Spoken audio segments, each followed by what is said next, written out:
Y'all was good, baby. I forgot I was live. Hey, how y'all doing? Thank you, Mills News Network. Child, what up, Mo? Baby, I forgot. Y'all, let's get to it. I am so sorry. Oh my gosh.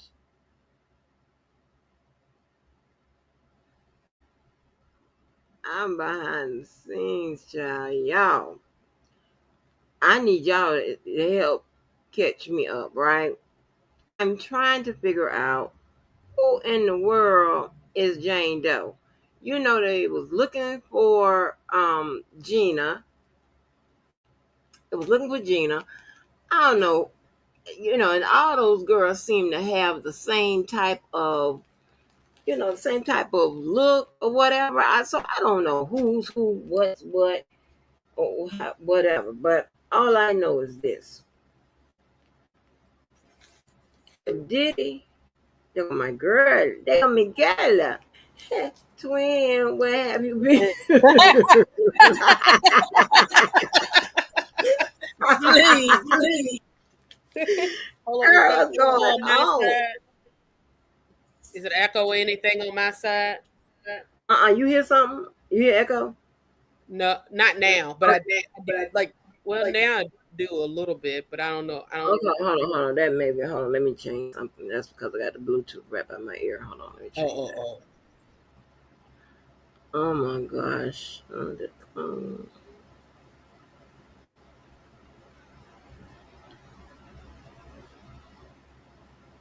change that real quick. Okay, it should be better. Say something. Yeah. Yes, it's totally gone now. Okay. Well, so let me start off by saying I heard you saying you wanted to know who Jane Doe was or whatever.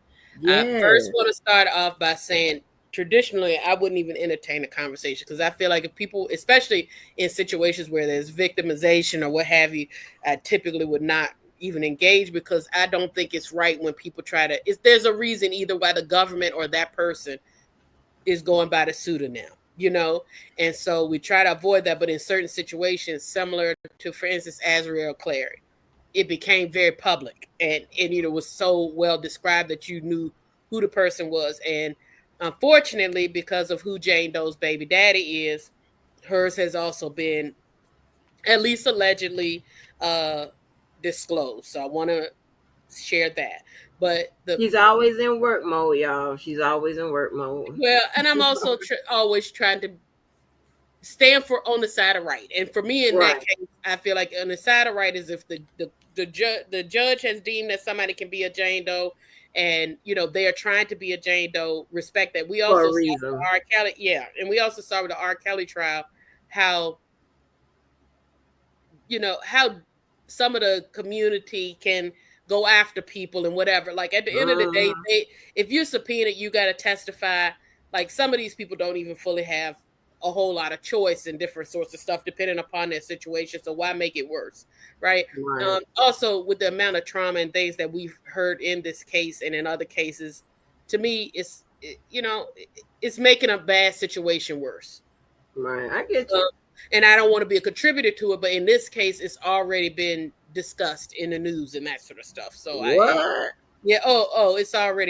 it started almost immediately once her testimony started. And part of that is because for people who followed the Diddy 50 and the Diddy and this particular Jane Doe's relationship, it was public information and had been speculated for a while. Even when the indictment first came out, people were speculating, but her baby daddy has made it very public, and then of course there's a speculation. So all of that to be said, to get out of the prefacing, is people are saying that the testimony aligns with Daphne Joy, who is 50 Cent's baby mama / partner, and then of course went on to date most recently, right? Really around within these last couple of years, was speculated to have dated or was dating Diddy as well, which, as we know, Diddy and 50 haven't gotten along since forever. Okay. That's the reason. If you remember a couple of months back when things had came out, that 50 Cent started posting, like when the indictment came out, 50 Cent at one point started posting stuff like, oh, look at you, you little sex worker, you're a sex worker, kind of making fun. But it was because Yeah. after that indictment, people had already started to speculate on who that Jane Doe was. And based upon the description, based upon her referencing even in her testimony that the father of her son and Diddy did not get along and what have you. Mm. There's just so many factors that clearly point to the fact that it very well could be. I cannot confirm, obviously, because it is, she's still a Jane Doe, but all of the things align, the timeline aligns, the Mm. situation. Mm. So, Mm. Mm. so it would potentially be Daphne Joy. That is so. Now you know what? I'm okay with 50 Cent, whatever. I hate when he get this uber pettiness going Mhm. because he has a son, and him and his son, have that very good relationship. You Mhm. understand what I'm saying? Yeah. And like, why would you continue to? Y'all done broke up, okay? Why would you Exactly. continue to be a troll and to And put all that stuff out there like that? and here's the thing, at the end of the day, for me, and I don't really care what the situation is. For me, at the end of the day, 51 he borders on trolling and bullying, and as an adult doing that, and also oftentimes doing it to people who are in vulnerable situations. I don't like that part about it at all. If you like, when Yeah, him and Diddy were going back and forth, y'all are on equal playing field, have your own side beef, whatever. But like, I even personally didn't care for how he handled the Tierra Marie situation. not At one point, right, like once he's on somebody, he just won't let up. And to me, that gets the, and it's not because he needs, it doesn't benefit him. It literally is just to make that person's life more difficult. And right. I'm not that kind of person. I don't care for that. At the same time, Me he has his neither. right to sue or whatever. But like, for instance, he has posted a picture on, and I don't know if he's still up now or not, but he literally just within the last 24 hours posted a picture of his baby mama side by side with the sketch that has her face not exposed. Girl, bye. Yes, and then he also yesterday posted a picture with him and their son, both kind of giving a side eye with a shady post that again outs her and then makes fun of the situation at hand. And I don't care for that part. I don't uphold that That's with me at ridiculous. all. Because at the end of the day, whether he, you don't got to like her, but that is still Right, your son's mother, whom he loves immensely. And he will always be affected by whatever happens with both of his parents. And to make that situation, to do that to me is a direct violation, not just of the parent, but also of the child, even though the child is young. But think about it, as he grows up, he's going to certainly be able to Google and look and see and, all these other things, and to see that your dad was making fun of what everybody else, what we now are hearing is very devastating testimony or any sort of struggle that she had. I don't agree with. right, I don't like it. And to be clear, because I know people might judge that as well. I'm the same way when it comes to baby mamas, baby daddies. It doesn't matter. That right, other person is the number two or number one person in that other child's life, depending upon who they're with at that time. So right, for you to go at them, for whatever reason, or making fun or what have you, I just, I'm totally opposed to that. But right, yeah, right. And I just, as a general practice, I just don't like harassment and no, trying to make, to trying to make someone life worse than what it is. Okay, you have back and forth, you exchange words, whatever. yeah, Okay, go ahead, go on back to your corner and let it go. mm-hmm, If someone isn't bothering you, why bother them? yeah. You understand what I'm saying? Yeah. Why bother them? And go out of your way to do so when you are in a much more Exactly. powerful circumstance. Now, mind you, she has her own, popularity through dating him and stuff like that, but it pales in comparison. He has much bigger reach, he has more power, he has what, so to see someone at that status Right. take use their platform or what have you, like, let's be clear, a lot of people may not have known who she was at all or put two and two together or what have you, and it's also not relevant So like, why do that? Unless you're, to me, you're trying to do it maliciously. You're trying to maliciously harass Right. them or maliciously make a bad situation worse. Who does that? To me, that's a lack of a moral compass. Um, and it's just not helpful. I don't care who these people are. If they're up there giving their testimony with the stories that they have, you should be mature enough or have enough emotional maturity to know that this is not the time for me to use this as an opportunity to capitalize or make fun or any of those things, even though y'all might have your own issues. Just something, that territory just shouldn't be crossed. Right. And then if even if you going back and forth, like there are just some areas that should be off limits. Hmm. Absolutely. Absolutely. There's I some, you know agree. what I'm saying? It's not like now if she turn around and start harassing him, then he'll probably enjoy it, but Hmm. you know, it'll be a problem. But I'm just saying, like, leave people alone. That's what I always say. Just leave people alone. If you Especially in the vein of no shade to you, 50. He's all about, because apparently he's always had issues with if she dates anybody else and trying to put her out as if she's wow, quote unquote pass around or whatever. But let's be very clear, 50. I don't know that you've been associated with being some sort of pillar of family values. You have at least one son that you are totally estranged from. It's very clear that that person is likely your son. Um, hmm and you have issues there, but when people bring that up, you just kind of go, oh well, it's about the money or whatever the case may be. You blow that off like it's not a big deal. You've even harassed him at times, making fun of him or making light of him. right, That sort of stuff, right. that to That me, that's is not cool. crazy to me. That Yeah. is like, what It's is one wrong thing with for you? the world to be coming at you, but for your baby daddy or a member of your family or the father of your child, like, to contribute to that in such a significant way, I just think it's Yeah, lowbrow. that is beyond being mean, and I don't like it. I don't like Yeah, it. I don't I like it at don't like all. it. I mean, 50 Cent be okay, and then that explains because every time he gets into a relationship, I think it's going to work, and they seem to be happy, whatever. Next thing you know, maybe after a couple Mhm. years, they out of here.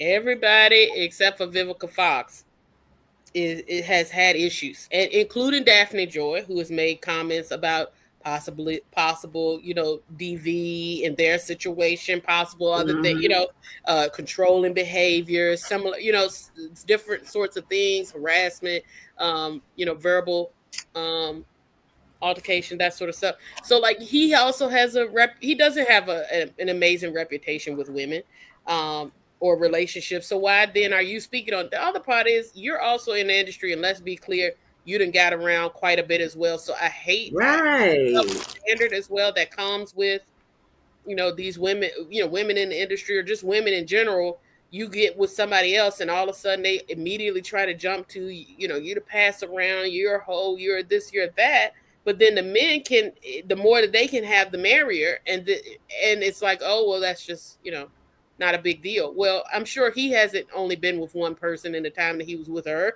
You know what I'm saying? Like he's Right.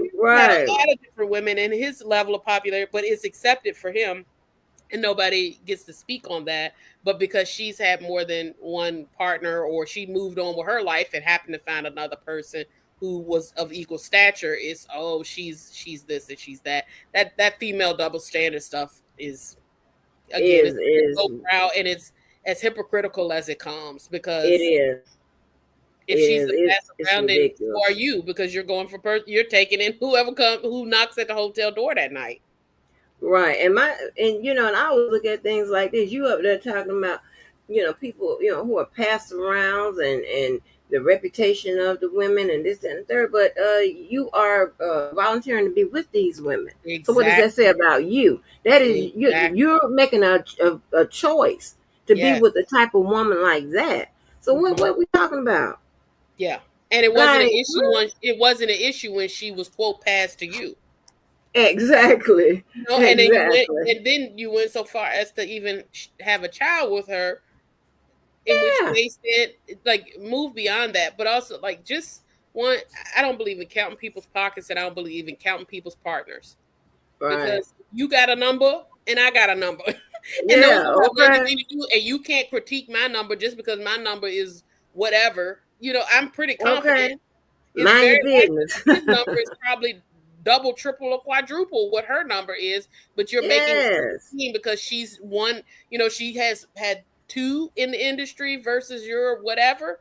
It's just it's the same It's thing that it's happened in it's the R. crazy, Kelly case as well. right? People are sitting there, oh well, everybody's worried about, well, how many people Azrael was with and how many people that girl was with or whatever. And we're not talking about the fact that, well, one of the people slept with all of the people. They you know Hmm. Yeah, exactly. what Except I'm with saying? Like everybody. he clearly had far more, and it's spoken on, even with some of the people in the sector, it's spoken on as a badge of honor for him. Yeah, But that's crazy. I mean, it's unfair. it's not My fair. thing, yeah, is uh, uh, If sleeping with a lot of people is a bad thing or it's a bad idea, if it's a bad idea for a woman, then it's a bad idea for a man. for man, If it makes a woman be of low moral standards or low ethics in your mind, then it should be the same thing for the man who is doing it with them and doing it with right, several other people in the same. You know what I'm saying? Like it doesn't make sense to me, and I don't like that part. And that's another part why I didn't want to like. I don't want to be a part of like. To me, have. I don't feel there's anything wrong with Daphne Joy or anybody else if they've been with these people. They can be with who they right, want to, the same way that a man can be with whoever they want to, and it doesn't. If it doesn't lower 50 or lower Diddy or oh, it's just a part of the industry. Oh, it's a man being a man. No, it's not. It's being sexually indiscriminate either way. right, People right, can be with who they want to. right. Now let me ask you this: so, what do you attribute? Because um, there are a lot of women who Mm-hmm. victim shame. Do you attribute that to like what they because it's normal to them? It's normal. They normalize that type of behavior, and they try to make it acceptable in some kind of way, or do you think it's more of a psychological issue behind that makes them just? I mean, they will come out freely and fight, Mm-hmm. knowing that coercive control is at the forefront, things of that nature, right? Like Mm-hmm. what are we talking? What are we doing? So Yeah. as women, what are we doing? I don't get it. I think that again, it's a societal thing, right? It's your Yeah, societal conditioning, if you will. If that's yeah, all you've ever heard on the news, that's what you heard in your household, that's what you heard in your community, then you get into school age and you start dating, and people they start perpetuating that same sort of thing that women have this, we have this societal expectation that comes from years and years and years. It comes from patriarchy, it comes from all kinds of different influences there. But if you've been told that constantly, you know, that women are different and women need to be chased, but men need to be chasing, that kind of thing. right, And then women need to be so, meek, mild, discreet, and everything is held until marriage. But then the men are supposed to get as much as they're going to, and then of course the patriarchy of it all says, well, yeah, and if a woman does do that, because it comes even back from when women were property. If she does do that, then she's the worst thing ever. A lot of our society just accept that as that's the way it is for women, and they still view it yeah. in the way that they were taught and conditioned to from TV, from family, from all these other things, and they've never challenged that for themselves, and therefore they then become a part of the society that helps to try to maintain those social norms, um, without even knowing it. They just accept, like if you notice it, even when we've had conversations with people here about those sorts of same things, like why is there this double standard and why do you accept it? It often will eventually it all comes down to, well, because she's a woman, because that's how Yeah. women are supposed to be, or it kind of whenever an argument about uh, things of that nature pretty much is summed up with, because you have no argument. Right? It's just what you've Yeah. accepted to be. The same way, and we do the same thing with religion. We do the same thing with, you know, race. We do a lot of different things that we don't realize that we have just been conditioned by society to accept that certain things are. I'm happy that I feel like the newer generations or some of the younger generations are pushing against it and not accepting it just as it is, but it's gonna, I don't know that it'll ever be fully rooted out, um, because some people are just going to always accept it being that way. It's no different, quite frankly, than people who are still racist and have Right. thoughts about, well, you can't bring, you can't be interracial relationships are wrong. And you're just like, okay, so what makes it wrong? It's just the way it's supposed to be, right? Right. I mean, Same sort of thing. And black women, I would personally say, are among some of the worst to chastise and criticize yes, Lord. people's trauma. And that has that extra added layer of, specifically black women, the struggle and having, hold yourself to this outrageous standard, but some struggle for you is just going to be a part of it, right? That's what's accepted, and therefore that's what some people just continue to perpetuate, and they continue to help maintain that status quo and maintain, kind of keep women in that space. Worse, they come in harsher than others. And what's the wildest Yes. part to me is many times they are the ones who meet the same criteria as Yes. in That's their why I mean, like, what? yeah, like people in this sector. Some of the harshest critics would openly say, yeah, well, I had, I was abused, I engaged in that, or, I had somebody take advantage of me, but this one is different. Right. She's sexually indiscriminate, whatever, because you're just perpetuating what you've always thought and taught, and you've never actually stopped to think it critically. Does it make sense? Is it being equally applied? Is there actually it's different if there's a biological or a physiological or an emotional thing that we can definitively put our finger on and say it's different for them because of this. Right. It's not. I just, yeah, I just think that someone who has experienced the same thing would be more sensitive And to they're not. the the plight of others, who have experienced like that and then some, and then you'll see the residuals of that of the trauma, right? Exactly. And these people be like, "Oh, I don't give a damn, whatever." That's crazy to me. I'm like, Yeah. boy, Yeah. uh-uh. And they'll And I'm the belittle. bad one. Yeah. Right. Like, They'll what are belittle. we They'll belittle doing? somebody who, they'll belittle a teenage girl who is pregnant and they had their first baby. At 16. Exactly. Let's forget about, oh, Exactly. she's so loose, she's so this, she's so that. Well, at one point it was you, and that wasn't necessarily the circumstances around that, and it also, if nothing else, it's not helpful. Same thing with, oh, she was just going for money, so she got what she got, whatever the case may be. Yeah. We know that life doesn't actually work that way, but you're helping to perpetuate what you feel is the way it's supposed to be, and it's Yeah, twisted. It's twisted, honestly. it is. And just like with any experience, some of these life experiences that these women endured will remain with them forever. It will play a Hmm. large role in the decisions they make in the future, the decisions they make for their children, and so on and so forth. With their partners, you heard how Cassie, after all, and it hasn't been a long, long time. It's been, a good amount of time, and she still apparently had some mental issues with Hmm. regards to what happened to her, even though she appeared to, yeah, yeah, let's do it or whatever. Hmm. That's just a part of, um, a lot of that coerciveness and all of that, Hmm. um, that affects a person's behavior. Hmm.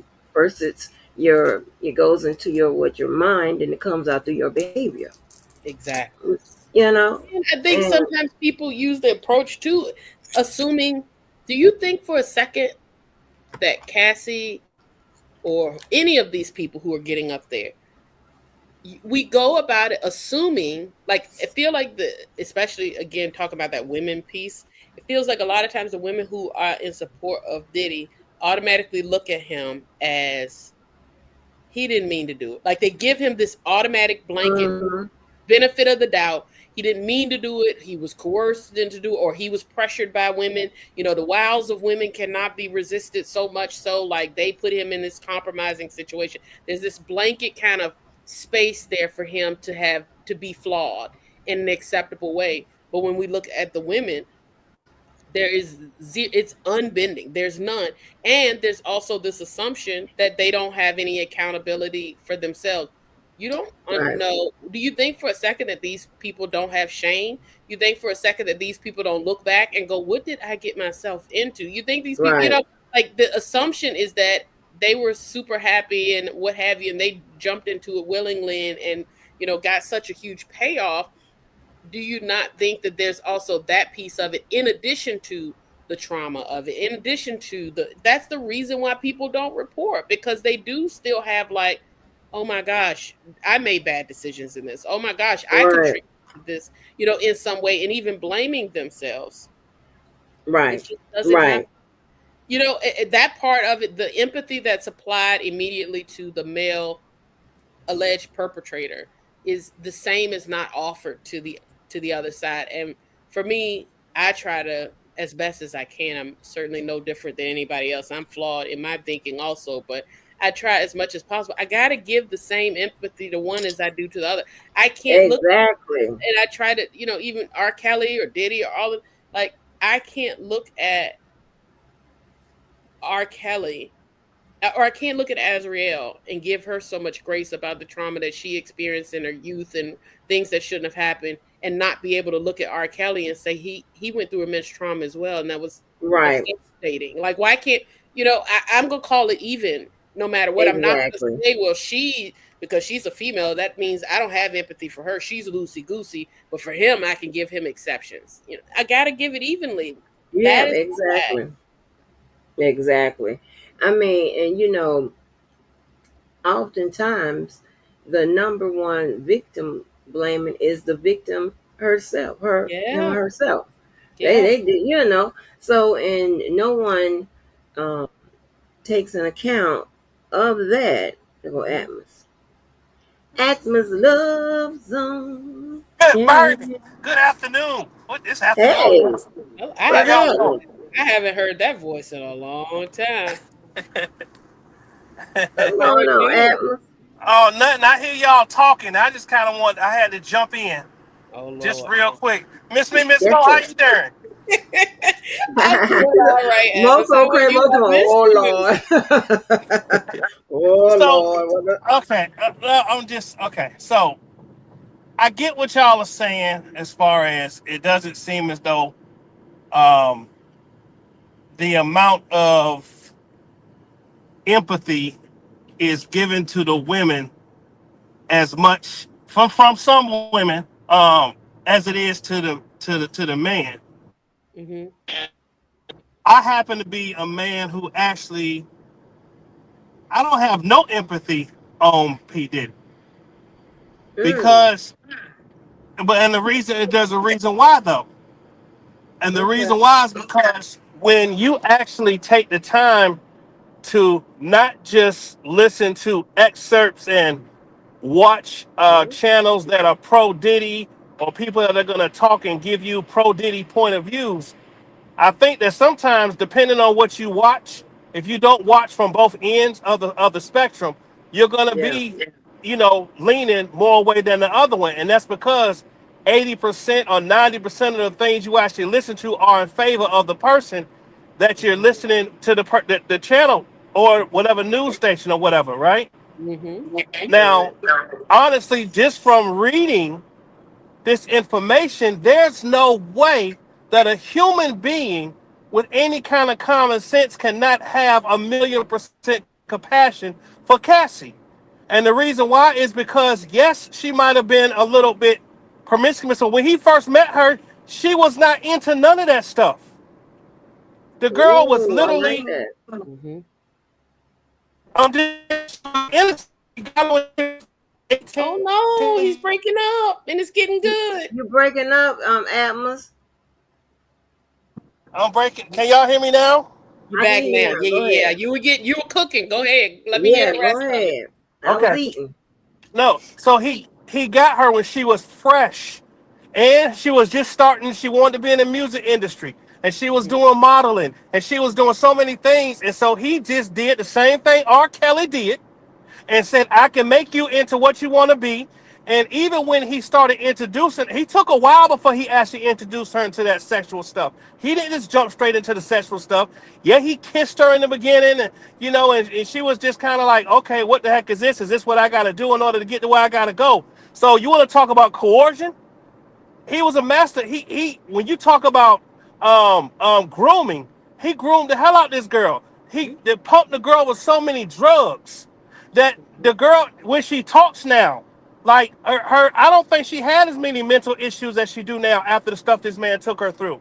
The way he beat the hell out of her, the way he threw her across the room, the way he embarrassed her, the way he stomped on her face in the back of the truck. This man literally beat the soul out of that woman. And then after he beat the soul out of her while she's bloody, he said to get in there and have another freak off. Finish it. Mm-hmm. They Yeah. don't have no empathy for that nigga. None. And Ooh. he deserves it. Oh He no. deserves every bit of it. Throw his ass under the jail. Well, here, let me say this, Atmos. Under. When I say empathy, where I bring in empathy is that I do believe there are things that happen to Diddy, perhaps. Now we don't know it now. I'm going assumption, but just this sort of behavior, both on the abuse side, as well as the behavior of the perversions and that sort of stuff, it suggests that something happened. And what we do know about his mother is that his dad was associated with, a lot of bad things, right?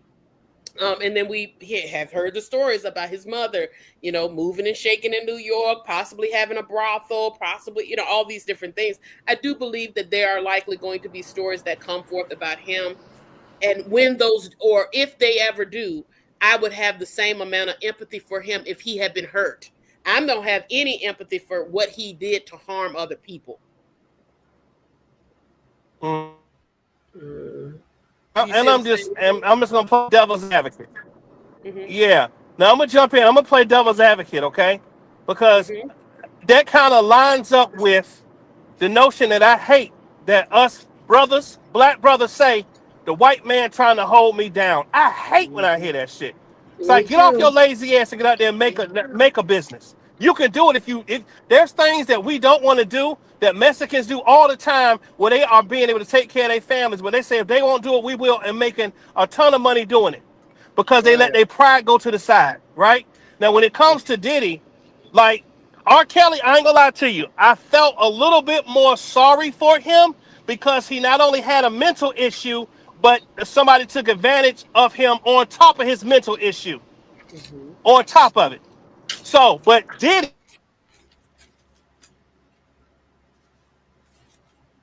Where you go, Atmos? Yeah. Did he break up, or did he drop? Atmos. He sound like he's We can probably in hear the you. car. So he's probably on the Okay, move. we can hear you now. okay. Now when it comes to Diddy, I okay, it's like okay, me growing up, I didn't have no father, right?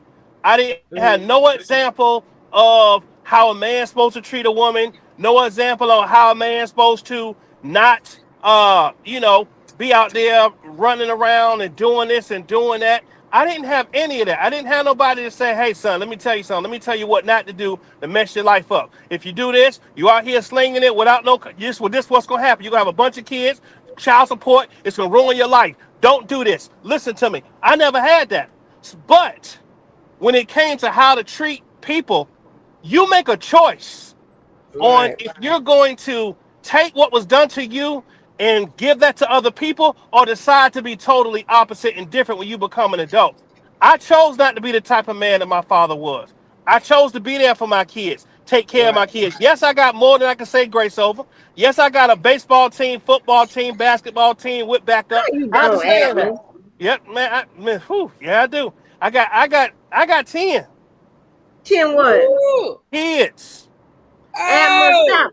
Atlas, stop playing games. 10, I don't know 10, ki- nothing but about 10 kids. Where 10 did three these of kids. them. kids come from? We didn't T- hear nothing about no 10 li- kids all li- this time. listen, 10 kids, been married 5 times. I know about that. Okay. But if I had somebody in my ear that was like, bruh, my life story would have been totally different. But there were certain aspects that yes, I would have to take responsibility for. But there's certain aspects that I saw happening as I grew up that I decided I'm not going to give that same pain to somebody else. Right. So I think there's certain things people choose to take something and say, well, it was done to me, so I did it to Exactly. somebody else. No. Exact. And Exactly. that's what it Yeah. seems like is to me, based upon what has been presented and what we know from documentaries and things, knowing about his life growing up. It feels like Diddy definitely did much of that. It was like, well, I grew up around my mom and my dad. These bad situations happen, and now I just want power. I want control, whatever. In the same way, Atmos, I will push a little bit back. We're aligned in a lot of that, but I will say that's also not necessarily how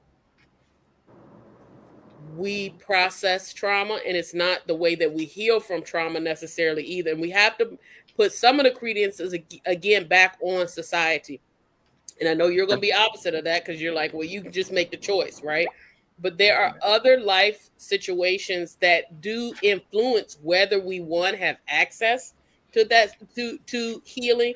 There are other factors that, yes, it seems from the outside, and of course, looking for ourselves. And yes, we all do have choice, especially in his situation. Once he got to the point, especially of having, a job, power, influence, he could have had, again, 24-hour care if he wanted to make sure that he was invested in that. But people also, it's so, what about the normalization of it once he was in that? Like, for instance, we hear stories all the way back from when he was at Howard University and allegedly took his girlfriend out. The people in the residence hall were looking out the window and watching him put hands on her right out in the middle of the courtyard, right? That's a known story that we've been hearing, and also is in documentaries and that sort of stuff. If it is, however, if it's an accepted thing of, yeah, every now and again, sometimes you do got a popper, right? That changes a person's perspective. And there are plenty of people out here and plenty of society that does kind of suggest that, yeah, there's some times where, people get into stuff. Sometimes relationships get rocky. Sometimes if it's normalized to you, and we talked about this, I think it was last week, Angie, when we were talking about the normalization of some of the behavior that we know is wrong. It's not until you are exposed to and you accept that this is not normal behavior and it's not Right. something that just has to be. Some people don't even recognize until it's way, way too late that, wow, it's actually a problem, and they don't trust the systems that we have to try to help us address them and fix them. It's normalized, and we contribute in See, many ways, even in this sector, to normalizing some of the Yeah, bad that things that behavior. happen in our community. And therefore, how then do we hold people accountable and go, well, you're responsible for it? And they're like, wait, everything I had plenty of people around me that was saying it was all good. I'm looking around Right. here, I'm looking around there, and I just thought it was the way things are. now that's when the Rico ties in. Oh, it does. Yes, it does. Because he had security chasing this girl, bringing her back to him. She tried to escape to go over to the one security guard who he said the wife and him actually knew what she was going through. Diddy goes over there, snatches her up, brings her back. People Hmm. chasing her down. That's where the Rico comes in. And they're gonna prove the hell out of that because It's he had already a been whole proven to me. network. Yeah, he had a Mhm. whole network of people that catered to his abuse and his demonism towards this woman. Now, this is the part that I don't understand. This is what part that makes me feel like it adds on to me to having no compassion for him. Not only did you beat the hell out of her, you beat the hell out of her friends. And your Yeah, that's employees. crazy, And right? who do you think you are? King freaking Kong? Hmm. Yeah, And yeah, these men, these the security guards standing by watching the woman get stomped on. Security yeah, in the front of the thing. Somebody like, nah, boss, come on, man, chill out, man. You don't do that shit in front of me. yeah.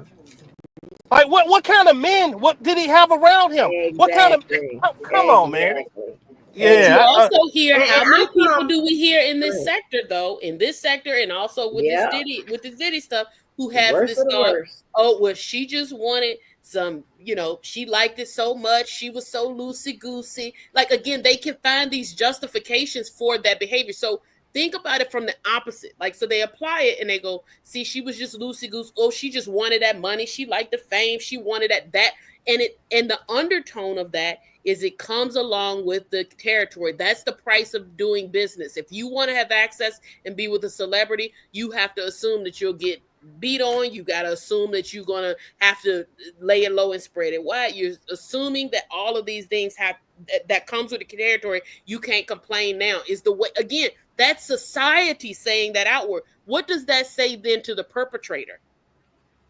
Does that make Yes, sense? okay. So it says to the Mm-hmm. perpetrator, if you meet certain criteria, you're rich, you're famous, you can give people opportunities, you can afford it, you can wine and dine them afterward, and you have the network that can keep them contained. One, that means that society, if they would look at that woman and say, you just wanted it, you were so loose, you enjoyed it while you were there, what have you, the communication that comes to the perpetrator then is if you meet the criteria, that's all fair game. These people don't have the right. So it then empowers and emboldens them to say, or to at least believe, if I want to, I can, because I got this bread and I'm giving her a lifestyle and I can take her on trips and I can give her a car and I'm giving her a career. She owes me this. And Right. society says that she owes me this. So then if I think it in my head and then I have these messages from society that say it as well, that's where I'm saying we contribute to that because we're Mm. sending that message to the perpetrators instead of the message that you and I are saying right now that should be sent is who do you think you are? No one gets it. There is no criteria that puts you at the level where this is ever going to be deemed acceptable. And Miss Angie, was you trying to say something? I know we've been Well, talking a yeah, lot. no, I was just saying that I probably come in the middle, because I've had this argument, Just like a lawyer. whatever. I'll always take the middle.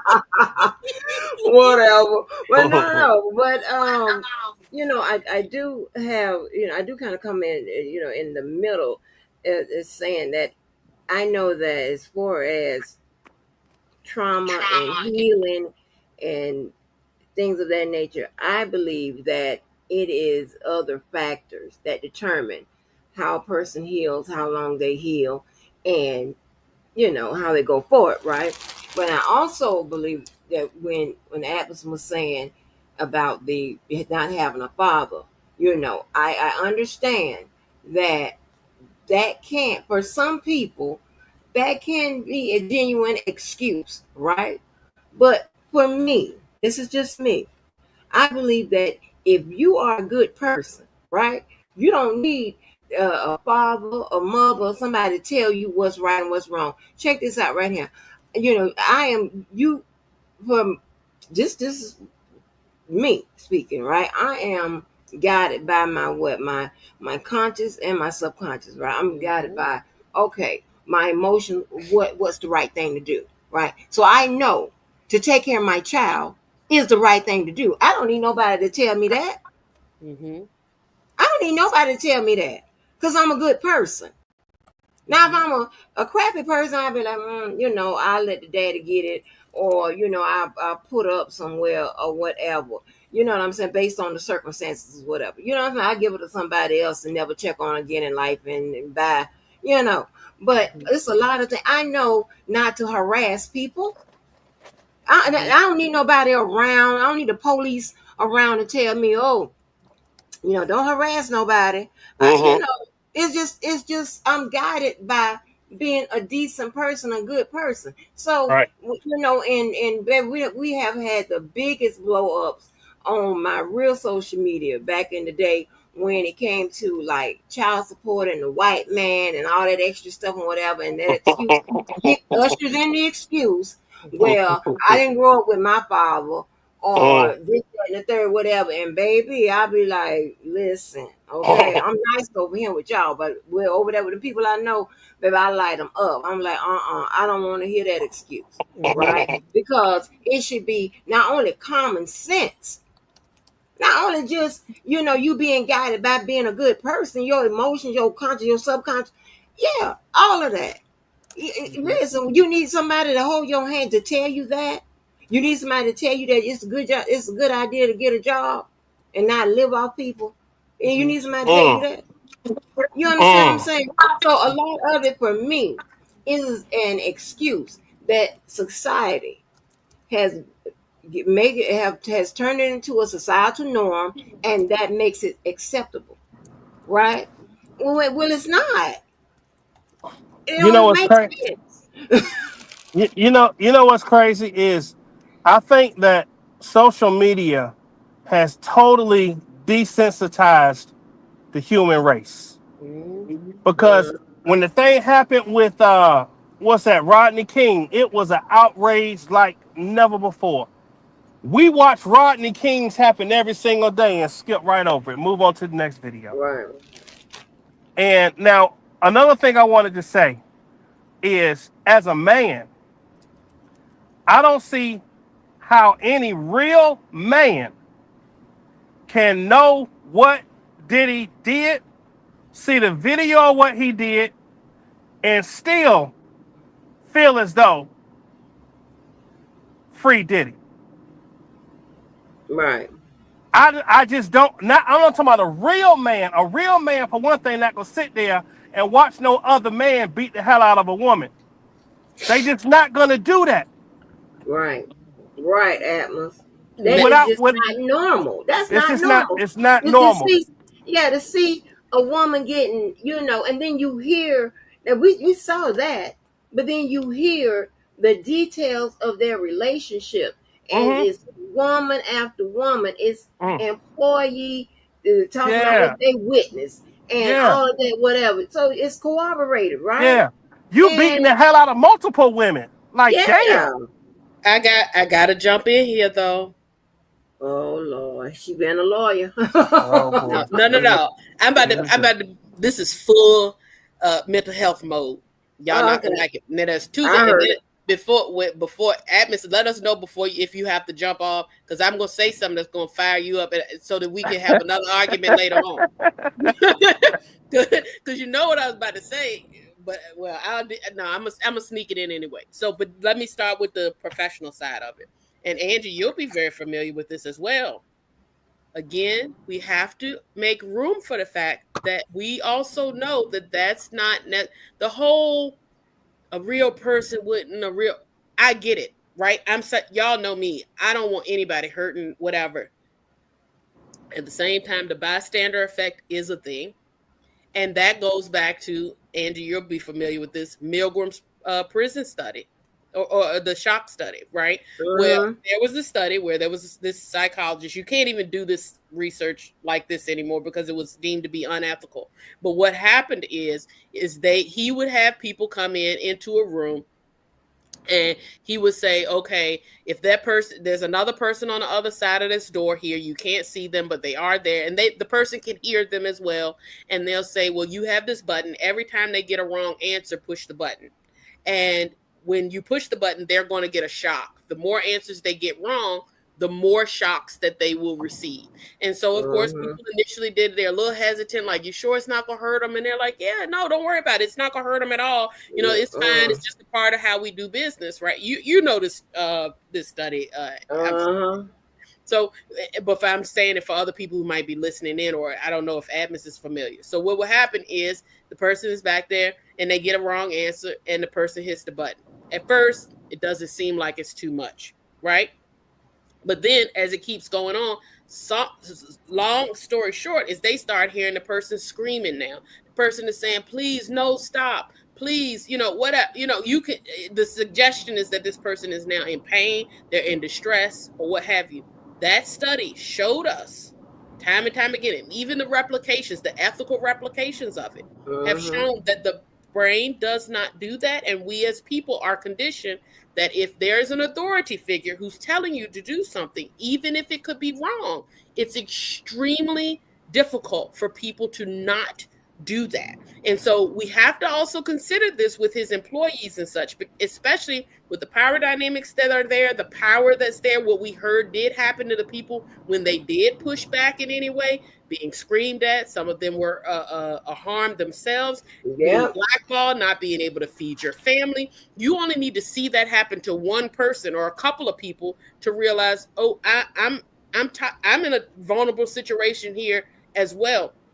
That same thing happened with the Nazis. We know a lot of the people, and we know that was deemed to be wrong. I'm not supporting that, but a lot of the people who were working for the Nazis, soldiers, I was just doing what I was told. Why did you put people in the concentrate? I was doing what I was told, or I was doing it because if not, then I would also be at harm. My family was at risk. So there are Right. other factors there that can also, I'm not going to say it can explain, but it lets us know this is not just these few corrupt people who were around Diddy. The same scenario has been happening since the beginning of time. And we have a thing in our society that we are conditioned that if it's an authority figure there, that you should move forward. So in that study, they keep going and they keep going, and many of them go. And then, of course, the most devastating part that happened with the study was that eventually the person is screaming. We could see with all of these people, the people who were pushing the button, they were distressed. Some of them would start crying. Some of them were, I Mm-hmm. cannot take a break, whatever. But then they would come back and continue because the authority figure told them to. And what would eventually happen is that if they kept pushing it enough, the actor on the other side of the wall was told to actually fall silent. At that point, a lot of people were like, wait, this person may not even be alive. They were still pushing the button. So Yep. I told that whole long story to say those security guards were pretty much like the people who were told hold the button, push the button. If I say push the button, I'm in charge. You push the button. You see somebody in distress, push the button, right? You're still doing that because, and with such a significant power dynamic, and knowing then, and then there's even more control when you know, well, the person who didn't push the button, that last person, they still haven't been able to find a job of any kind for 3 years. That person is now still being harassed. That person is still, Diddy is doing all these other things to make that person's life that much more miserable. Well, then there are many people who either feel helpless to that, or they are in this place of, again, what our brains does, what will do, which is say, you have no choice but to push the button. That authority figure is telling you to do so. So I'm not saying that it's right. I disagree, and I agree. I want all of them to stand. I wish they all would have. I feel like from a moral and ethical standpoint, they should have. But what do you all say to that? Because this is a known phenomenon. It is documented over and over again. The bystander effect and the Milgram study have what, almost at least 100 or so almost years between them at this point, it feels like. In the studies, every replication says we all do it Right. In some form of Mm. fashion. in Right. some form of fashion, in Uh-huh. under the right circumstances. And if any Yep. of us sit there, I even can sit back and look sometimes, whether it was something small or whether it was something big. Have there been times where somebody told me to do something that I didn't feel good about, or your gut says, I don't think I should do this, but my boss told me to do it. The teacher told me to do it. The parent told me, some authority figure told me to do something, and I didn't feel like in that time that I could push back. And that's in adulthood and childhood. So what do you all say to that? Does that change how you, at least slightly, I does will, it? I will say this, and I listened to everything you said, and I will, and now I'm not pushing back on what you're saying, but there's a level of morality that some people have that if they feel like something is wrong, they may be the only one out of 100 that will stand up and say, no, this is not right. I'm not Mm-hmm. going to do it. Y'all can do it if you want to, but I'm going to simply stand against this. I Mm-hmm. think that, as you said, yes, people can be, you can even say they can be conditioned into doing things based off of what authority tells them to do out of fear of losing, right? However, I just think that he did, yes, like you said, okay, he didn't really, everybody pretty much did what he said. And if you went against him, then yeah, you suffer consequences. I get that, but that just shows a level of weakness to me. That shows a level of weakness to me that is that to me is crazy. Um, and I understand that everybody's moral compass is not on the same level. But there are some things, there are certain limits that some people won't go past no matter what you do, no Right. matter what you say. There are some people that if you come to them, put a gun to their head, and they verbally say, denounce Christ right now, I'm going to blow your brains out, they will never denounce Christ. Out of fear of knowing what happened with the one who denied Christ 3 times.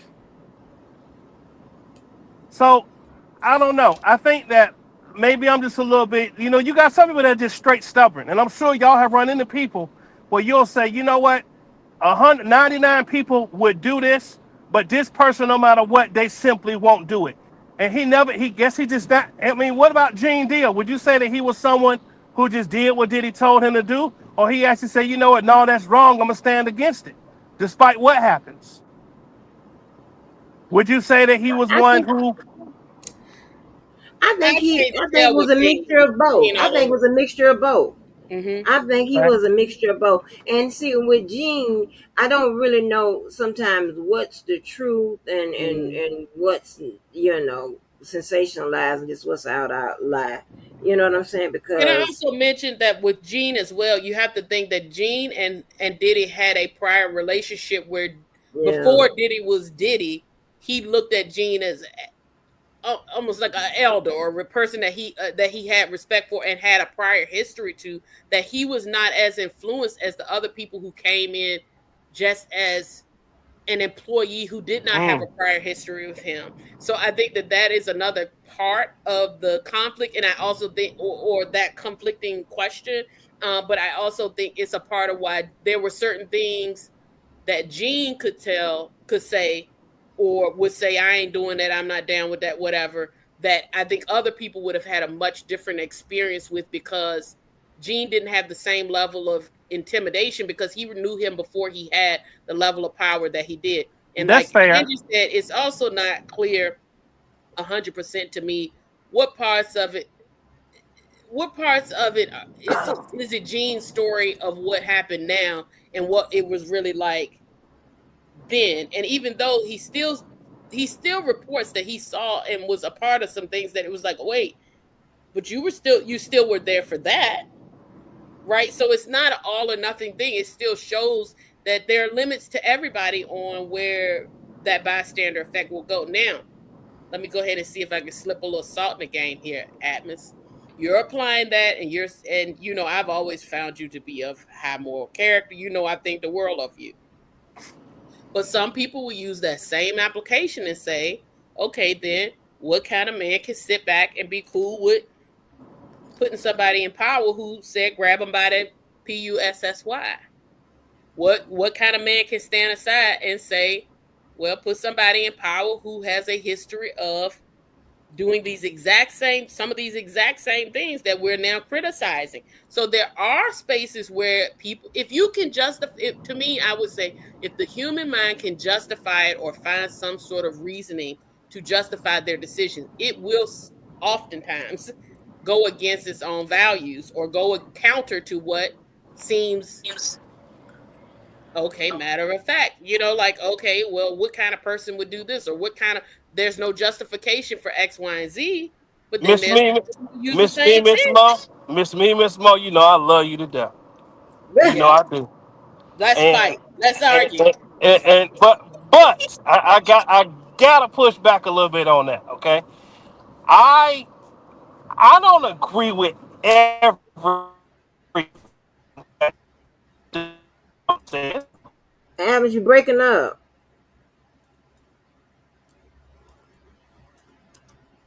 Adams. Mo, you still there? Yeah, I'm here. Oh, okay. Yeah, I heard the same Why? thing. He'll come back in.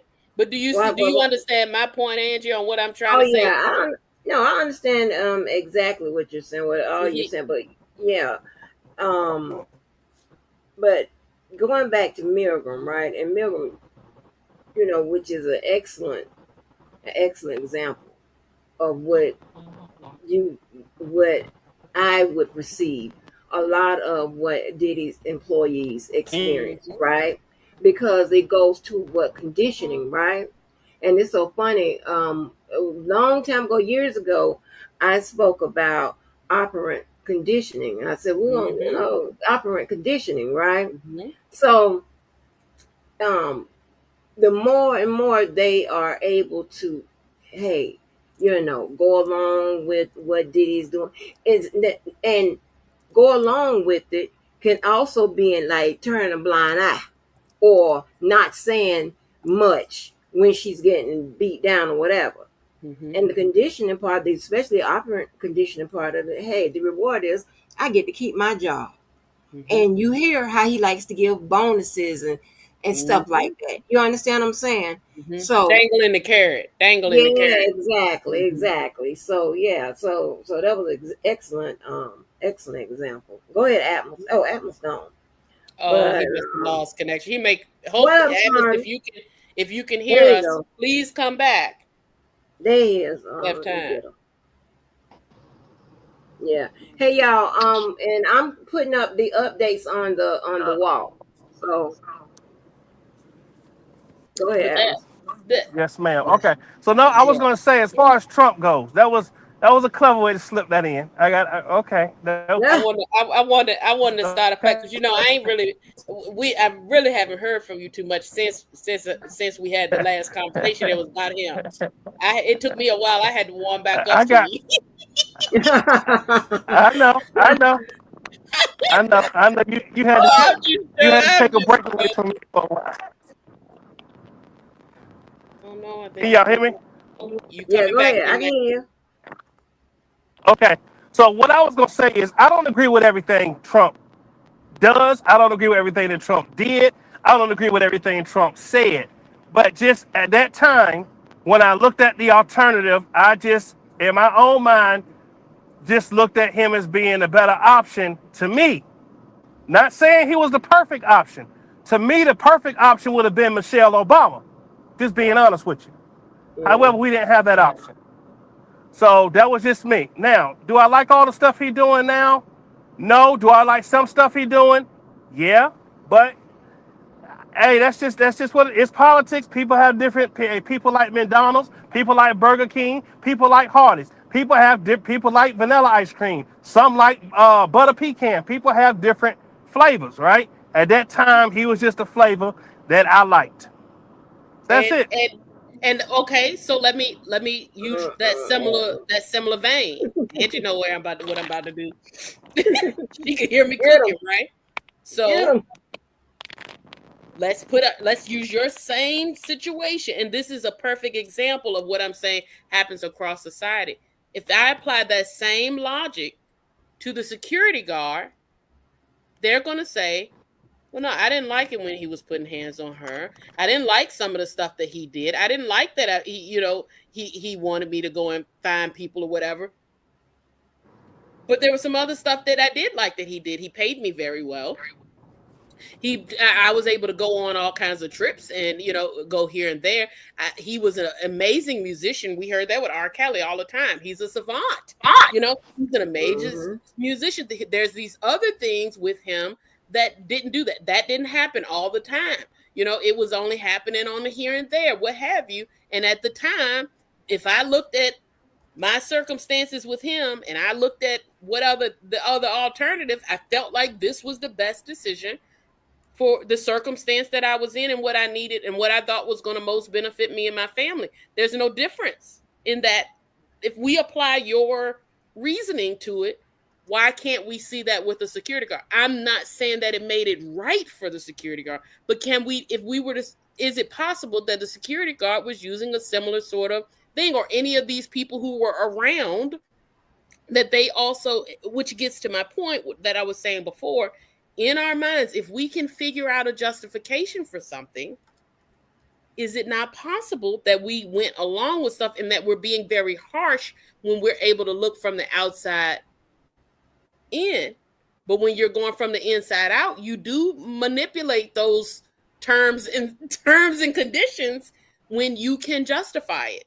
Is it possible that that's another thing that also applied to these employees or these people who might have seen him doing these things because they were like you to say, I didn't agree with everything he did, but there were some things when I weighed the options and weighed where the situation I was in, yeah, I was there and I participated and I had a party to this. Right. And normalization doesn't necessarily mean it becomes a part of your morals and your principles. You understand what I'm saying? Yeah. Normalization doesn't mean that. You have a lot of people, we go to work every day. We don't like all the, the rules and regulations and the policies of the workplace. We don't like that. Not all of them. Yeah. Some of them we don't even agree with. Yeah, do y'all know some jobs don't even have a harassment policy? Nope. They don't even have that.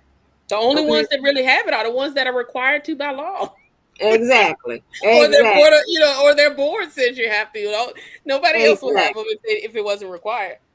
Exactly. So, I mean, and so Atmos, I definitely understand what you're saying, but we got to look at the psychological part of it and how, people have to take care of their families and things of that nature. Now, I mean, at the least, somebody should have at least pulled him to the side and stopped him immediately.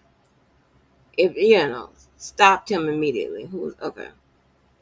Somebody at least should have done that. Okay, I mean, but hey, everyone's honey, I couldn't work. The baby, I've been on fault Diddy. It's been so many times that my friends, whatever, done called me. And they say, it's such and such a baby. I'm going over there. I'm ready to help her jump on him. Well, I'm ready to, tackle him down to the ground. But luckily, most times, because of the respect they have for me, I talk to them, be like, hey, okay, but I can't stand by, and I get it, Adams. I couldn't do it. Baby, I be every day on Indeed.com trying to find me another job. Right, and put the other, and I want to definitely hear Adam's response. Right. But I will say this too: keep in mind, we also had NDAs involved. Yeah. So there was there's no NDA. But understand this. Well, hold on. Most people don't understand NDAs. They believe that you can't even go to the cops. Most people don't understand it. Most people don't understand it, and they believe that you can't go to the cops. When they mean tell nobody, that means tell nobody. And if you look at Puffy's NDAs, whatever, it was so ridiculous. And every attorney has said it's so ridiculous that, I mean, you can't tell the cat, you can't tell the dog, you can't do this, you can't do that, this, whatever. It's ridiculous. And I said it before. What that girl name is? Aubrey O'Day said it. Because I looked at some of them. I said, well, this is ridiculous. Yeah. I put it on the screen. I said, well, I mean, when I tell you, he covered everything. Yeah. I mean, it seems like the only thing you can do is breathe and live. And you better do that right. Exactly. It's crazy. Hey, y'all, I'm about to go on some mountains, so I know the phone gonna cut out. Thank you, Miss Angie, for letting me come on, but I'll come check y'all out another day. See you later, Miss B. All right. All right. Take it easy. All right, love y'all. I'm gonna be here for a minute. Come back if you can. Okay. Yeah, for sure. All right, bye-bye. Bye. Yeah, yes, so and that's, you got to the point that I was going with, this NDA factor. So think about it, the average layperson who got a job with the biggest producer, entrepreneur, whatever, one of the biggest of our time, you're in this position, you're signing contracts. We do it every single day. in signing Mm-hmm. contracts that you don't even 100% read, you don't fully understand, Uh-uh. whatever the case may be. All you know is an NDA, and what we hear and what our perceptions of NDA are, like you said, people think you cannot do nothing. You can't even speak to the police, which is not accurate, right? And Right. even if there's something in there that would be unconstitutional, that the law says that you have the right to still maintain, you would not even have, they can't just take away your right because you signed the NDA. Exactly. But a lot of people Perfect would point. believe whatever it says there is whatever it is. And so because of that, now you have a second layer that's added on top of, and this is even a part of what I think, and we saw the same thing with R. Kelly and stuff. It's like it becomes its own tool for the RICO. It becomes its own tool of control, and it Yep. helps contribute to people potentially following along, doing what they were told.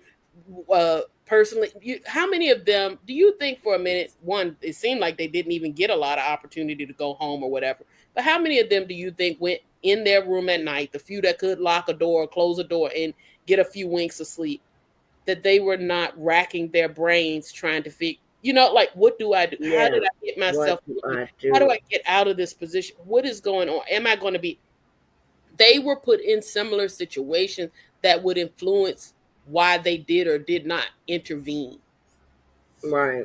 One man Right. just said he jumped on the man back and he got slung around. Uh-uh. Yeah, Cassie's friend, the stylist, he was a couple days. He was last week, I think it was, and he said See, he, I didn't do anything after last week. I stopped really paying attention that closely. So I don't know who's who and what's what. yeah, I just got he the didn't want to paperwork. be that. He was fun. He was a good witness. He was. A lot of people say he was super fun, but he also was very just like matter of fact about it. He didn't necessarily want to be a part of it, but he shared that he was Cassie's friend and is still, I guess, Cassie's friend. They've talked even as recently as a couple of weeks or days ago, not about the trial or anything, but they still are in contact with one another. And he said that there were times that he jumped on his back and was thrown many, many feet. Like Diddy threw him as well. There are the female, is it Mia? I think that was said. Well, if you jump in, I got you too. Like different sorts of things Right. are there, and then you have the NDA, and then you have the bystander effect, and then you have the Milgram stuff, and then you have there's a Yeah. lot of different things. So I'm not saying that I'm not an apologist for the people who did not intervene or what have you, Right. but I Right. do have greater empathy, and I'm not going to judge as harshly what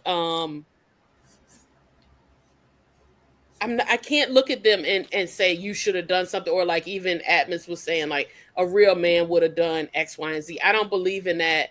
I don't believe that it's a matter of character 100% in why people did or did not intervene. I believe that there were a number of factors that put Yeah. people in that position. Well, yeah. Well, I'm gonna have to come down more on the side of atmosphere on that because it's just the emotional toll, right? I mean, how could you stand there and watch something like that and knowing that you are a guy that can overpower Diddy or at least attempt to try to talk him out of beating a woman down and all this extra stuff or whatever. I mean, like I've seen men where a woman has hit the man over and over and over again, and the dude may go to try to, you hit her Yeah, back or whatever, and men stop her. People yeah. get jump in and say, hey, that's not that's not the right thing to do, because like I mean, I couldn't stand there and watch him. I swear for God, and he would have to beat both of us up today that day, and I know I he. would have put the report in. Shoot, please. I don't know if I'd have been able to try to fight him if he was really carrying on like they said, but I would have given it everything Baby, I had. And I'm gonna tell you, if nothing else, I know how to put in a hell of a report. I'm calling honey, somebody. Something has to be done. I can't sit there and watch somebody be beaten. I can't. honey, he would come through one of Angie plots, baby. I'm like, look, this is what we're gonna do. Y'all on board? Look, He come through I that know. door. He comes through that door. We gonna wet these towels and beat him down. Let me tell you something. I got one, y'all. Now, let me tell y'all. Now you got to have a strong grip. Get you a pillowcase. and get you some ice cubes. Wrap that pillowcase around your arm and get a good grip. Oh And my baby, God. swing it like you're losing your mind. Swing it like you're crazy. Cause that way, see when you swinging it, he ain't on, he's steady trying to back up and duck that ice. You understand what I'm saying? So you're not getting no hits or nothing like that. You got to swing it outward and you got to swing it fast. You got to get him. Babe, why am I doing it in here now?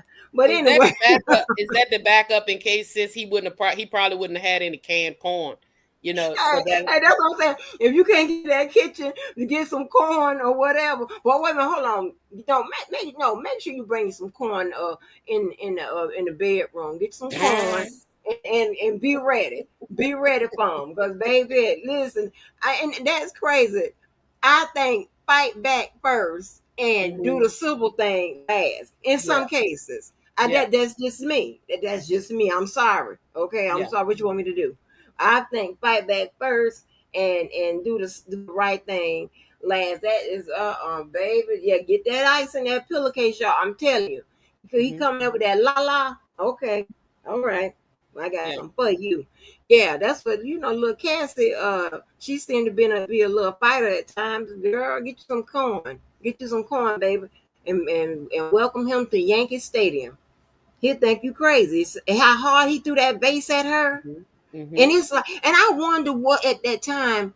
I don't remember the testimony, but was he? What did they have drugs and stuff? Because some of them drug Yeah. people, they be strong.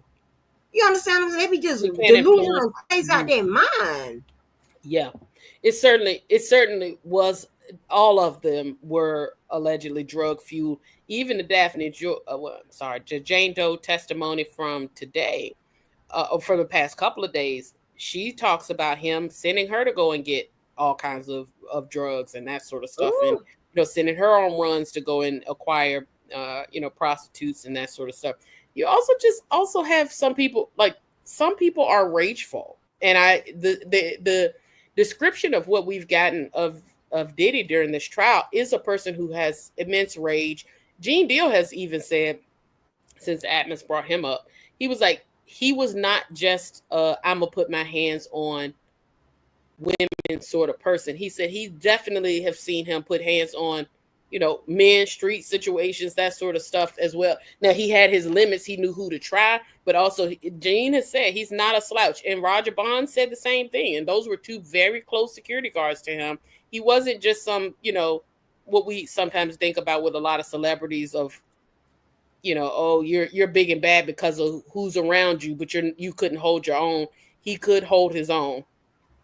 Um, so you got to think about the power, the strength he may have had at times. He's working out for, he had his personal mm, trainers, stuff like that. This was not a weak person, and it wasn't a person who was not more than willing to put hands on somebody. So that is just insane. I mean, and the shot, the shot, shot in the nose lady. What I'm yeah, saying? It's just yeah, Diddy has had. I mean, his celebrity hmm, has saved him. And this is something I wanted to add, right? I want to add this. If, if for the defense, if they don't blame it on the drugs and the alcohol hmm, and just try to get some mitigating factors in there to at least either minimize his, his verdict, or be found not guilty, minimize his sentence or something like that. If he doesn't, if they don't go that route, um, challenging the victim witnesses, sometimes that's a 50-50, because you don't know how the jurors will see that. Now, I'm told that they have more men on the panel. Is that mm, right? I think I read it. They have more men on the hmm, panel hmm, than female, right? So, but if the defense doesn't come up with something like saying, yeah, this was, drug fuel rages, right? hmm, Meaning, like, listen, under when he was a drug fuel, he could attack, yeah, the women he's been with. and friends, and the security, whoever's around him, right? Because the prosecutors put evidence out that he had fought a whole bunch of people, right? So Mm-hmm. they can say that, listen, it was the drugs. You see, he just didn't Yeah. touch women; he touched men and everybody else. Everybody could get it. Mm-hmm. His hands was bisexual. They could get it. Yeah. Anybody, right? So if they can convince the jury that it is a pattern of behavior, but a pattern of behavior that's fueled by drugs and rage Mm-hmm. and and maybe I don't know if they have some type of I don't know if they have anything in discovery, but fueled by maybe he got a little mental issue. And that No, I they was will. just about to say that I would encourage them to, if I was consulting with them, I would absolutely encourage them to identify a pretty pervasive diagnosis of narcissism, of well, that one probably would actually work against them, but it needs to be listed based upon the way that it is. There's all sorts Mhm. of adjustment disorders he could have. There's all sorts of anxiety stuff. There's even the substance abuse stuff in and of itself. And then I would certainly go with some of the disorders that are associated with at times violent behavior. And that was I said the same thing with R. Kelly. I do believe that his mental health was not utilized well enough in his defense. Especially after reading the pre-sentencing report after the fact, but even what we already knew, I was a little alarmed of how the attorneys sometimes would turn a blind eye to that or not use it to their advantage, especially when you're in situations where all of this evidence, you got video footage, you Mhm. got different sorts of stuff. You got to start mitigating, and mental health is a Exactly. contributing factor to what I believe took place here. And I really would encourage them to lean on that to possibly help. Exactly, because you have evidence of it. Why not use it? You know what I'm saying? Hmm. If at all possible, you try to use the prosecutor's evidence against them, if all possible. Hmm. And if you can't, it is what it is. But now, so I mean, but and the other thing is he has to depend on his celebrity. His celebrity may or may not save him. I Hmm. don't know, because they did an excellent job in damaging you know, Hmm. his what's the name, right? Why am I losing my mind? Whatever, damaging his reputation, Hmm. right? They did a pretty good job damaging his reputation. That's why on in the back they were fighting for the judge to stop Tony Busby and whomever else were putting all those civil lawsuits Hmm. in the wake of a criminal claim, right? So Hmm. they were like, hey, you got to stop these civil claims. It's damaging our client's reputation Yeah. ahead of a trial. Yeah. They was trying to get in front of it, but that judge was like, Yeah. I ain't gonna do I'm not that. trying to hear it. I and I do. I'm very interested if he is actually found guilty of anything. If we get access to a pre-sentencing report and stuff to see what the assessment is on that. I'm also interested to see what I am, and I know a lot of people probably would not believe this, but I want to hear. I can't wait a little bit to see what his defense does put forward. If it's a bunch of character stuff like they did, R. Kelly had the man up there talking about here's a little CD I can play for the jury. You know, we don't, that sort of stuff is not going to do it. That stuff is not going to do it at all. But we do have Brian Steele. We know he has just of what we know of him, the strategy and that sort of thing. Bye bye. Agnifilo, you have people who we've seen them in action put forth stuff that definitely does help with mitigation. I'm very interested to see what they do put forward. If they put any, people forward who are saying no, none of these things ever happened or what have you.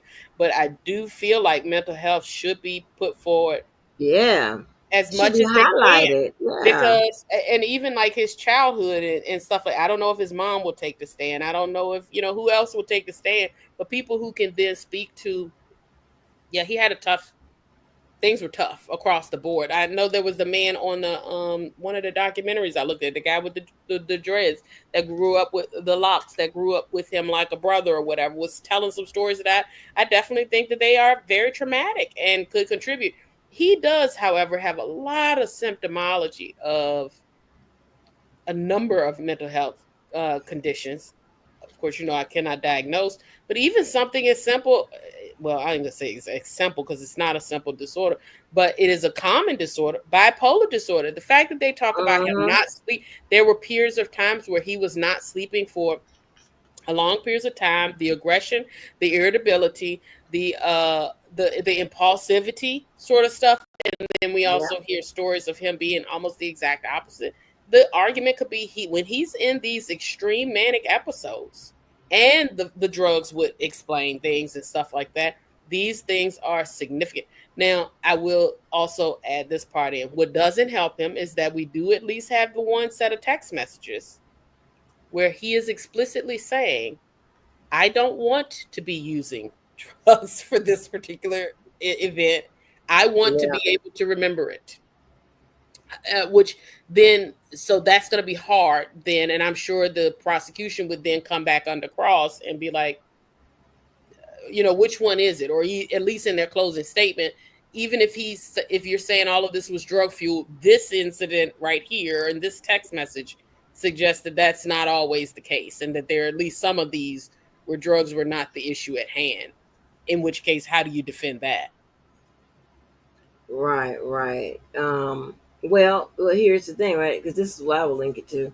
Listen, due to the drugs, okay, Mm-hmm. that caused some mental health issues that went untreated.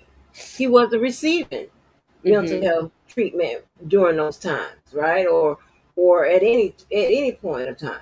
So the residual effects of doing all of those drugs caused behavior when he wasn't high at all. Wasn't, I'm pretty sure they'll find some expert that can say that can Oh corroborate yeah, that. You know, but it um, you doesn't stand up very well um, because you of just on you're the just mental trying health to side. do. I'll say that.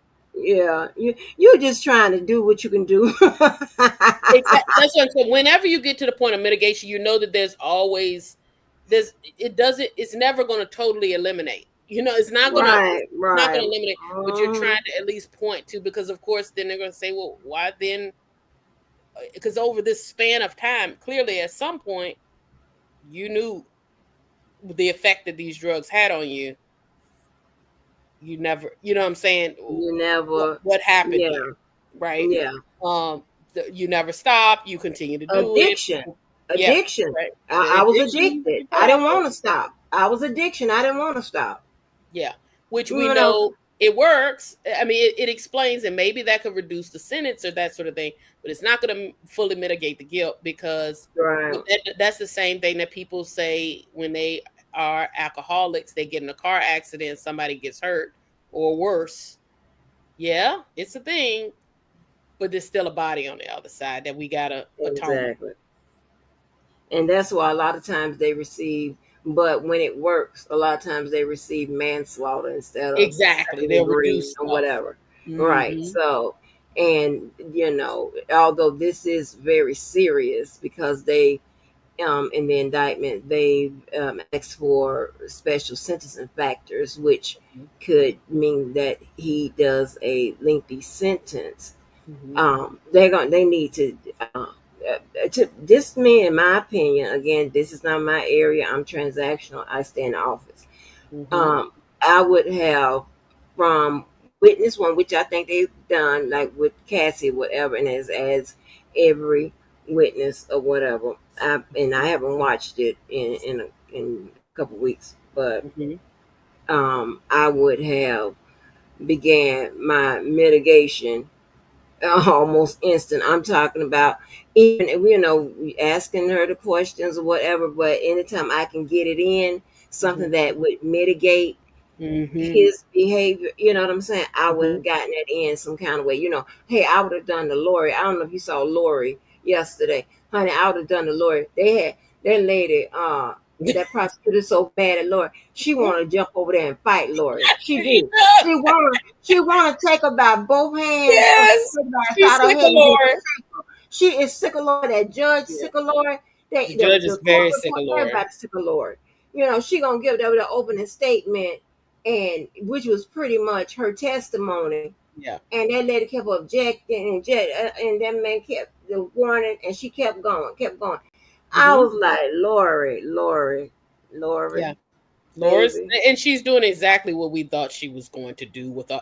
She doesn't have the mental capacity to do anything besides toot her own horn, and she is the calmer version of Daryl Brooks as far as how her mentality is and how she's so very self aggrandizing in how she Mm-hmm. navigates stuff. I'll say this too though about on the Diddy part. Here's the other factor that would hurt him on the substance abuse addiction part. You then have witnesses, and you have Jane Does and Cassies and people like that who then describe when sometimes the workers who he was getting to come in say, multiple of them have said he would, if he didn't like something or whatever, he would pull them to the side, take them into another room. Then you can hear the physical abuse, and then the person is pushed back out there. This is where I'm going to tell you from a mental health end doesn't align. If you either you got to be in a rage or you're not, right? So Mm. you can't necessarily be able to stop and rationalize this part of it and be able to think and be, to me well, I'm not gonna say to me, and from a mental health perspective, that shows a level of cognizance that cannot be Right, associated with the drug. If you were the drug, right, it's like you're gonna rage out whenever. You're not going to strategically make sure that they get pulled into a different room and things happen, or you're not going to strategically make sure that you get things positioned in such a way, and then all of a sudden you rage out and you come back, and you rage out and you come back. That would have to happen, and we don't know that to happen with any of the drugs that are being referenced in this trial. What that suggests is that even if you were still cognizant enough during enough of this that you knew that you needed to pull them aside to do things that were wrong. right. And here's the thing: that cognition, right? That is a part of the. Okay, how can I say this? Because I don't want anybody to get confused. That is, I'll leave the word elements out. So that is a part of what is needed to say, hey, a crime occurred, right? A Hmm. long time ago when I spoke about mens rea and the actus rea and the concurrence between the two and then Hmm. causation, right? Hmm. So, when you're dealing with the mens rea, that is the person's mindset. That's their mental state or their intent, right? So, cognition is directly related to the intent, Hmm. So that is going to be, mm, I don't know. At best, I don't know how to do he it. could Yeah. certainly he could be presented as a functional addict, which we Yeah. know happens and is very common, right? But then, from what my experience is and the testimonies I've had to deliver about stuff like this, is that it doesn't tend to hold up very well in the course once you talk about the fact that you can function when Right. in relationship to rage. If you can function enough, because from what Cassie said, and I think I felt like that was intentionally why the prosecution was asking, one, to try to show that he was dangling this celebrity carrot in front of her, but also they asked Cassie, did he ever take business calls near you? And she's like, he was doing them all the time. So again, that mental health part Yeah. on the addiction part, They it good. harms it because you're doing, especially when you're talking about the complexity of the types of deals and things that he would have been doing. It Yeah. suggests that, well, if he was competent enough to be able to do that, there's no way he just was raged out and couldn't reel it in because of the drugs, right? So it would Right. end up falling apart when they got an expert on the stand. Right. Yes. So, and I'm glad y'all are updating. me of what had happened, because I don't know. So when you say that already tells me, when they ask an off the wall question that would seem off the wall Mm-hmm. question like that automatically tells me that they saw something in discovery Yep. that the defense, may plan to use, Mm-hmm. that speaks of his behavior and how he can switch it on and switch it off. They're Mm-hmm. already getting in front of it. Mm-hmm. Okay, they're already getting in front of it. So they're like, hey, they're asking. So sometimes when you hear them ask questions, or they go, far and beyond what you think that she's gotten the answer, move on. No, a Mm-hmm. lot of times they look and see something in discovery, and we're like, the defense may try to go that way, or they see something in the paperwork fight in the back, and like, Mm-hmm. oh, okay, because a lot of times with the paperwork fight in the back, they'll say, they'll be presumptive, right? They're not saying that the defense is going to use it or the defense is going to say it, but just in case they do, because they have a lot of those fights in the back. Just in case they do, we're going to block it, or we're going to limit it. Or, I mean, with Don Hughes, Mm-hmm. honey, they fight. I don't know who the hell Don Hughes is. Some kind of, I don't know if she's a specialist or something, but whatever it is. She's a psychologist that, again, I question some of her ethics, but here we go. Yeah, they were. I mean, they are really fighting tooth and nail about whatever she had to say. I was like, "Ooh, okay, but let me download this because I don't know, exactly what was going on with that." But yeah, so it's a lot that be going on in the background that we see play out in court, but you don't know, you don't different know the mechanics of it, and what was all the transaction, all the fighting going on. And I know that judge, I know he's probably said, "Oh Lord, I signed up for more than I could chew." Because all that, I mean, when I tell you, it's like one side of file letter, the next, boom, boom, boom. I mean, it's detailed, you Mm. know, information. I'm like, ain't nobody. I was like, I've been unquit. I'm finna go out here and deliver me some Uber or something. 'Cause I ain't got time for this. This is why I keep me several jobs, and because listen here, all I got to do is like something look funny or something I don't like on one, and you're not willing to change it, or work with me. I'm like, okay, well, let me Oh, go. and the young Miami has entered the conversation. What? So I'm just going to read what I'm seeing here, because I was just looking for a quick little update here. So, Okay. again, this the current Jane Doe, same individual, that we were talking about before, Mm. testified that she became jealous when Diddy started showing off a new girlfriend on social media. And again, this was somebody who was with him in like from 2022 to 2024. So we know that Mm. Miami was in the picture at that time. And he said Mm. that he was very romantic, that she said that she was very romantic with the other girl, to the point that Jane Doe on the stand became jealous because he was making her do the freak offs, but whining and dining the other person. So it Ooh. says the woman is currently on the stand explaining how she became jealous when Diddy started to flaunt his new girlfriend around, despite her and him still being romantically involved. So in 2023, do a Google and see if that would have been Young Miami, but I believe it should be. That aligns, Yeah. because I think he got arrested in 2024 or 2020 or the end of 2023, one of those two. So It gotta be, yeah, it gotta be Young Miami, yeah. it's Young And Miami. and, and she said that he was out publicly with us. It gotta be Young Miami. Exactly. So it said that Jane Doe says in 2023, Diddy reportedly took another woman to Turks and Caicos for her birthday, which we know that was definitely Young Miami, because I remember that it was Turks and Caicos and people were talking about it, while Jane had to sit back and watch from the ground. She claims it made her sad because she always wanted to go to Turks, but Diddy never took her. So when she saw the new couple on Instagram, she was livid. It made me feel absolutely terrible. I just finished my birthday with him. It broke my heart because I just finished spending my birthday with all these guys, having sex with them, and then he would leave and do such romantic gestures for somebody else. When she confronted him about it, he reportedly downplayed the situation and told her that they were just business partners.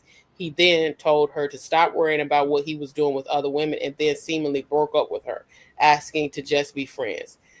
She said that she felt cheap because she would have been involved with all those other freak offs just to please him, but he turned around and be romantic with another person. Mm-mm. Mm-mm. But from what that now we don't know, this is her perspective of what happened. We don't know if he actually, what was what they were doing in Turks and Caicos. She wasn't there, but it appeared to be, romantic in nature. And do have at least reports from one of the other civil suits that said that she was, possibly a participant. So we'll see where else all of this testimony goes. Mm. She said, here's something from earlier, because I know you haven't been following it as closely. Much like Cassie, Jane Doe spoke on having to have SES with the hotel with, quote, entertainers. This is where her testimony is getting, today's testimony has been very juicy. I'm just reading you a summary. But she's actually suggesting that this suggests that possibly celebrities Yeah. that are not Oh being Lord. named were also involved, and or other workers. But the term entertainers was used by her, and I saw that on the Inner City Press. She specifically mentioned she wanted to use protection, and she saying she asked Diddy to let the workers wear them, but he would not allow it. It was met with disapproval. A recording was played highlighting that. She became emotional while discussing 2 instances where she cried after their freak offs. On one occasion, Jane believed she and Diddy were going on a date, but he said he had a, quote, entertainer for her instead, and that it would be quick. The session lasted 18 hours.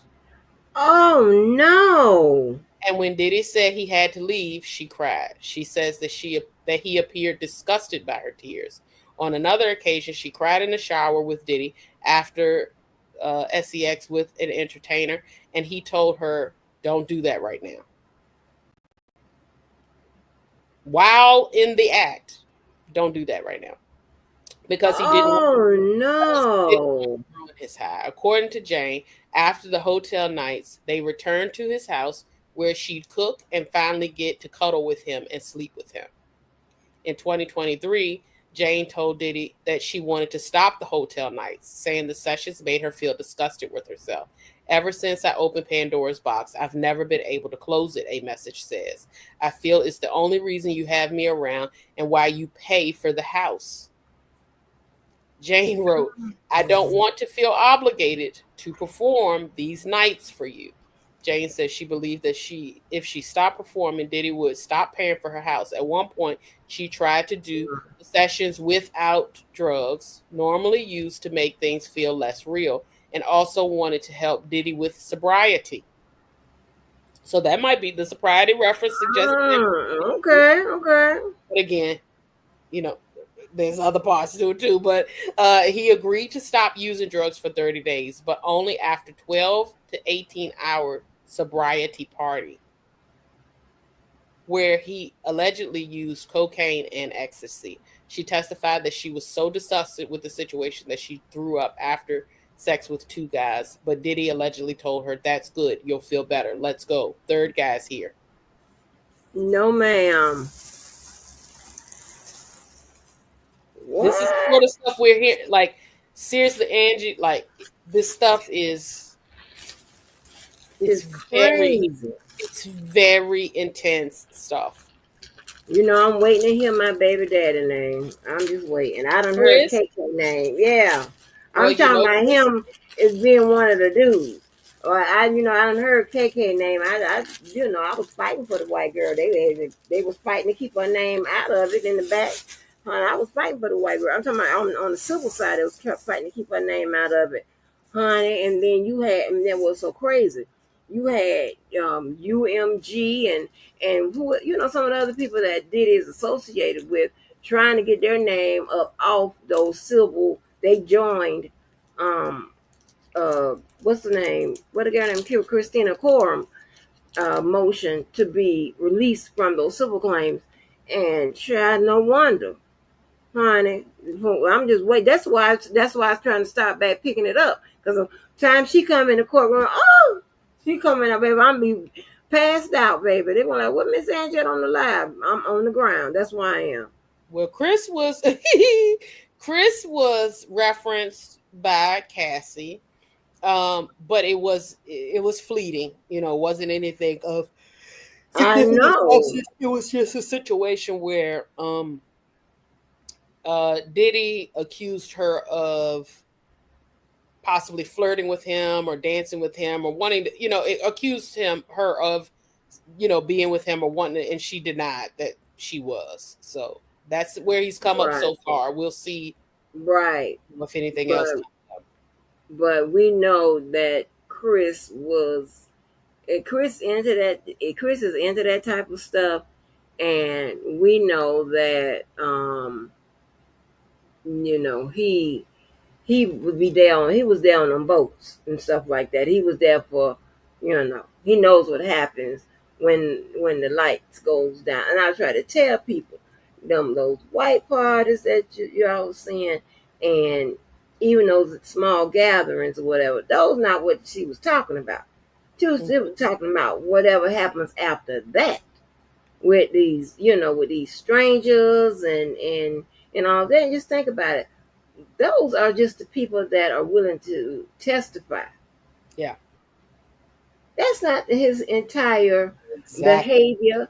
Yeah, since that man been on the beaches of Miami, okay, Hmm. you know, he is been doing the do. Hmm. So, I mean, Yeah, yeah. There's I mean, and I know that there are a ton of people who are still like, I don't want to say it's in denial, but they hear this testimony very different. Um, and maybe they're looking at it differently than I am, but like there's just so many elements when we talk about the RICO.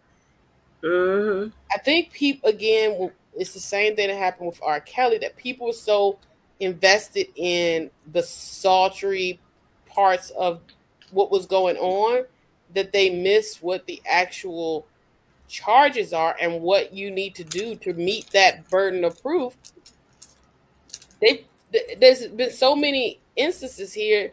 There could have been 100 different counts of RICO, right? At this point, mm-hmm, based upon what they have said. And again, we are talking about RICO conspiracy, not necessarily the RICO itself, but what they have discussed is him connecting with other people to get this to get the circumstances, arranged in his favor, to obtain drugs, to obtain prostitutes, to obtain, to physically abuse people, to engage in fraud, giving people do things for other purposes, all kinds of stuff. Like I really haven't seen where there has not been the check boxes made. Now, of course, once we hear the jury instructions and stuff, maybe that'll be different. And maybe once we hear the other side, maybe I'll say, okay, well, because of that, now that we done heard this other stuff, yeah, knock that one off or whatever. But thus far, it's just been day in and day out of, and here's another RICO. Like, yeah, here's another thing. Like, they only have to meet, what, two of them? And I would say mm-hmm, all of them at this point, or at least have put forth a witness that has suggested that, they saw stuff and was a part of stuff. And then the biggest part that I worry about is where the money, the prostitution's being transported. That's just is what it is, right? That to me, that's a given. But that isn't the worst of his worries. The money part of it yeah, coming from those business accounts, yeah. that Tying is it all that's together. my big, yeah, that's the tie that binds. Yep, tying it all together. That is encapsulating the whole thing about RICO. People think that just because it is a business, Hmm. right? They in their mind they believe that can't be a RICO enterprise because it is a business that wasn't set up to carry out racketeering Mm-hmm. activity, illegal acts. That's Mm-hmm. not how the law, the statutory language of the law, it, it's not written that way when it comes to RICO. Yeah. No, it means that, hey, a business can be illegal or legal. Okay, so they can have both people that's just fixing the coffee inside, Mm-hmm. and they can have people that are carrying out illegal activity. It doesn't even have to be a structured business. It can be a group of people. It can be a different kind of organization. It can be a gang. It can be an individual. Okay, understand that. But it does need to have people and not necessarily in concert to do something illegal, but just a group of people functioning, have like the appearance of a group, you know, and people they don't understand that portion of it. Like anybody, you know, Yeah. can get caught up like this. Now, let me tell you, what I'm waiting for. And I don't know if Ti done paid these people off, or they under these NDA. They think the NDA. That's what I'm waiting for. I'm waiting for the Ti drop, honey, because they, in my opinion, they were so reckless with it. They put on the text messages and stuff. Hey, anybody want, they must be willing to do drugs and all that. Must be willing. Yeah. Yeah, girl. That's what I'm saying. I'm just waiting. I don't Yeah. know. He gonna pay these people off. Listen here. If we see them downgrade and move to just a regular neighborhood in Atlanta, we know what done happened, honey. Because he done paid them off with that house or something. Mm-hmm. Because I mean, they do the same stuff. It's And a keep lot of in them out there mind, do the same stuff. with this case, we have another situation that harkens us back to the first R. Kelly case from many, many years ago, where we have another key witness, which would be Gina Wynn, who literally is now in the wind, disappeared. Nobody Yeah, can find her, which we know that she maintained a relationship with him, even, at least on and off, whatever it was, right up until the point of his arrest. And there's some growing speculation that she may have been, ducked off or given the opportunity to conveniently go on a vacation in an undisclosed space. mm. And But you, the prosecution still has not been able to find her. She, I think, would be victim number 5. One of the don't give me the line on that part. I need a Keller. I don't know if he's following this case as much, but I need somebody like Keller who can keep up with who is who, or a diva. But yeah, yeah, we do know that she is missing, and that the prosecution has been unable to locate her. Uh, and people, it's very strongly suspected that she may have, taken something on the back end, which could be a whole nother case if that absolutely actually, is what took place. But they do not have a clue where she is. yeah. They saying, yeah, they're reporting that he is still paying the girl rent on the stand. Pay for her teeth, Yes. Yes. furnish her house. Girl, It's, okay, it Sean. it it goes deep. It goes Yeah, deep. yeah. I'm about to call him and say, well, okay, you still paying bills. Well, what you pay to an old lady that's not going to do no freak offs and not going to get into illegal activity? You got anything I can do? Can I Mhm. just, can I type some stuff up for you, whatever? God darn. Yeah. Right. Like, baby, he is generous with the cash.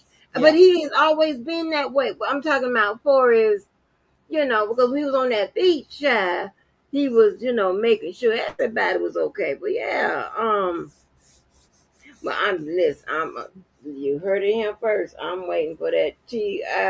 But the thing about it is, I mean, I don't think I say, well, maybe I take it back. I don't think Ti was is reckless.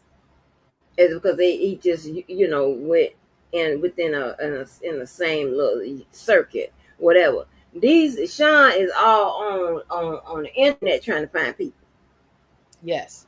On He's Craigslist, going on yeah, on Craigslist to me is Craigslist and wild. all of that. Like what? Going on Craigslist is wild to me. And keep in mind, Craigslist is probably the worst place that they could have been because we know we Exactly. know where Craigslist is now. That's part of what. That's not part. It was taken down because it was facilitating exactly what's being described. Yeah, and then where you think they get the Craigslist killer from? Thank you. Is not a good source or resource for nothing. Mm-hmm. Like Nothing at you all. know what I'm saying? Maybe if you need to find a client somewhere to live, but Yep. girl, bye. Yep. God darn! I mean, that tripped me out when I saw that he was that reckless with it. And then this thing about not wanting them to use protection. I'm like, how are you getting around the diseases? Come on. Mm-hmm. Now, I Jonathan Oddie said, now, I don't know if this is true. He said that Cassie, he said Cassie and Diddy gave him herpes, but well, Cassie at least described. Now they didn't, necessarily confirm. I'm sorry, honey. They got me hooked up to the monitor to see if I got sugar or not. And every time Girl, it's I thought it was mine. I turned the thing down on my phone. girl, I'm done with you. So I thought it Girl, was I mine. literally just put. I'm doing a program to help my it's like a health management program, and a part of it is you wear the CGM. Do you have a Dexcom? They That's did what put it it's at in. the same ring. That's why I started turning. I look at my phone like what? Because I had just looked at my phone earlier. I'm like, I know I'm good, but it's a part of that program, so it monitors your like. You have to wear a couple of them so they can monitor and make sure that like everything's good. And I'm like, I know That's what I'm I'm not up high. doing. I ain't even eat nothing. Girl, that is Yours so sounds like is funny. it tanking or going up? Girl, what you say? Yours that was a tank. It was going down like it was too low. Yeah, they trying to see do I have diabetes or not, and it rings all through the night. It done dropped to 50 something, it's 60 something, and Is it whatever. within your first 24 hours that you had it in? This has been it's been a when did I go? Maybe it's been a week, almost a week. Oh wow, because I know the first couple of days and then the last couple of days it'll do that for me. Like it'll like all night long to the point I cut the alerts off. I How you because do that? Because I'm sick of this. I oh, cannot. I'm like, can I? It just look like it's just taking over my. It's mm-mm. beeping all through the night. No, That ain't and gonna they work said out. it and when it's doing that too, that's not it. It's not always accurate. I went under alerts and I just turned. If you go in the settings in your Dexcom app and go under alerts, you can turn them off. But let me ask you this: is it going to stop tracking me? Because she No, wants to see. Oh, okay, okay. no, it won't stop. It just stops all those alerts. Yeah, like this is annoying. That first couple of days, girl, it was waking me up all night long. And I'm saying I wake up feeling fine. And also like the application that I have as well talks about like the app that I'm using to, track everything, which everything is going well. And I'll actually stop doing it probably here soon. But it talks about the fact that you can get like false low readings and different sort of stuff like it's a part of the process when you're wearing a CGM.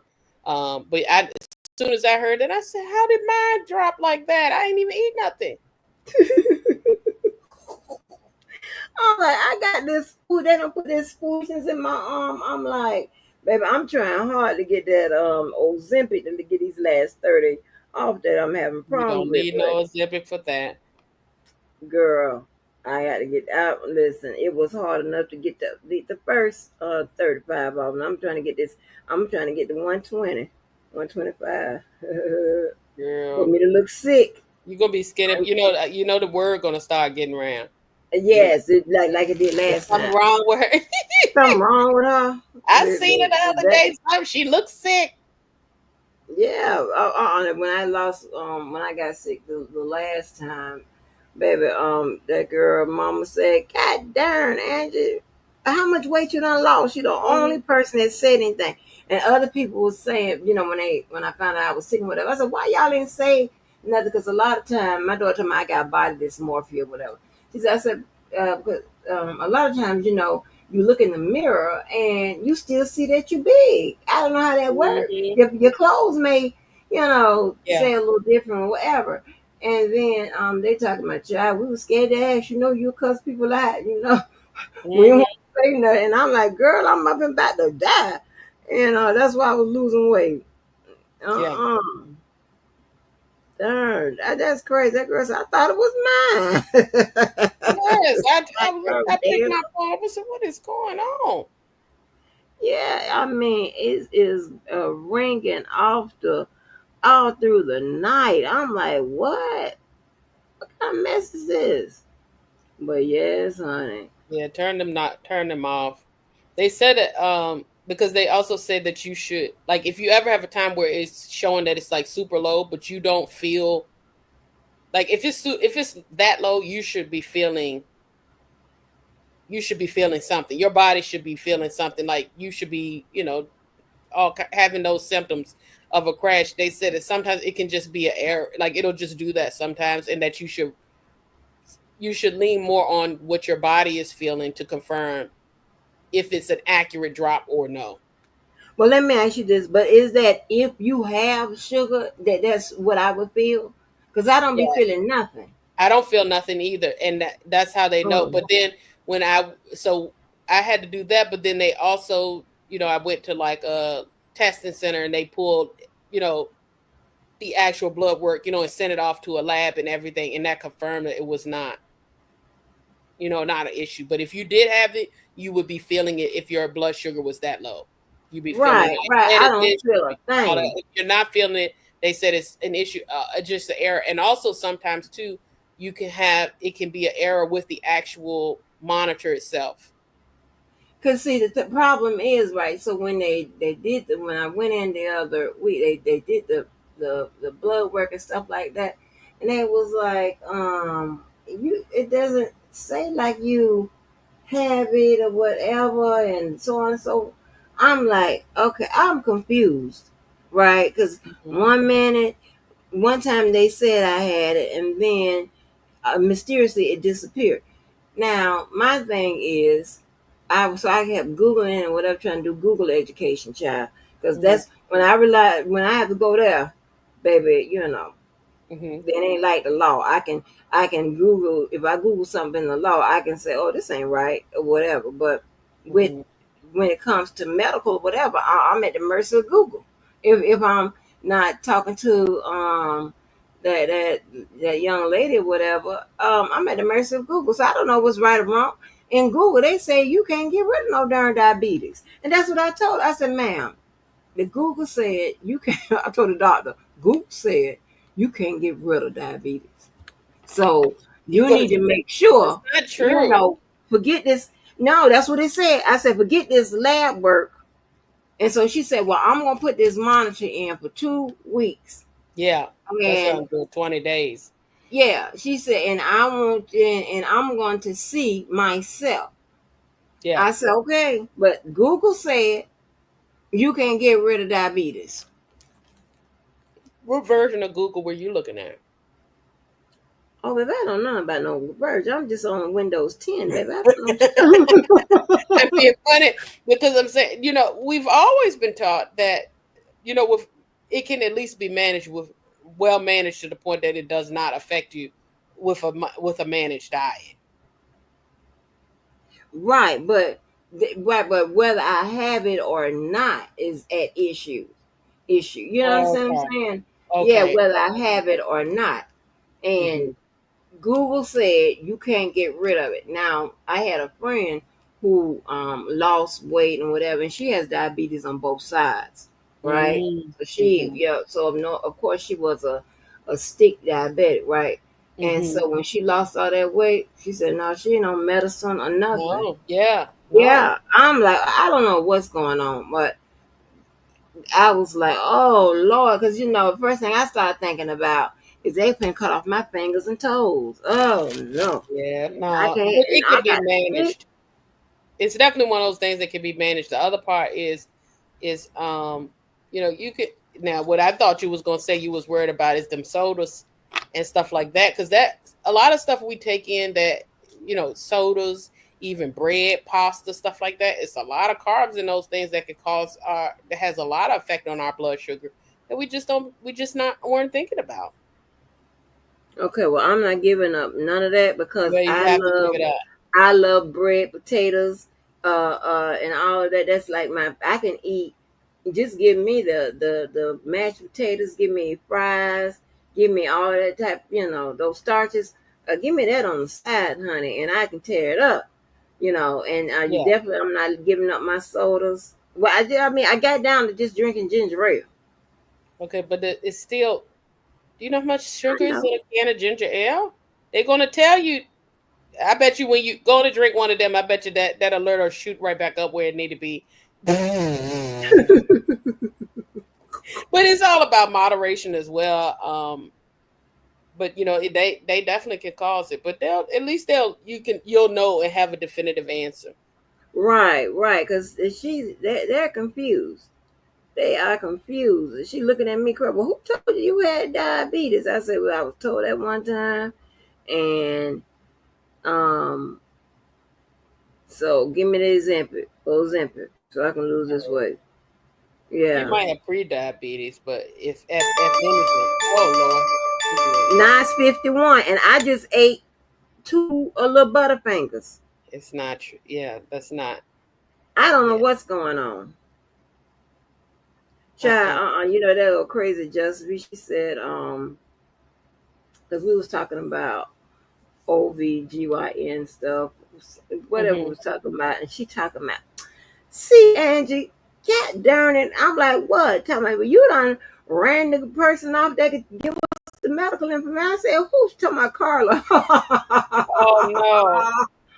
Girl, I holler. Baby, I holler. She's so goddamn stupid.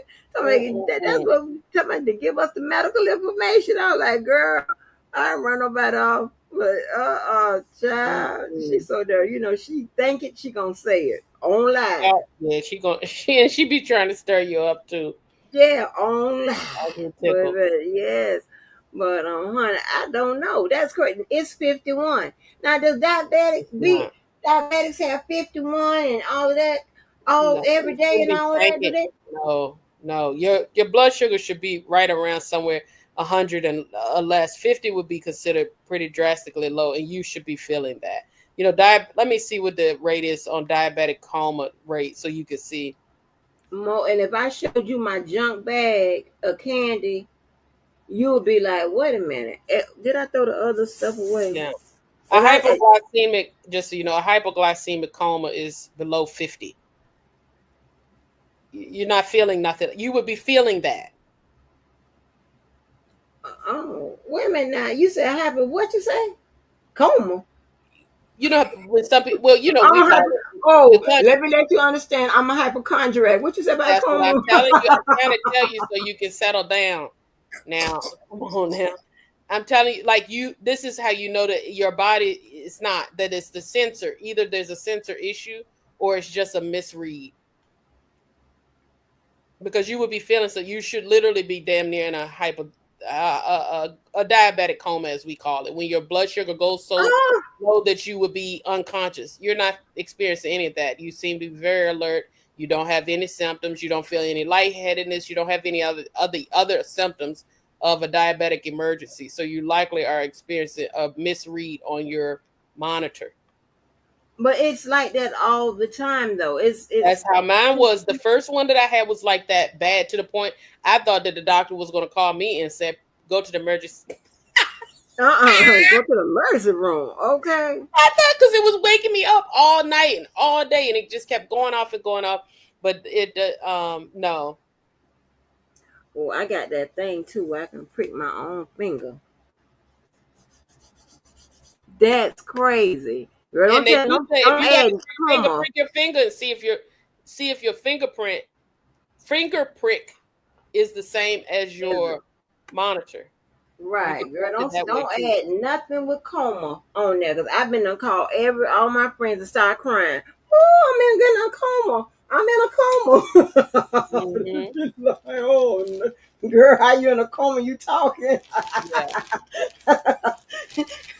Oh Lord. They know me, baby. Try that, honey. I love me some meat, girl. Bye. Yeah. Where Tell the me meat nothing at? about no coma. Let me find that thing. Where is that thing? Prick your finger. Ooh, I don't see how them people do that every day. Girl. Yeah, that poking is crazy. And you know, even the Dexcoms now, because you got to change them out, I think like every 10 days or so.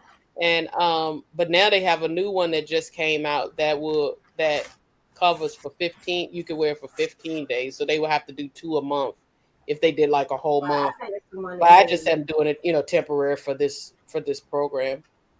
Yeah, that's crazy. You got one, and I got one. That's great, Yeah. twin. What have you been? And And it had to because that sound was so distinctive. you talking about what? Wait a minute. Yeah, unless you got that app, you know that sound. You know what I'm saying? Right. Hold on for 1 minute. Hold on for 1 minute.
Find out how to help me change the settings, honey, because your mama don't know. Child, my daughter and her got to figure out how to get If this you together. still paying Daphne Joy's rent, Mm-hmm. which makes you wonder, okay, so why is that? Because you clearly were not in a like now they're not in a relationship or what have you. So what I don't want Hush, to. hush. That's what I was about to say. It makes you think about. I think they called her Juice. Uh, Juice, and who was the other person? I think it was. Gosh, she took the stand in the second trial. I Jeez. forgot the name of the lady who Sparkle's niece. Rashawn. Rashawn, exactly. Buying it, keep giving her the get her car and different sort of stuff like that, keeping her on the thumb. I got to take a call. I'll be right Oh, back. you good? Okay.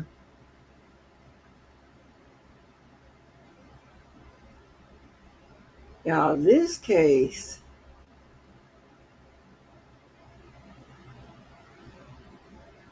while it does have similarities in the structure,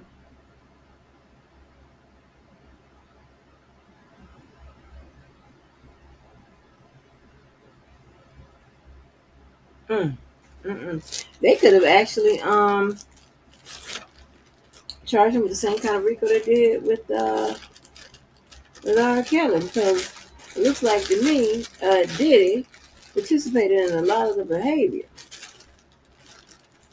a lot of the criminal behavior. Golly. But y'all, I am looking for. I'm not running with y'all. I'm trying to get this thing. I am looking for Tia.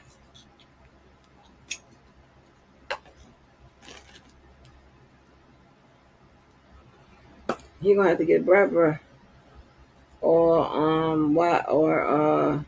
ASAP Joe. Now how this thing go? Put this in here. Hold on. Wait a minute. I don't know about none of this crap. Okay.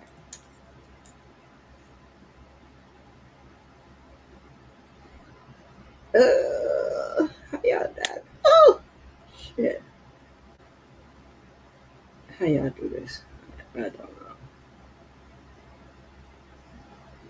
Let me see what my read is because baby. Okay.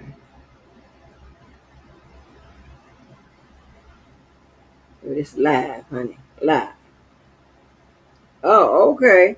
It's coming up. This say I got it.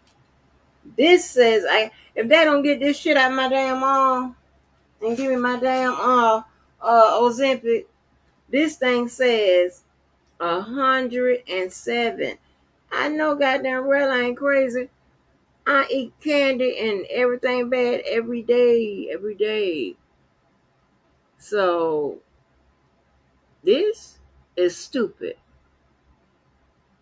This what? How you get it that wrong? Come on now. Y'all, that's why you got to be in charge of your own medical care. You got to know your body. You have to know, you got to do your own research. No, I ain't crazy. All this candy and foolishness I eat, I don't do right.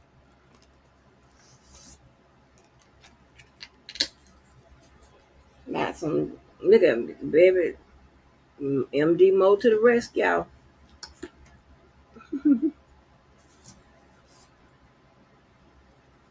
She told me it be misreads and stuff. Ain't that about nothing? It misreading me. Got this thing stuck in my arm. And thing talking about 107. Child Shabuki. I got it. Oh, I done got it. I done caught it. And I know I'm not gonna do no insulin. You can only insulin I'm gonna do is the old Zempic, whatever they call they call it the semaglutide or whatever. I'm gonna do the semaglutide, however you pronounce it. Hey, I'm gonna do the semaglutide, and that's what it's gonna be. I'm not gonna be no stick every day. Check no. I'm not checking shit. Okay, I'm not checking shit. They done gave me the diabetes. I wonder can you just have a high number and not have it?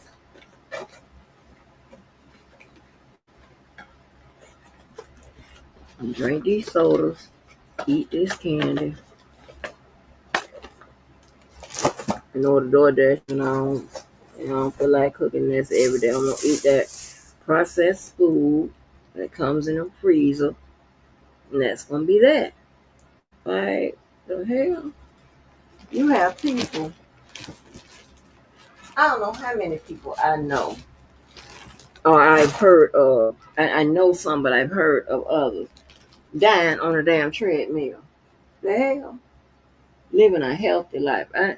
This dude in here go running every morning.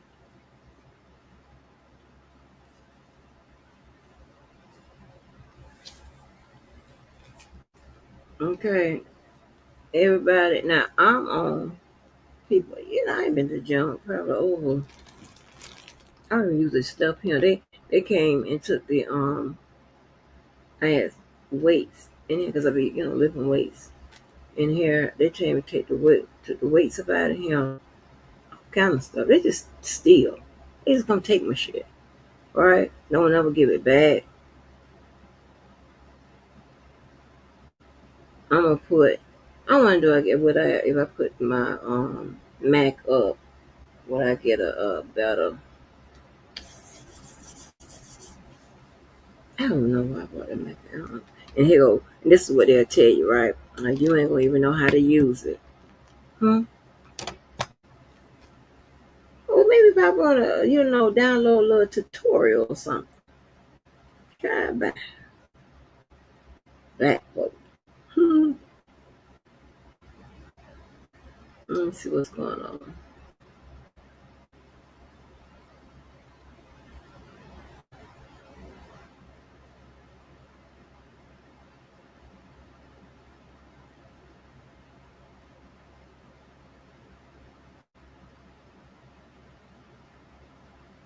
They probably, let me tell you something. On Cross, they probably take this lady head off.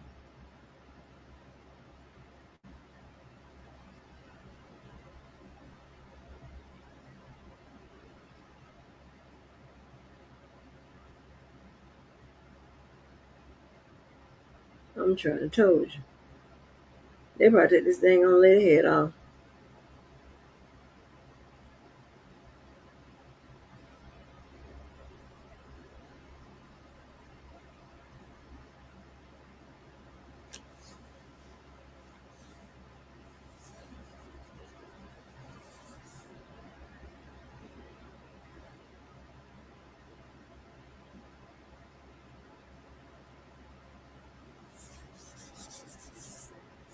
Says Jane, an ex-girlfriend of Sean Combs, who's alleging that he sex trafficked her, has spent a lot of Friday reading aloud long chains of text messages between her and Combs, explaining in fine detail the sex acts that she said she felt obligated to participate in as Combs flexed more psychological and financial control over her. Jane is a pseudonym. She was in the middle of reading another long text chain when someone in the courtroom sneezed. Jane and I break stride, giving a reflective bless you before pressing on.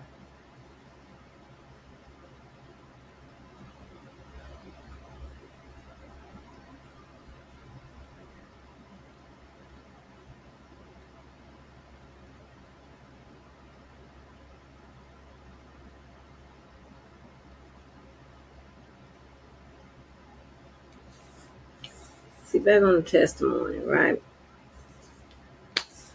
Prosecutor asks, "What did you mean movie night was not on my mind? What was that?" She said, "We would not have an entertainer.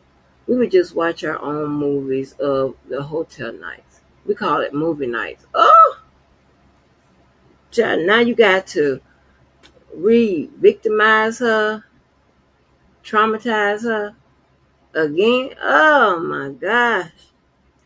Says prosecutor says, "What did you write?"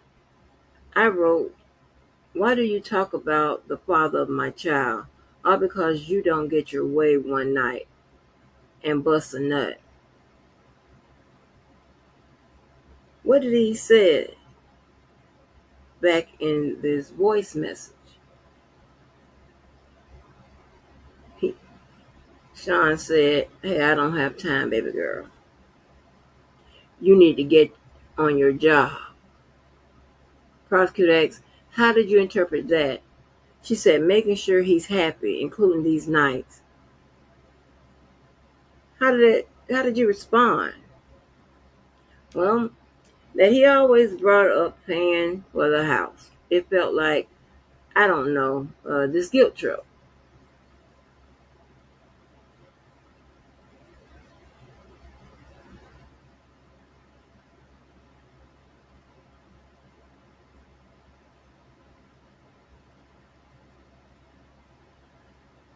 So right there, you can tell what the prosecutors are trying to establish, right? What the prosecutors are trying to establish, as well as laying out the foundation for an expert, someone like that, to come in and talk about the mental health part of it, right? Usually with victim witnesses who stay in stay with people who exhibit patterns of behavior like this, right? Which is considered sexual abuse, and depending on what type of behavior, could be sexual trafficking, right? Why they stay in situations like this, okay? When they have, when they're fighting back and forth, right? They are trying to overcome what could be considered as hearsay, because there's a hearsay exception that allowed it in. The courtroom wouldn't know it. You guys wouldn't know it. I'll know it if I read it, and I'm like, oh, okay, this is, affects present sense. I can tell when something is offered for the truth of the matter. So, but this is, I mean, Cassie was a strong witness for the prosecutor, but this girl here, and this was more recent. She is nailing him, honey.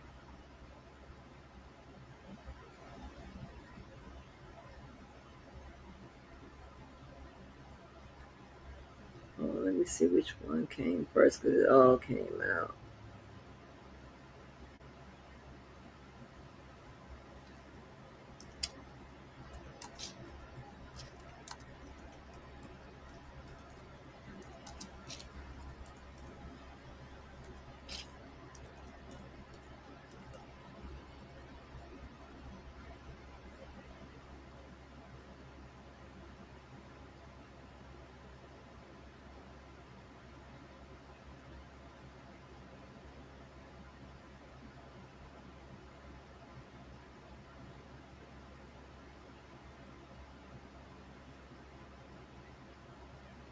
Hold on. I'm trying to see which one came first. Okay. As Jane is reading aloud text messages that Combe sent leading up to an all-star party. The party was a type of freak-off, but with multiple men and for a longer time. Jane had previously texted Combs asking for help purchasing furniture, but said that she did not want to participate in the all-star party because she was feeling anxious and tired from prolonged drug use. Combs responded with a series of insults, which she read aloud to jurors. She eventually told Combs she wouldn't attend due to her period. "Don't stress me out about money ever again," Combs wrote in a string of crude text messages.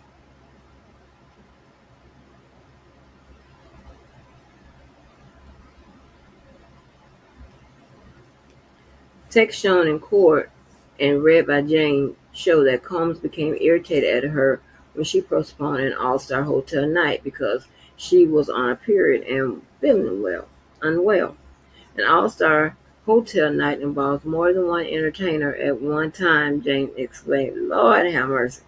I hope the word entertainer means like the dancers and stuff like that, because I hope it don't mean no entertainers like celebrity.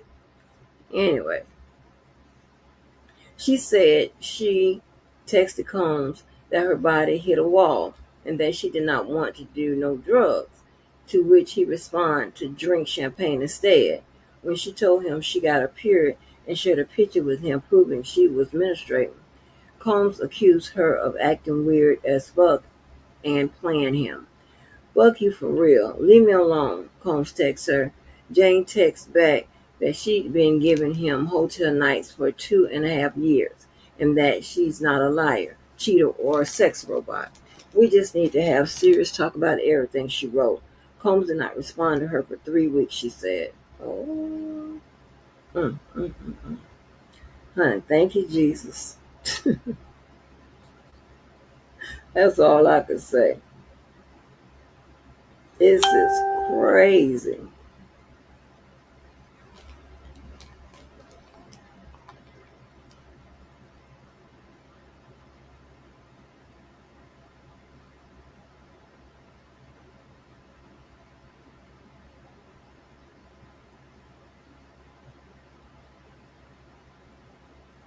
That's crazy. Mm-mm.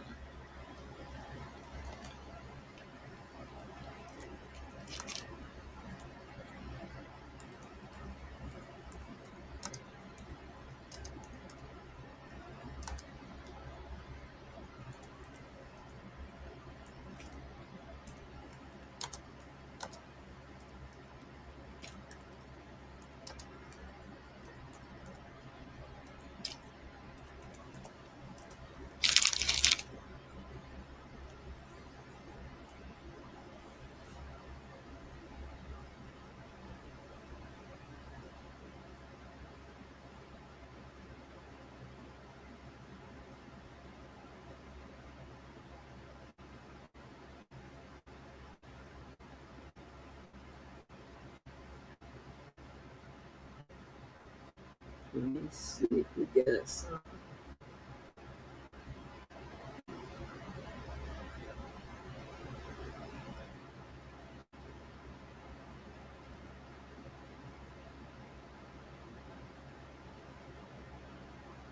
And while we're doing that, let me see. So yesterday was the 5th, right?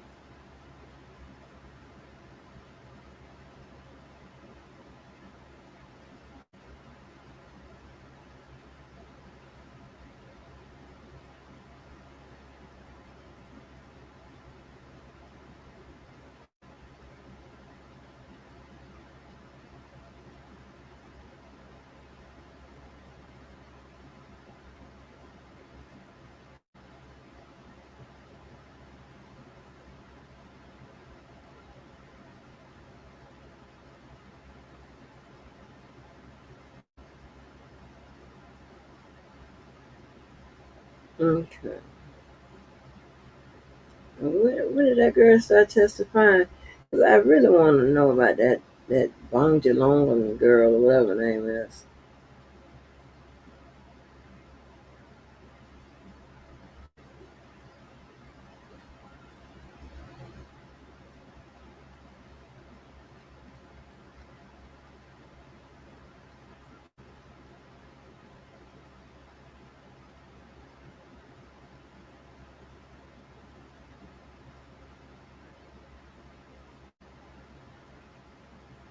What time is it? It's 5, right? I don't know how long they're gonna go. We need to look at some things. I'm gonna get to that R. Kelly thing comparison. I'm gonna do it today because it is pressing. It is overdue.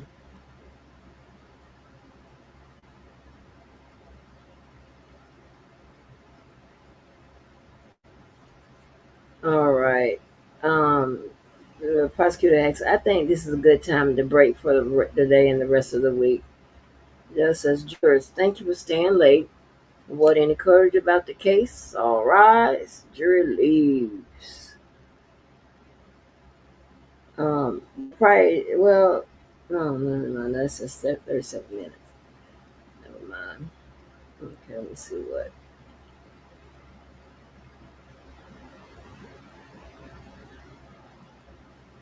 Jury leaves for the day.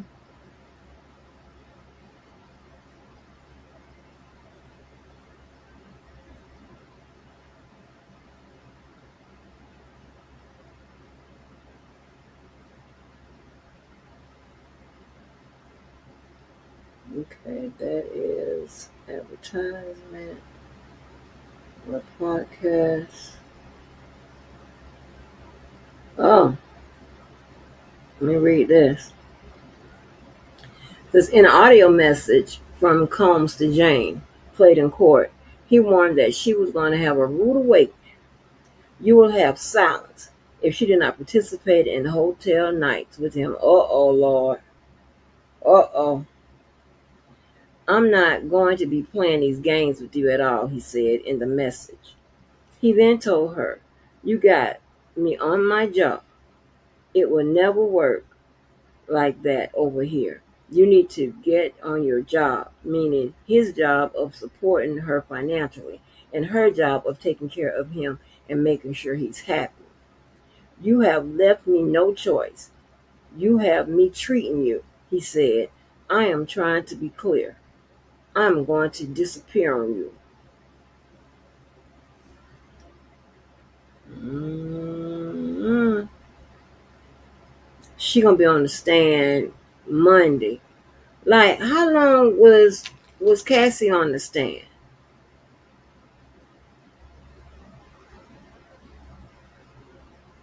How many days was Cassie on the stand? This girl's on stand yesterday, today, and Monday. Ooh. Now, let me see. I don't know how many witnesses it is. That's why I need the paperwork. All right, so I got yesterday's transcript in queue. I have. We're gonna do this indictment. Tales of the two indictments. Reason being because there's still some confusion. Let me get my pen and paper. Make sure I hit my points. There's still some confusion about how prosecutors present their case and prove their case, and how the defense present their case and disprove the prosecutor's case. It's all under the control of what we call procedural and substantive law. Procedural law is going to tell you how the process is ran. You know, the rules, the procedures. You know, when I say FRE, you know, or local rules, that, you know, if you're in Georgia, it'd be OCGA. If in Florida, FLA. Feds, FRE.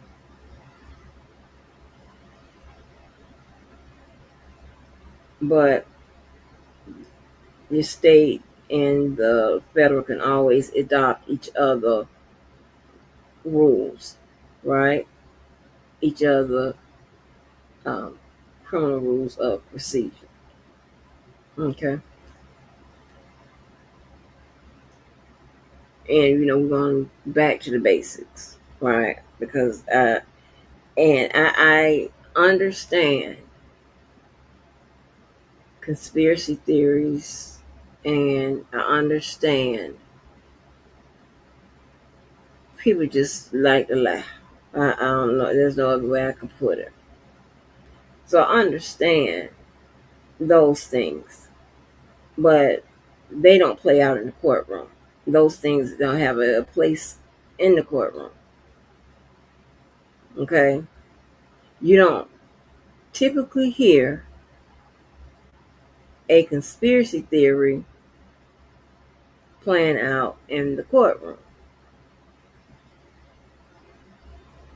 What you may hear, a legal conspiracy theory, if a case involves conspiracy,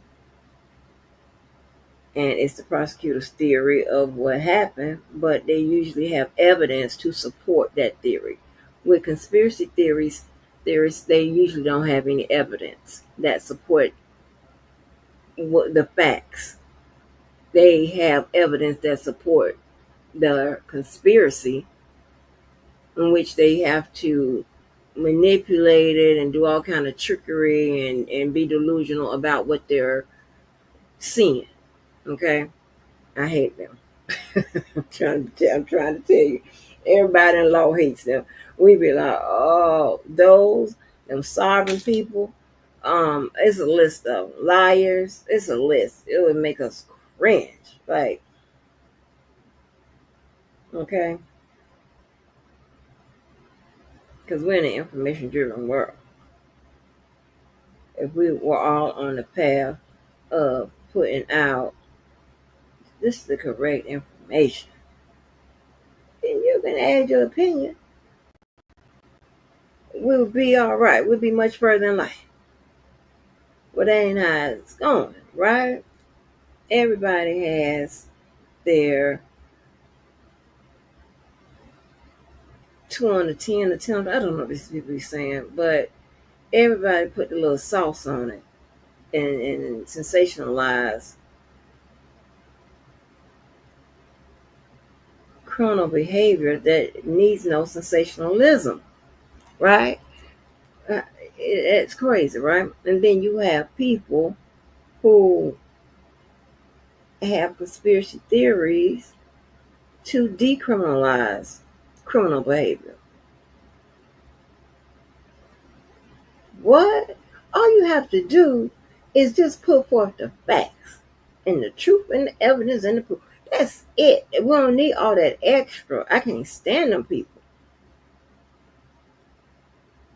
It's unnecessary. I don't like unnecessary shit. But fat on a piece of meat. That's it. A little fat on a little pork chop, a little fat on a little steak, baby. Ooh. I'm like, don't trim it, don't trim it. It'd be good and greasy and caramelized, girl. But anyway, so to understand an indictment, I think I broke it down to where it can't even be broken down no more. It's very um, it may be complicated if you make it complicated, but it's not. You just need to pretty much know how to read and know that the prosecutor must prove what's on that paper. If they do not prove what's on that paper, then the defendant or the accused shouldn't be found guilty of that charge. Now, here's an issue. There's always a problem with what they use to prove someone is innocent or guilty, right? Everyone wants to see physical evidence, also known as real evidence. That is a popular category of evidence. Every prosecutor in America would love to have that all the time for every element. Yes, it just doesn't work that way. If you're dealing with a domestic violence case, right? By the time you get to court, depending on what the violence is, those bruises are healed. So the only thing you have is somebody's testimony. Only thing you have is someone's word that it did happen. Now, if they have a piece of documentary evidence, meaning a police report, a hospital report, something like that, to corroborate that particular event, that domestic violence event, then great. Other than that, all you have is testimony, which is another bucket of evidence, testimonial evidence. Okay? Testimony is evidence. Why you think the people sit up there? If testimony wasn't evidence, they wouldn't sit up there. They wouldn't waste the time.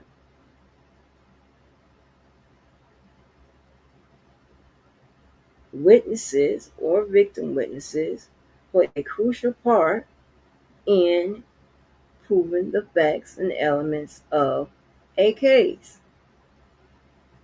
Those facts, some of them, and the elements, definitely all of them, appear on an indictment.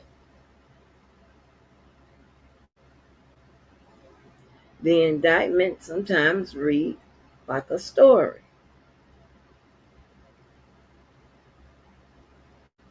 with inserted law, right? Like penal codes.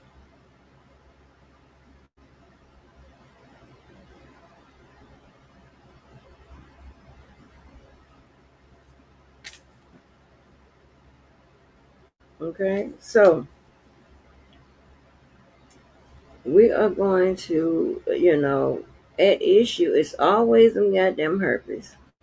It's always those damn, um, whether or not they were minors and all this extra that people say it wasn't minors and all that extra shit. Listen, if he got convicted of dealing with minors, then the jury and the court was satisfied that they proved that at the time of the dealings they were minors. That's it. Move on. We have someone running around here that's half crazy, hollering about he ain't married Aaliyah, he ain't married Aaliyah, he ain't married Aaliyah. Wait a minute, they talking about Tisa Tails got banned. Do not, they saying that. Hold on. Hold on.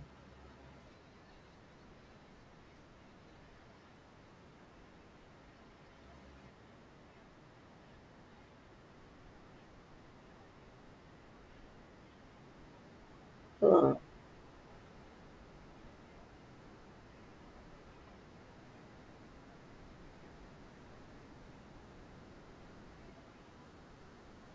Hold on, y'all. Let me see. They talking about Tisa Tails was banned. Let me see if we get some individual. Because when you got someone putting a ha ha behind it, it could be motivated by something that might not be the truth.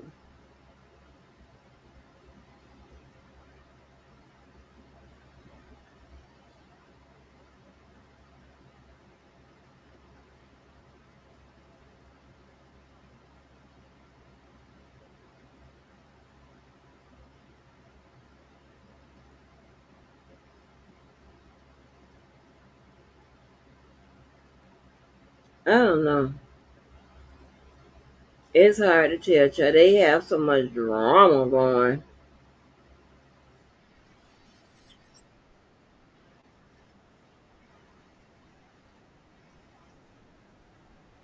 Hold on. Hold on.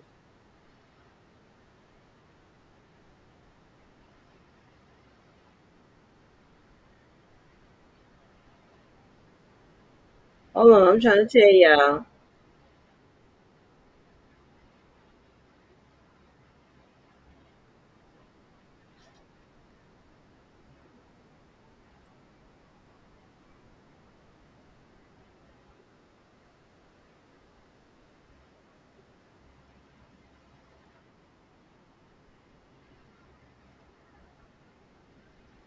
Hold on. I'm trying to get the information.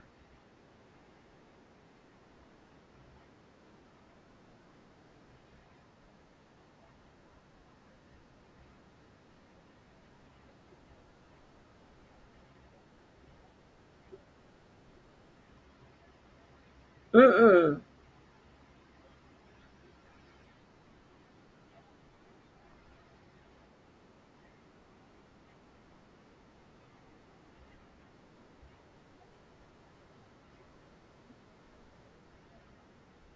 Can y'all hear?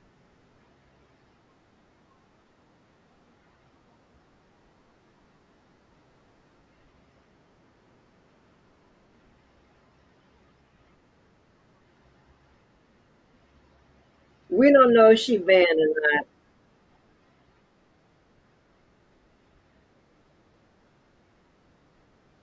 Who you say?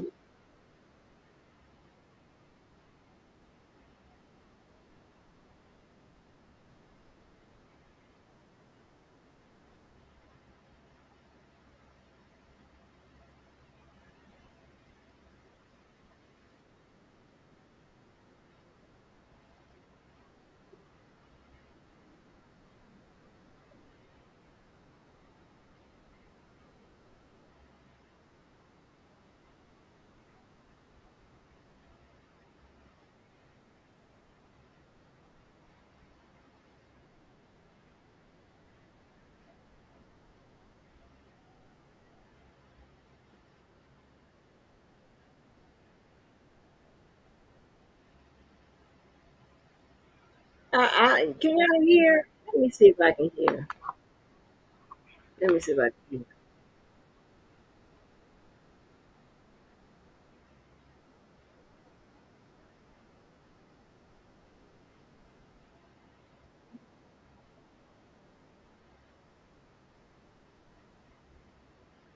hear. Hold on. Let me see if I can hear. So, hold on. Let me see if I can.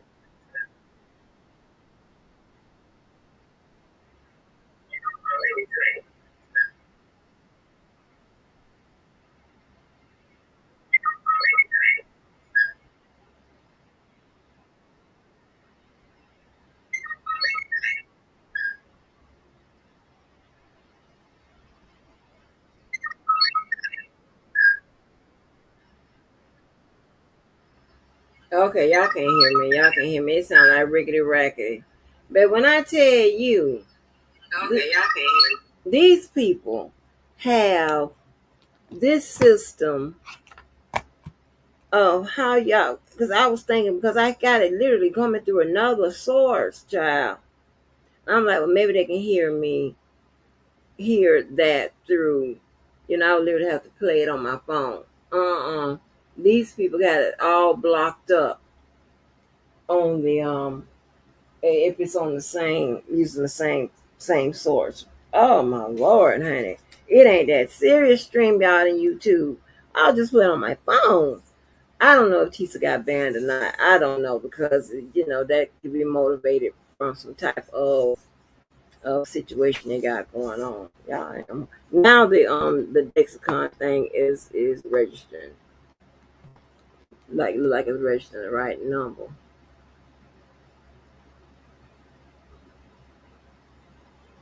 Oh yeah, so y'all, I be surviving diabetic comas, because I don't be dead.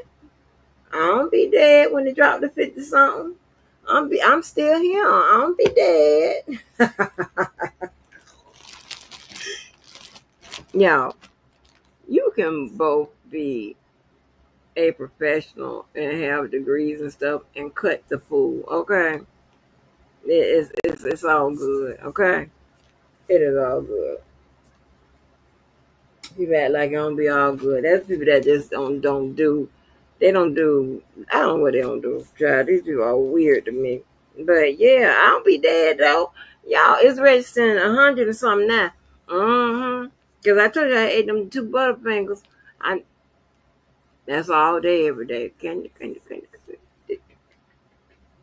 go back to the thighs and the butt, right to the thighs and the butt.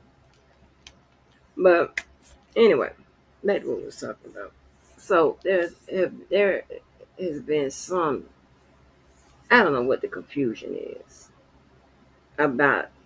People keep saying they didn't prove that he had herpes. We're talking about this R. Kelly stuff. Hmm. The testimony, the this, the that, whatever. It supported he had herpes. Everybody else around him got him. I don't know how the herpes missed him. I mean, that's when we gonna get into logic. Just move on.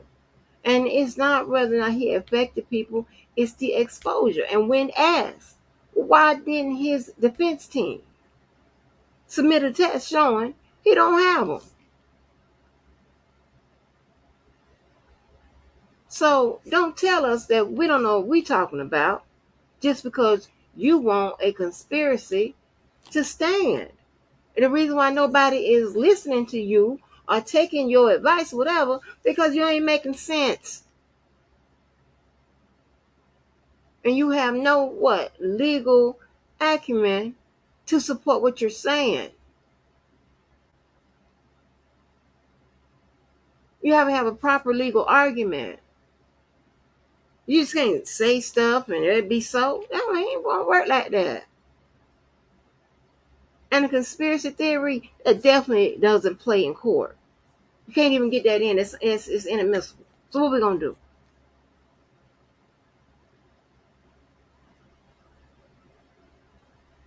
I mean, it is some good information specialists, some people that could be information specialist or better, whatever, right? I ain't gotta like you. We ain't like we going shopping. We ain't gonna be on the phone talking about, girl, did you see they got their sales down there at Macy's? Uh-uh. I'm civilized though. If you call me and say, girl, you see, girl, what sale? I ain't gotta like you talk about a sale. But, I know where I am. I know the people I'm dealing with. Uncouth, uncivilized. You got issues with the A. I get it. I would have issues with me too. But what I'm trying to say is this. We have to understand what it is that's going on with regards to the law and not still be stuck on, but the stuff that is already one proven, we've already got past it, and it doesn't play in court. It's inadmissible. Why are we spending time on it? Move on.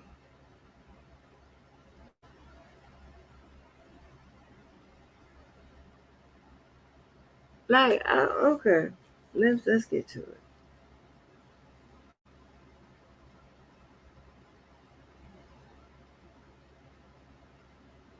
Now,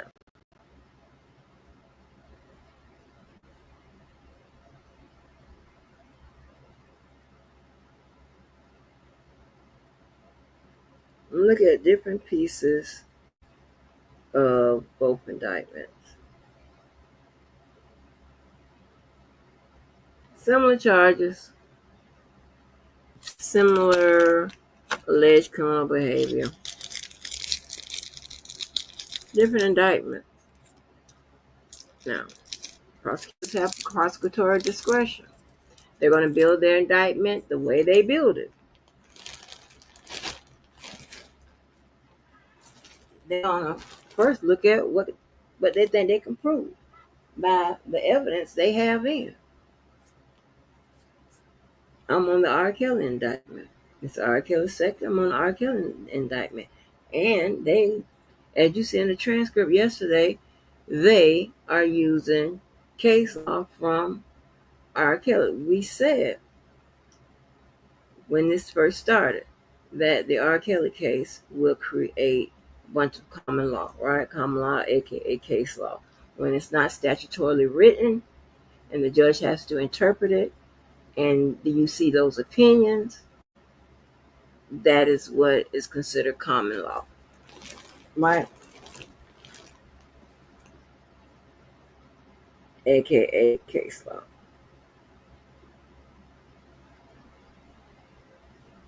Give me 1 second.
Okay, give me a minute, y'all. Hold on. I'm put on something for you guys.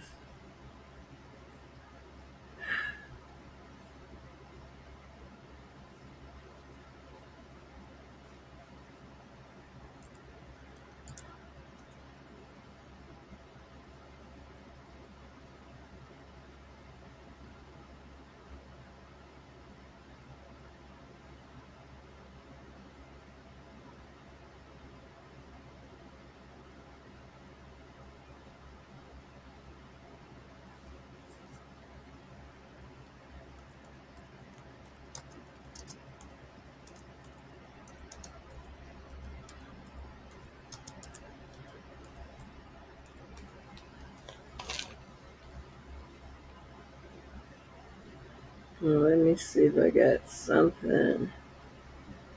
Something.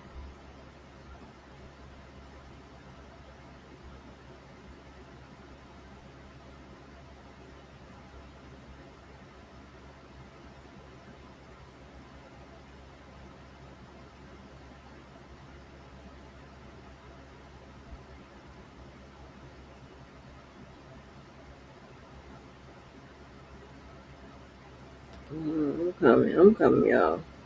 I'll put something on.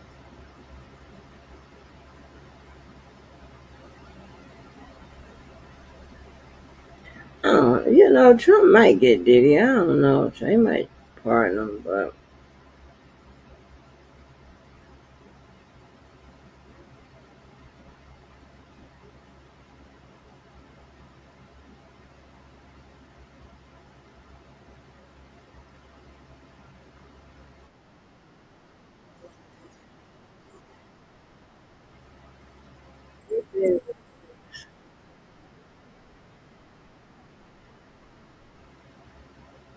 with those little um,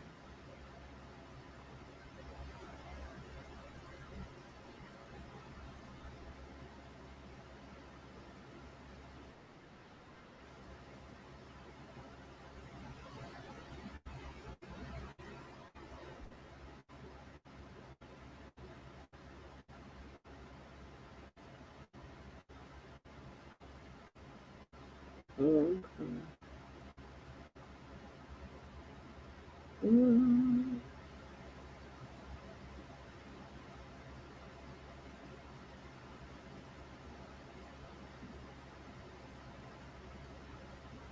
yeah,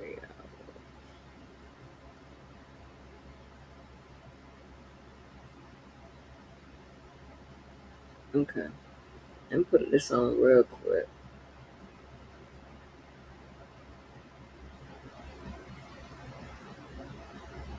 I gotta go do something. I'm coming back.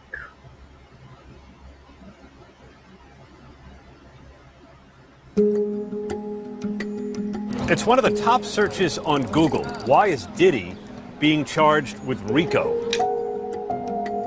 So the Racketeering Act, also known as RICO, came about in 1970 and was really established to fight organized crime, but it's been morphed into prosecuting people in gangs, in legitimate businesses, etc. So how does this decades-old law apply to Combs's case? Prosecutors allege his business empire was also a criminal enterprise, making him millions and enabling decades of criminal activity. Basically, the government's got to prove that there was an enterprise. They then have to show that there was a pattern of activity. That pattern must include at least 2 predicate acts, related crimes committed by Combs and others within 10 years to prove a racketeering conspiracy. And then they have to show, of course, that the defendant, that is Mr. Combs, that there was a hierarchy, a structure involved, and that Mr. Combs either ran it or participated in it along with other conspirators. Prosecutors allege Combs and his associates committed multiple crimes that would fit into this racketeering conspiracy. Kidnapping. Combs's former assistant Capricorn Clark testified Combs kidnapped her at gunpoint and made her come with him, threatening to kill Kid Cudi. Arson. Rapper Kid Cudi testified his Porsche was torched with a Molotov cocktail. Cassie Ventura, Combs' former girlfriend who was dating Kid Cudi at the time, testified that Sean wanted Kid Cudi's friends to be there to see the car get blown up in the driveway. Bribery. Hotel security guard Eddie Garcia testified Combs paid for what he thought was the only copy of the incident in the elevator lobby in 2016, the caught-on-tape beating of Ventura by Combs. Garcia told the jury Combs called him Eddie my angel and handed him $100,000 from a brown paper bag. Forced labor and sex trafficking. Mia, a former personal assistant to Combs, testified under a pseudonym that she was forced to work long hours, at one time going 5 straight days without sleep, and subjected to a cycle of physical abuse by Combs. Mia was one of 3 of Combs's former assistants who alleged similar working conditions on the witness stand. Mia tearfully testified about alleged instances of sexual assault by Combs, including an allegation that he raped her on the bottom bunk of her bedroom in his Los Angeles home. These claims of sexual abuse could fall under the predicate act of sex trafficking. Cassie Ventura also told the jury she was manipulated to participate in sex acts against her will. Transportation for the purposes of prostitution. Recall that Cassie, during her testimony, said she was directed by Combs to use his travel agent to book travel for escorts for the sole purpose of freak-offs. And finally, possession to distribute drugs. Two former assistants of Combs testified that they procured illegal drugs for him on multiple occasions. One assistant, Capricorn Clark, testified she witnessed Combs giving drugs to girlfriends and friends, something both Cassie and Mia told the jury. The RICO charge alone carries a maximum sentence of life in prison. The defense says the evidence shows Combs may be a flawed individual, but is not a racketeer. He's pleaded not guilty to all charges and denies running a criminal enterprise and denies any sexual assault or abuse.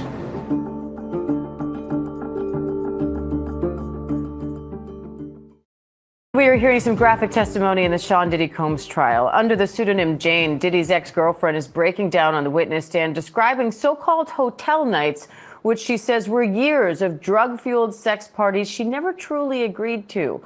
Combs has pleaded not guilty to all charges, and his defense team says any sexual encounters were consensual. ABC's Rena Roy and legal contributor and trial attorney Brian Buckmeyer are outside the courthouse with more. So, Rena, what's the latest here? Well, Diane, Jane is sobbing through much of her testimony this morning, and the jury a short time ago got a chance to see some of the text messages between Jane and Sean Diddy Combs. Some of them were loving, some of them were sexually explicit, but prosecutors really seemed to be focused on one from later in their relationship when Jane tried to communicate her true feelings about those so-called hotel nights, when she says Combs forced her into having sex with male prostitutes in front of him. And Jane read her message out loud to the jury, which said in part, "I don't want to play this role in your life anymore. It's dark, sleazy, and it makes me feel disgusted. I don't want to play this role out of fear of losing the roof over my head." And Combs' response was, "Girl, stop." She says he threatened to stop paying her rent if she didn't oblige with his sexual demands. And she also talked about what she said was the longest hotel night. She took jurors back to New Year's Eve in 2022 when she testified that the sex marathon lasted for 3.5 days and that she was only able to get through it using drugs like ecstasy. She said once she even threw up after having sex with 2 male escorts, and that Combs came in and she told him that she had thrown up, and he said, "That's good, you'll feel better," because the 3rd escort had arrived, she said. Brian, the jury is also seeing these sexually explicit text messages that Jane sent to Diddy. She's testifying that she wanted to play into his fantasies and she didn't want to disappoint him. How hard is it for the prosecution to prove this part of the case without reasonable doubt when she herself is saying that at times she acquiesced and didn't openly protest because she wanted to make him happy? She didn't want to disappoint him.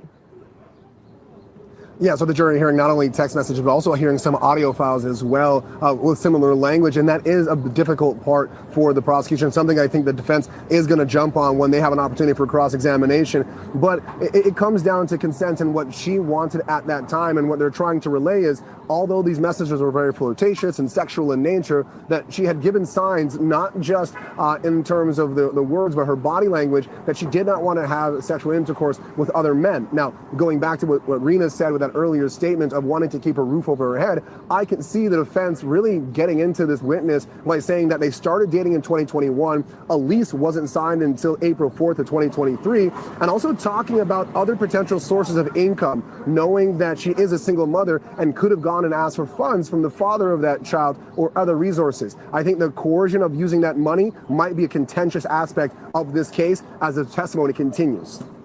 What are you watching for next? Well, Diane, Jane is expected to be on the stand for up to 5 days, with direct examination expected to last until Monday. So it's clear that the prosecution is really taking their time with Jane because she is a key part to their case. Now, she is the second woman after Cassie Ventura to describe this larger-than-life romance with Combs that turned into years of unwanted sex. So they're trying to show that this was a pattern of behavior from Combs.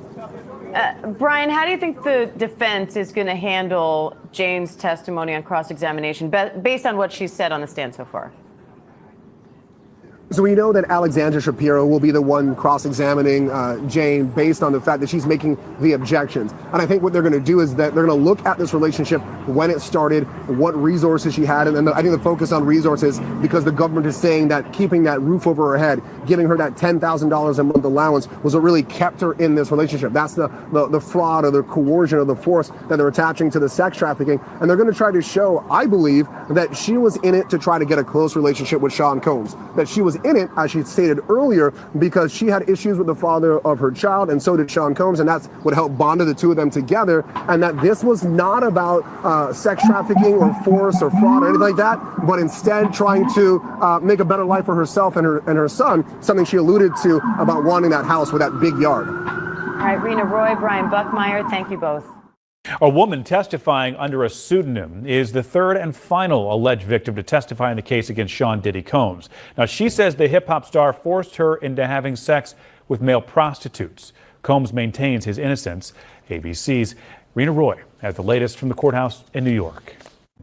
The third and final alleged victim to testify is back on the stand for day 2 of testimony against Sean Diddy Combs in his federal criminal trial. Jane telling jurors about her 3-year relationship with Combs, which she testified was fueled by drugs, debauchery, and unwanted sex. Jane said the relationship began in 2021 and lasted until Combs' arrest last year. She said things moved fast. A few months into the relationship, she testified she had sex with a male prostitute in front of Combs for the first time. Breaking down as prosecutors questioned her on it, she said it was exhilarating but thought it was a one-time thing. Instead, she testified, "I truly felt that night just opened like a Pandora's box in our relationship. It was just a door that I was unable to shut for the remainder of the relationship." For the next 3 years, 90% of the time when they were together, Jane told the jury Combs gave her drugs and made her have sex with other men, even when she told him she did not want to.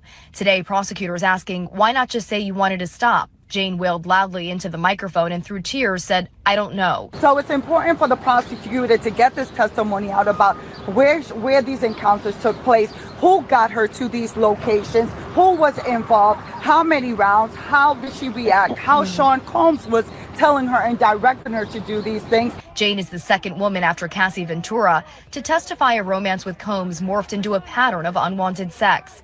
Jane testified Combs funded her move to Los Angeles, where she said he paid her rent, $10,000 a month, and threatened to withhold it if she did not agree to his sexual demands, saying she felt obligated to perform those nights with him.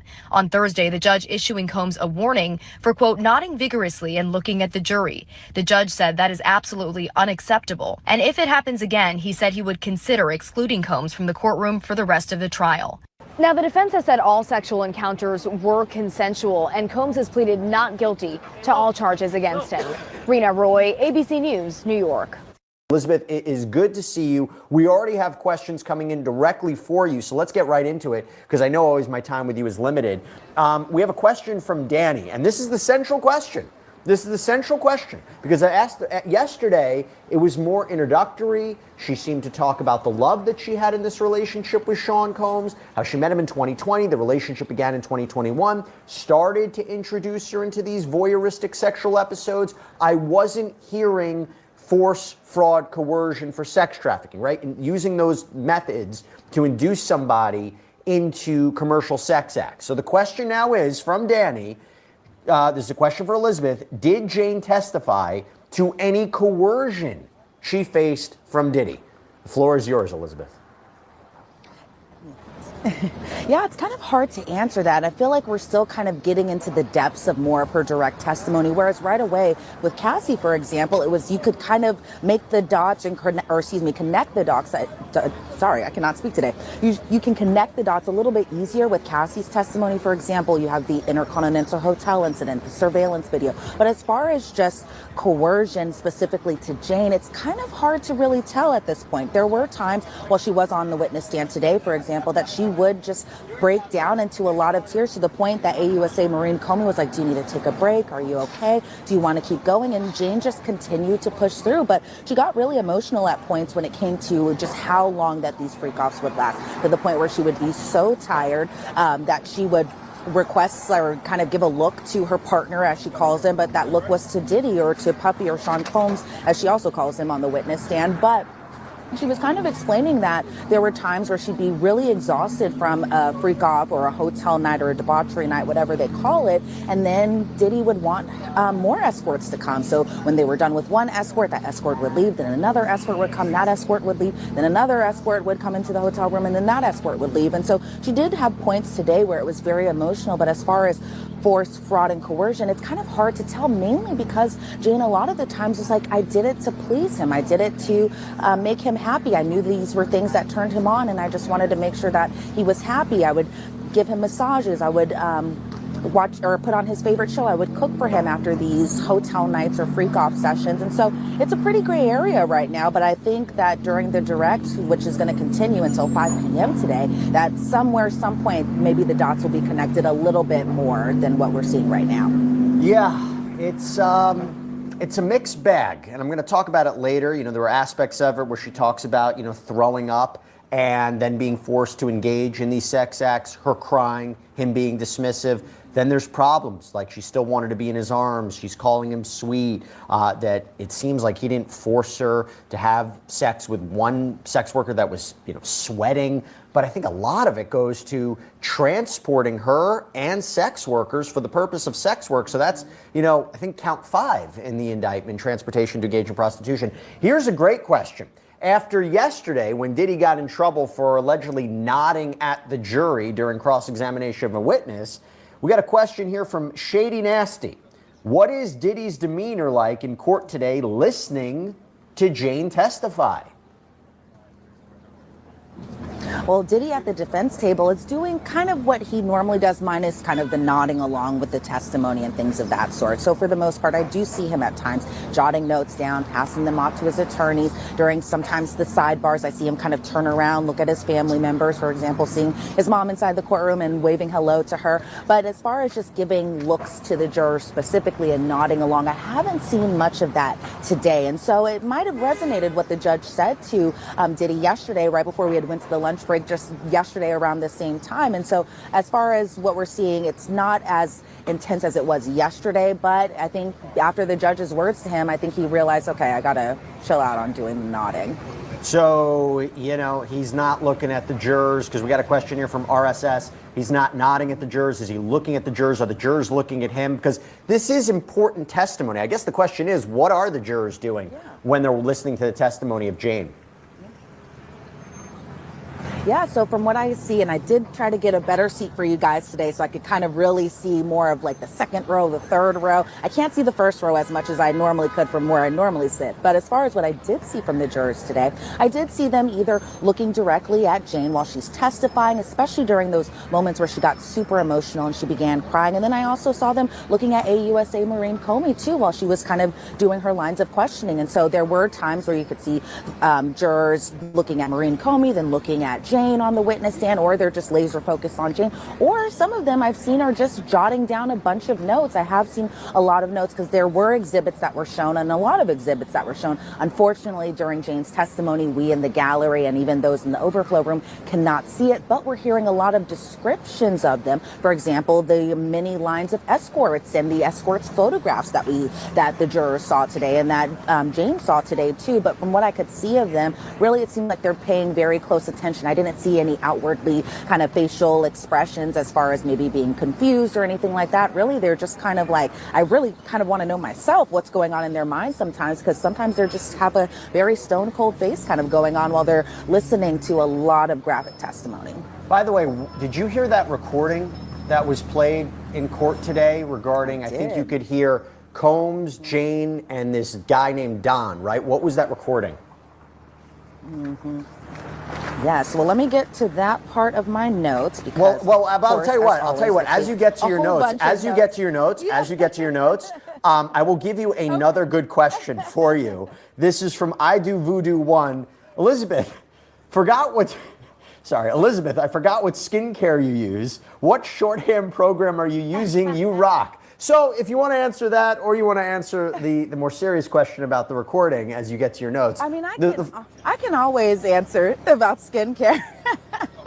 It's toner, it's retinol, it's serum, it's face mask, it's Vaseline lip moisturizer, and it's a lot of water. So And that's it's working. the easy And question. it's I love working. answering those types of questions. Thank you. Thank you. Honestly, when that question was posed to me yesterday, I was kind of like, is it because my skincare looks good, or is it because I'm sweating out here because it's so hot? But we're okay. We're okay. And I found that point in my notes, so I can tell you guys all about what we did here as far as this particular iPhone recording. And so it was a conversation that was recorded by, I believe it was Diddy recording this on an iPhone, because that's kind of what they did during these hotel sessions and these hotel nights. And so one of the conversations was recorded about Jane wanting the escorts to wear a condom. And so when we first hear the exhibit, because again, we can't see it, but we can hear this audio, the jurors can see this, so you can hear voices. It's all jumbled up. I'm kind of like, what is this that we're hearing?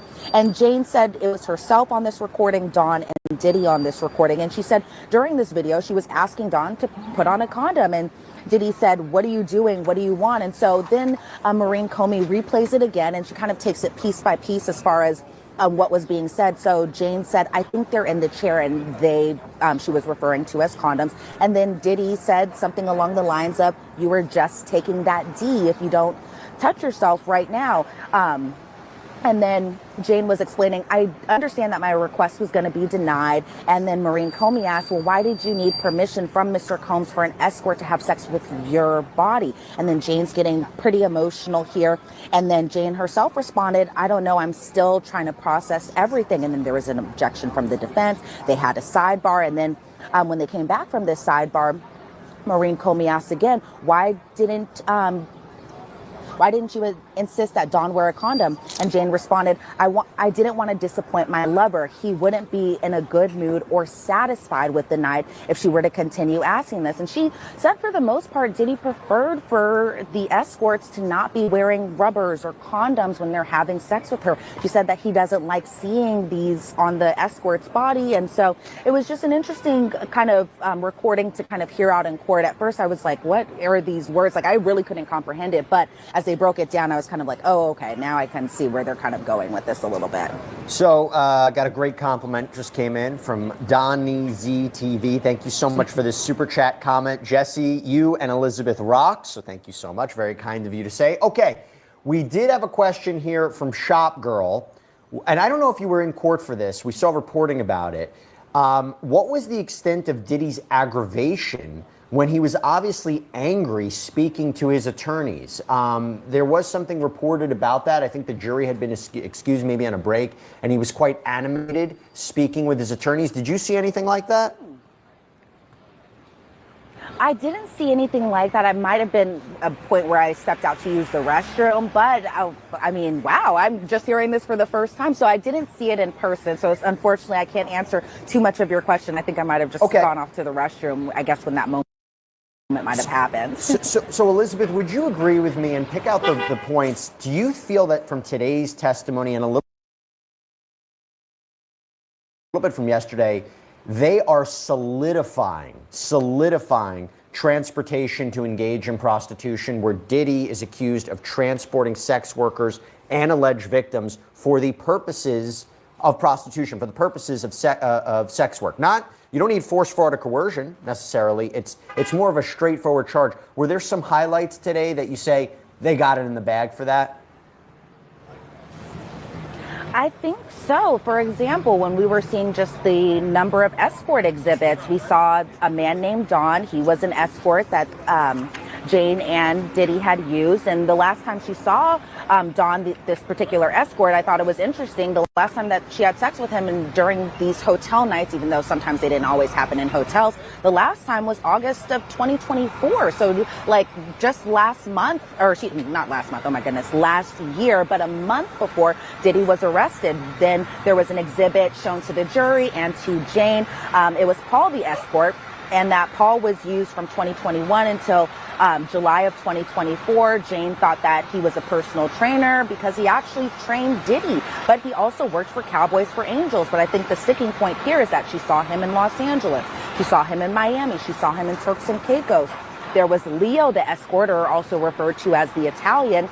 She met him in 2022 on her birthday. The last time she saw him was in 2023, and that they would use him every so often, but saw him in Los Angeles. There was an unnamed escort that she was shown an exhibit of, met him in 2021, and this was the escort that she said that she was repulsed by him, that he was super sweaty, he had smelled, she was hesitant with him, and that he was used in just different places too. So I think if anything, that the prosecution does have that working for them. I think it is still kind of up in the air as far as count 4 goes when it pertains to sex trafficking with Jane's specific count. But as far as just transportation to engage in prostitution, I think Maureen Comey is really kind of making great points here and there where it's like, well, where did you see this individual? Was it in Miami? Was it in Vegas? Was it in Los Angeles? And even for Dawn, for example, one of the first escorts that Jane had booked on her own, she was explaining that he was someone that they always flew out from Atlanta to wherever they were, either it be in Los Angeles or other places,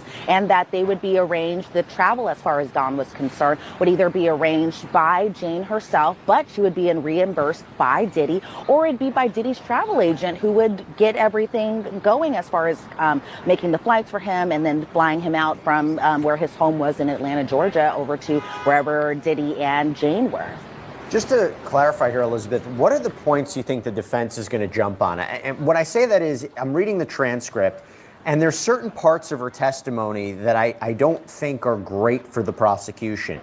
You know, I mentioned it before, but the idea of there was this sweaty individual, and it doesn't seem, unless I'm wrong, Combs forced her to actually continue sexual relations with him, that she still talks like a loving relationship with Sean Combs, you know, that she wanted to be in his arms. She just wanted to be with him. She loved him. I mean, she was dating him up until his arrest in 2024, that she was the one who was writing sexually explicit messages to these sex workers, seemingly, you know, she says it was at Sean Combs' request. But are there certain avenues, certain points in her testimony today where you feel the defense is going to focus on, or you feel there are openings for the defense to exploit? I think the defense is definitely going to ask Jane how she feels about Diddy today as far as whether or not she still has feelings for him, because I think there are times during her direct testimony where you can kind of feel like she is a little apprehensive. I don't know if it's about testifying in general or that she may have kind of conflicted feelings where she was seeing this person up until September of 2024. They had a long relationship beginning all the way in 2021, not as long as Cassie and Diddy were together as far as that 11-year on and off period. But I think they're going to ask her, what are your thoughts on Diddy? Do you still love him? I think they're also going to ask her, you initiated some of these hotel nights. You were the one sending these messages to these entertainment or pornography stars, and you were the one making sure that you were bringing them to wherever you were. Were you a willing participant? Did you say no, or are you just saying that because the government called you? I feel like they're really going to poke holes in her story, possibly use her text messages against her as they've done kind of with other witnesses, and possibly ask her, well, you were kind of getting something out of this, and that was her rent being paid for. Again, that rent being $10,000 a month, which I did the math wrong yesterday. I said it was 8 times more than my rent. It's 5 times more than my rent, but still, that's a lot of money to pay for rent for somebody else. But as far as just where the defense is going to poke holes, I think they kind of have a lot possibly working for them. I think one interesting thing, Jesse, is that there was a moment yesterday where the judge was asking, can everyone stay a little bit later? Because they know that Jane has to get off the stand by Thursday because she has to make a flight. But Alexandra Shapiro stood up and was like, I can't stay late. And she was talking about it yesterday. She's like, I can't stay late today because I have this other event. But I really want to stay here for all of Jane's testimony because we believe she's one of the most important witnesses in the case. So I think that the defense knows just how important Jane's testimony is. But I think they definitely kind of have a lot working for them when they do eventually get to cross-examining her. And by the way, if anybody has any questions for Elizabeth as we have our time with her, please submit them right now. Do you know if who's there on Diddy's side today? Is his family there? Yeah, so we are seeing a lot of family members today. So, for example, we're seeing his sons, including, I almost said Tristan, but it's Justin and Christian. I'm sorry, everyone. I know today is Friday and I'm feeling the Friday vibes, but also Janice Combs was inside that courtroom today, too. His sister Keisha made an appearance today in court. She's been in there. Diddy's PR rep is in there. I think not on Diddy's side or anything, but I think notably someone in the courtroom today was Doug Wigder, who is Cassie's attorney. But as far as those who are on Diddy's side today, his one of his really good friends and music producer, Charlucci, was there, and his youngest daughter's mother was in there in that courtroom too. So he has a lot of support kind of working on his side today, a little bit more support than maybe we've seen for other days. But as far as just his daughters, we haven't seen them since week 1 of trial. So I think that's something kind of interesting. But he does still have his support system there, including probably one of his favorite people, his sons and his mother there, and his sister too. There's always a lot of conversation about what happened yesterday and what exactly he was doing with respect to the jury. And, you know, the question is if he's nodding towards them. This is a guy who has been accused for the last 3-4 weeks of intimidating people, witnesses, alleged victims, assistants. So was he potentially trying to intimidate the jury? It also could be maybe he was feeling the high of a successful cross-examination of a key witness, Brianna Bongolan, which we could talk about as well. But we get this question that came in from Ashley Glass. It's for you.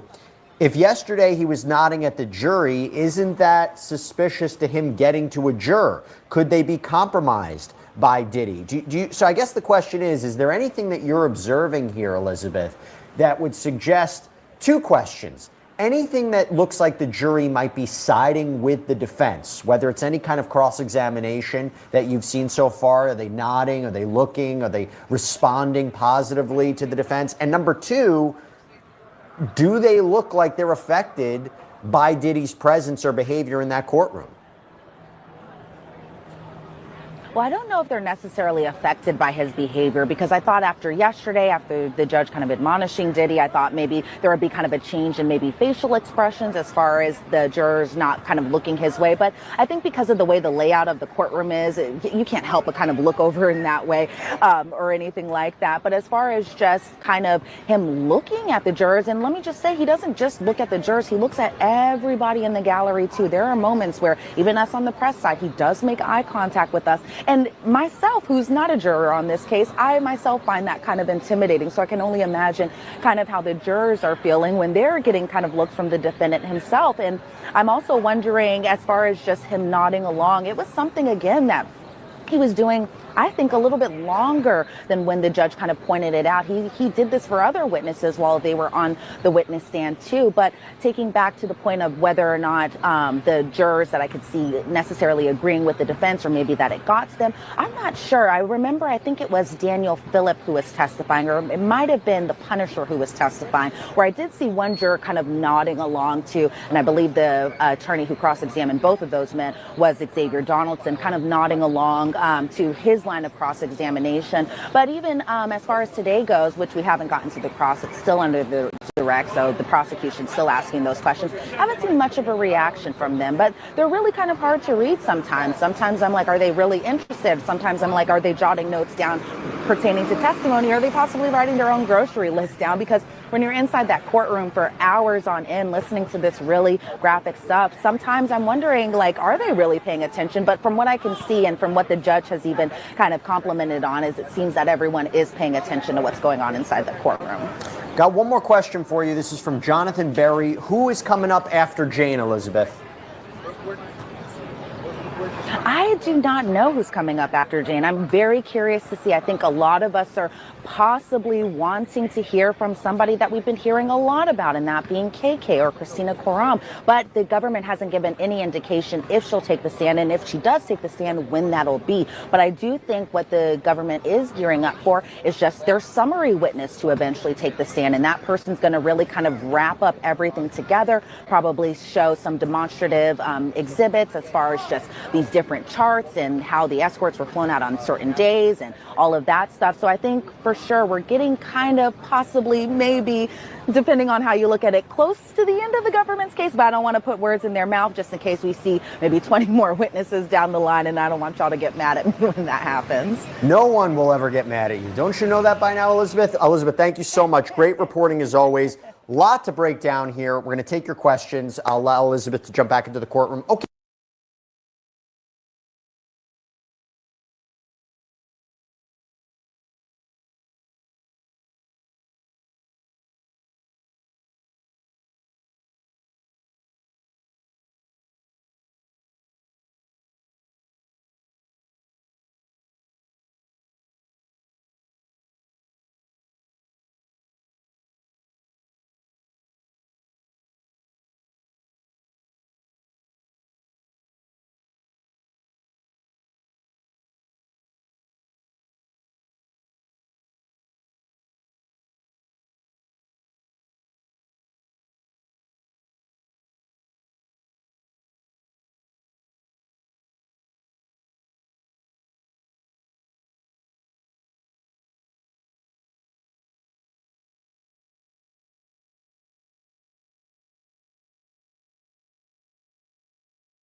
Okay, y'all.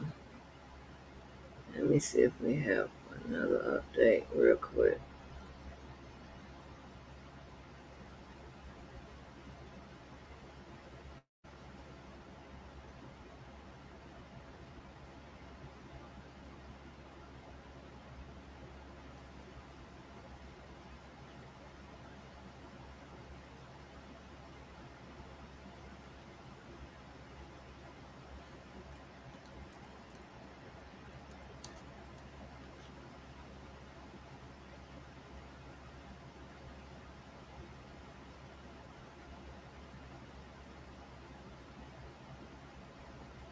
Okay. Y'all,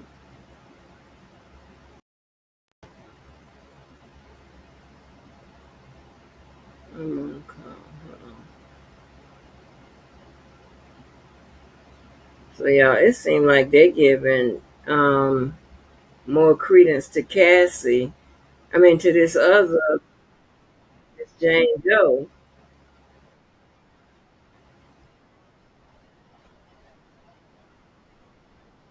It's Jane Doe rather than to Cassie Child. Hold on.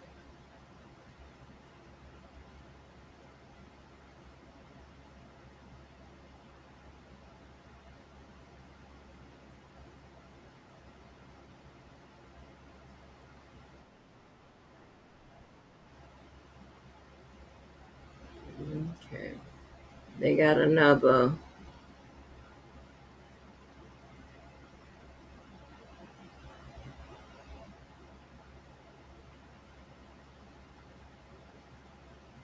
little background video I need to show you. And I show these videos for context. They also help with filling in what we're talking about, right? And give us an update for today. I I don't have nothing against other content creators, people outside the courtroom, whatever, but I like to go for the people that can give me an all-in-one. If somebody that has an analyst there, a stand-up reporter, and you know what I'm trying to say. And no offense, so and I can't play their content anyway. I have to play it through my phone.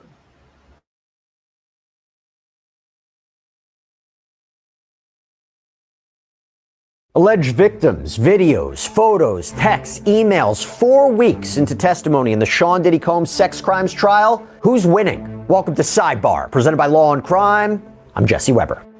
Oh, this is good. They're going to tell us who they think is winning. So I kind of wanted to do this midway assessment of where are we in the Sean Diddy Combs criminal trial. There has been a lot that has been going on. This is the man accused, by the way, of engaging in racketeering conspiracy, sex trafficking, transportation, to engage in prostitution, 5 charges, that he allegedly engaged in a pattern of abuse and sexual exploitation of women, that he used his business resources and employees and associates to commit crimes, cover them up, that he operated this criminal enterprise, that he used force, fraud, coercion to cause at least 2 women, Cassie Ventura Fine and Jane, pseudonym, to engage in non-consensual freak-offs, sex workers being used for prostitution, a video of him appearing to beat up Cassie, the testimony of Kid Cudi supporting the allegation that Combs blew up his car, arson, a hotel worker claiming Combs paid $100,000 for surveillance footage of an apparent attack on Cassie, bribery. These are all underlying crimes for racketeering. One woman testifying that Combs dangled her off a 17th-story balcony. Another woman claiming Combs kidnapped her with a gun. But defense attorneys grilling these alleged victims and witnesses about inconsistent statements, financial motivations, and maybe most importantly, messages and social media posts that allegedly show them trying to stay in touch with Sean Combs, or speaking highly of him, or showing their willing participation in sexual activities. The idea they could have left, but didn't. So there is a lot here. So I ask, who is winning right now as we are at the midway point in this trial? I'm not going to answer that question alone. You don't just want to hear from me for 25 minutes. No, let me bring on trial attorney, litigator, best socks in the business, Rich Schoenstein. Good to see you, Rich. Thank you so much. And for people who don't know, you just got off the live show with me that we do on YouTube and been so generous to come here on Sidebar. So appreciate it. Well, I'm always glad to be here. Very interesting case to talk about. So with the caveat that we have no idea what the jury is thinking, with the caveat that the defense hasn't even begun their case yet, who's winning this? Well, the prosecution is winning. And you would hope that the prosecution would be winning. We're deep into the government's case right now. They put on their most important witness. They almost virtually let off with their most important witness. And they've shown really two things, if I would break it down. One is they have demonstrated really beyond dispute that he's a bad guy. He's a bad guy. He beats up his longtime girlfriend. He beats up other people. He blows up cars. He dangles people off the balcony. He operates through threats and intimidation and bribery. He is a bad guy. I don't think you can dispute that. I think the defense virtually concedes that in the opening statement. I mean, they do concede that he's done bad things, but he's done too many bad things. He is a bad guy. And the second thing is, I think the government has shown enough evidence of the various elements of the various crimes charged that they can proceed on all of those claims to a jury. Remember, a judge will hear directed verdict motions at the end of the government's case, and if there's not sufficient evidence, you don't get a cause of action, you don't get a claim to the jury. I think everything will go to the jury. Meaning the defense at the end of the prosecution's case can be like, after everything you heard, Judge, there's nothing for the jury to decide. This case should be dismissed. That's not going to happen. Well, yeah. There's enough there for the jury to decide. Well, there's questions of fact. Right. And it's a little more complicated here. I mean, that happens all the time in criminal prosecutions, and those motions are always denied. There are very technical elements of this RICO count. Right. You have to prove a RICO enterprise, you have to prove conspiracy, you have to prove predicate acts. I think the government's done that. I don't think any of that's going to block it from going to the jury. Let's talk about that. That's what I want to talk about, if they've met those elements. Hey, everybody, this is another law and crime legal alert. Did you know that children are being diagnosed with serious conditions like type 2 diabetes and non-alcoholic fatty liver disease, and the research is potentially linking ultra-processed foods to all this? Yeah, well, Morgan & Morgan, they're stepping in to fight to hold these food companies accountable. With decades of experience fighting large corporations, they are ready to stand up for the families who deserve justice. So if your child under 21 has been diagnosed with type 2 diabetes or fatty liver disease, then visit www.forthepeople.com/food or scan the QR code on screen to learn more. From a human point of view, we had Barrett Berger on the live show, and she said, look, when you're confronted with this evidence, the jurors are human beings. I'm a bit paraphrasing, but the jurors are human beings. What they're supposed to do is make a decision based on the facts and the evidence and what's presented in court. What they're not supposed to do is just make an assessment, he's a bad guy, I want to convict him of something. But she said her experience would tend to show that when jurors are confronted with a bad guy who's done bad things, how on earth can they let him off? Yeah. So there is something to that. And I think that is a legitimate concern. I think when the 2016 video came into evidence, that was the main concern, right? And before we even get into the elements, that's a problem. That's a huge problem, because the argument that the defense has, well, he's a bad guy, but you didn't charge the right crimes. You know, if you're a defense team picking arguments you're going to make at trial, that's not even in the top 10 arguments that you want to make, but that's what they've been left with. They're running with it, and they have to. When you try cases, you take the case you're handed. You don't get to make it up from scratch. So that's what's available to them. But it's not. It's a hard argument to make. Okay, so let's talk racketeering conspiracy and whether or not at this point in the trial we don't know who else is going to be called. But let's talk racketeering conspiracy. Do you think that they have proven there is a criminal enterprise, and how have they proven it? And explain what we mean by that. Sure. A criminal enterprise can be any sort of assemblage. And typically when we first heard of RICO, it was in the context of the mob. And the thing that's different about that kind of case from this kind of case is, in a mob case, the organization itself is created to commit illegal acts. This case has legitimate businesses. He's an entertainer. He's a businessman. Millions and millions of dollars of legit business. So it's not an organization created to commit illegal acts, but his businesses are shown to be linked to all of this activity. His businesses help buy the videotape. His businesses help try to cover up his illegal activity. His businesses help fund his illegal activity. So the enterprise, at the end of the day, are his businesses. And if it's an association of people, even if it wasn't businesses, and they say that, he uses his businesses and resources, but associates and employees and staff to facilitate crimes and cover them up. I've said this before, I'm going to say it again. When David James, his assistant, said when he started work, he was told, this is Sean Combs' kingdom. We're all here to serve it. For a criminal enterprise, you have to have a common purpose. Yeah. Everybody knows what it is. If it was the mafia, we're all helping the family, right? We're all helping the family. If the goal is to help Sean Combs, protect his image, protect him at all costs, George Kaplan, another assistant, basically testified the same thing. I can kind of see that, right? I can kind of see, not everybody can be charged with racketeering. John Smith on the street can't. But if you're Sean Combs, who has all these employees, I can kind of see it. The idea of there being a common agreement, like there was a conspiracy, there's a criminal agreement to further criminal activity.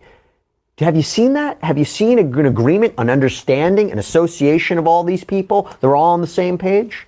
Well, they're roughly on the same page. I mean, I would go at this if I was on the defense team too, because obviously there's no express agreement, there's no contract, there's no conversation, there's no clear agreement where a group of people sat down and said, okay, here's what we're going to do. We're going to cover up domestic violence, right?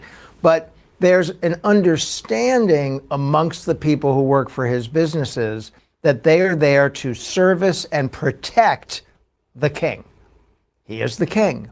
He is the head of all the businesses. He is the reason all of them make money, and they need to do his bidding. Can I push back on that? Because Derek Ferguson, who was the head of his finances, right, the CFO, testified. And you would think if I were to tell you in a racketeering case, oh man, he's going to say how the profits from all of this illegal conduct flowed through. He was asked, what do you think about Sean Combs being charged with these crimes? And he really didn't have an answer.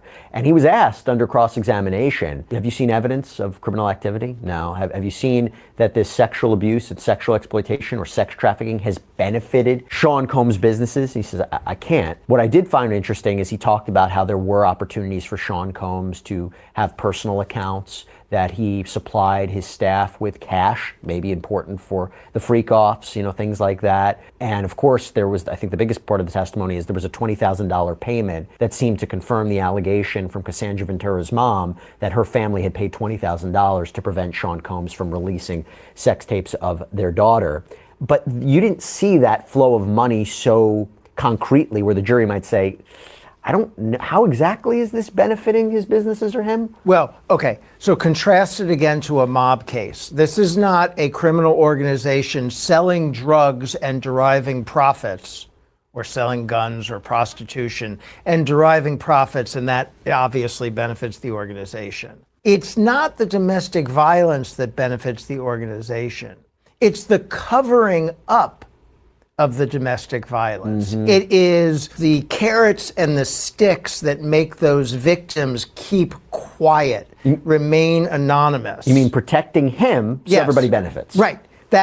And so that doesn't equate to revenue, but it protects the whole enterprise and allows the enterprise to continue to generate profits. So I also think they've done a good job at establishing the methods and the means and the pattern, right? There's just been so much testimony about alleged, physical violence that he inflicted, not just on Cassie, but other people. There was the testimony of Mia, there was the testimony of Breonna Bogolan, there's the testimony of Capricorn Clark, and we'll get into this a little bit later with forced labor, but I just feel like they've done that. Now the question becomes, have they proven at least two underlying predicate crimes for racketeering? And so we have forced labor, we have kidnapping, we have sex trafficking, we have arson, we have bribery of a witness, obstruction. There are drug offenses, right?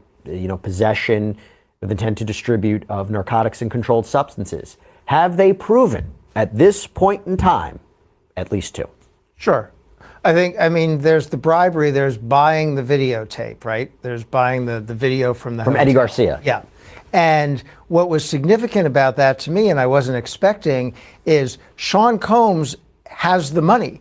Sean Combs delivers the money. He is the bag man, which you don't expect. He's running the whole operation. I don't know why he's carrying around a bag of $100,000, but according to the testimony, which I think is believable, he did that himself.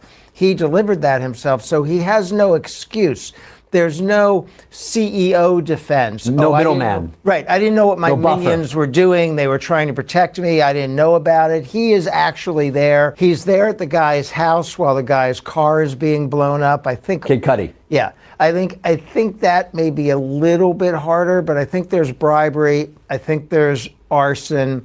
And I mean, there's obviously trafficking of prostitution. There's prostitutes being brought to these freak-offs, and he's involved in that. So let's break this down a little bit. I agree. I think with Eddie Garcia, I think the jury has a clear, digestible count for bribery as one of the underlying crimes, because this is a guy who was granted immunity, who clearly needed it, because he basically said that he took $100,000 that he split with two other people, didn't report the money on his taxes, didn't put it in his bank account, admitted to lying to authorities in June of 2024. Now, the defense would say, hey, the NDA that you signed didn't prevent you from speaking to law enforcement. This was just purely to protect Sean Combs' privacy, the privacy of Cassandra Ventura. This was not to cover up a crime, although Eddie Garcia testified that Sean Combs told him don't make any big purchases. A little strange, but there's that. And by the way, going back to bribery, there was another security guard who also said that Sean Combs tried to bribe him as well. He said he pushed Combs against the wall, refused the payment.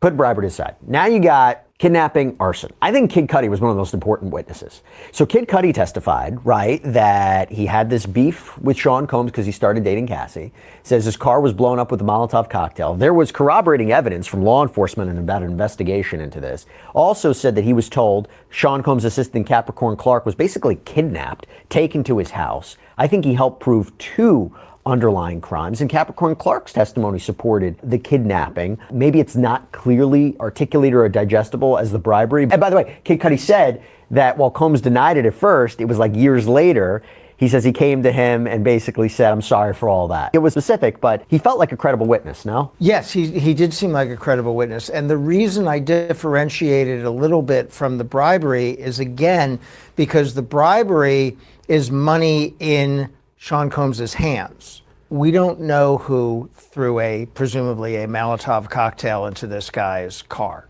right? The jury has to, do they see proof beyond a reasonable doubt that Combs gave the instruction for that to happen? Looks highly probable given the circumstances and given the testimony, but they have to find beyond a reasonable doubt that there are multiple predicate acts. So can they get there on arson? Can they get there on kidnapping? And again, I think the undercurrent of how bad a guy he is going to influence the jury in that regard. What about the assistants? You know, you talk about assistants cleaning up the hotel rooms, which if the jury accepts freak-offs were coerced sexual encounters with commercial sex workers, that they're crime scenes essentially, and they're setting them up, cleaning them up, that they were getting Combs drugs, which may or may not have been used to keep victims compliant, which is one of the allegations. One assistant talked about driving Combs to confront Suge Knight, who was his rival, that Combs was carrying guns, that they were watching the abuse of Cassie. One testified about having to buy some materials to maybe stop her swelling, maybe cover up. Do you think that they have established that if for racketeering conspiracy, Combs used his staff, his employees, his associates to commit crimes and cover them up? You think they've proven that? Yes. Okay. I totally do. I think it's pretty clear that the staff was there, again, to service and protect the king, and that they're literally cleaning up crime scenes. I do think that's established. What about forced labor? That's another underlying predicate crime for kidnapping. And if you want, I can lay out what I think might be it. Yeah, you tell me what the forced labor is. So you had testimony from assistants that they were working like essentially 24 hours, 7 days a week, that they were up 5 days straight. You had one assistant, Mia, who said that she was basically sexually assaulted. You had another who said they were blackmailed with tape of them dancing, I think, on a narcotic of some kind. So, you know, that's hanging over them as they're doing the work of Sean Combs. You have another who says that they were basically subjected to a lie detector test for days. One says they were threatened. Capricorn Clark, she also says that she was kidnapped. And you think about this environment that they're in, is this forced labor?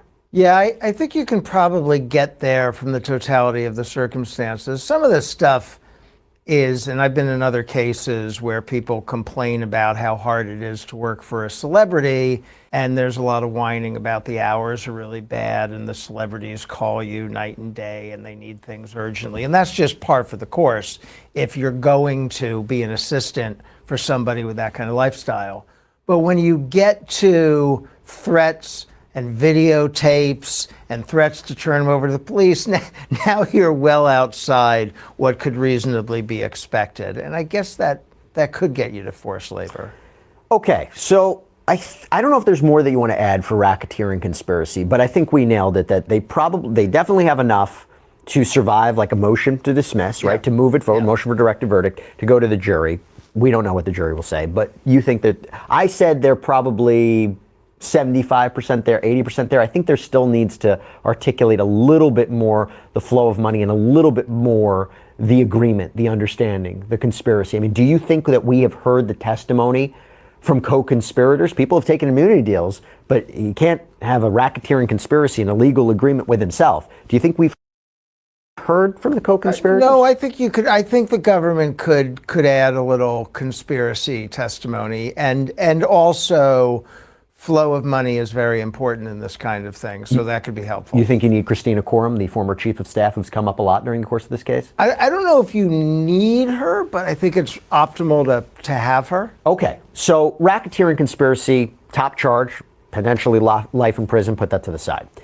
Let's go to the lowest hanging fruit, and then we'll get to sex trafficking. Transportation to engage in prostitution. Essentially, that Sean Combs transported sex workers and victims with the intent that they engage in sex work, that their intent of prostitution. You don't need force, fraud, or coercion for sex trafficking. It's more of a straightforward charge, carries up to 10 years in prison. Have they proven that? Take Cassie's testimony. She claims that freak-offs happened in multiple locations, multiple cities. So if the jury accepts all these episodes were sex work, right? She's having sex or sexual relations with people who are being paid sex work. She also testified that the male performer, the escort, who was allegedly in the room at the LA Intercontinental Hotel in 2016 was named Jules. And Jules was used in multiple locations. That, to me, could be transportation. And paid. And paid. And paid. Yeah. I think that is. You have a little bit of a risk if you're the prosecution that the jury is going to conclude that these were all willing participants and this wasn't really prostitution, this was a sex party. I think as a technical matter, if you pay a prostitute to come to another state and have sex with people, that is sex trafficking. That is exactly what that is. And if he had Cassie do the payments and arrange it, could he still be found guilty? Sure. It's his money. He is a participant in it. He knows it's happening. I don't think he can get out of it. Just because he's not the bag man on that one, I don't think he gets out of it. So now we got 2 charges down.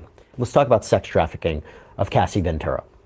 So, in order to prove that, the government would have to show that force, fraud, coercion was used for her to be induced into engaging into these non-consensual episodes, these freak-offs with commercial sex workers. Maybe even, if you want to say whether they're paid or not, something of opportunity was dangled over her head, whether or not she was given something to engage in sex, talk about financial control, things of that nature. Has the government proven sex trafficking, which, by the way, has a mandatory minimum of 15 years in prison? Have they proven it? So my view is yes, but I do understand where there could be a difference of opinion here because it's a question of fact. Was she compelled to engage in the activity she engaged in? There's no question that she engaged in the activity, right?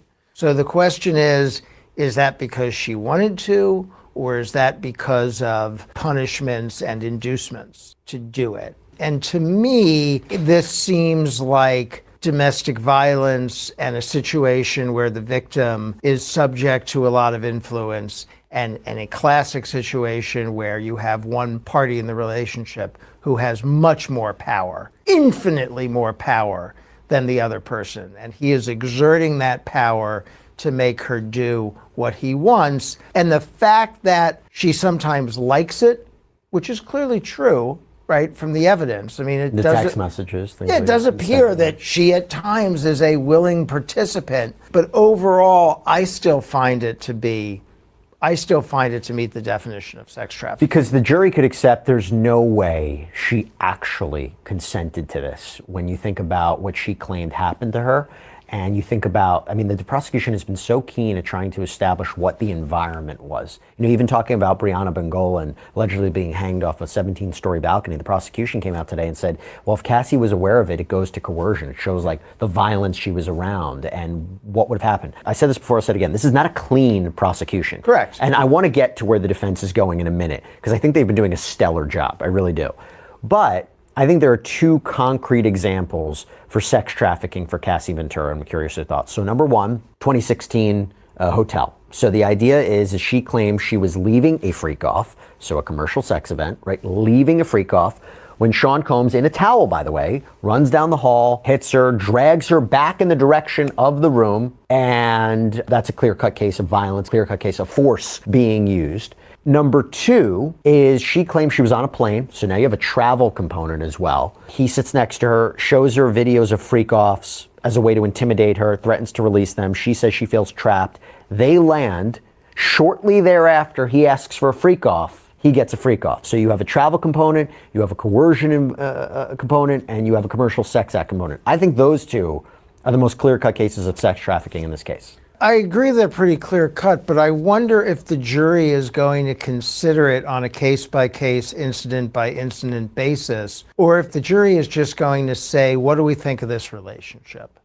Do we think she was a victim, or do we think she was a willing participant? And one of the things the jury could look at, a jury would easily understand that she didn't have a way out. She's with this very powerful man. He makes threats.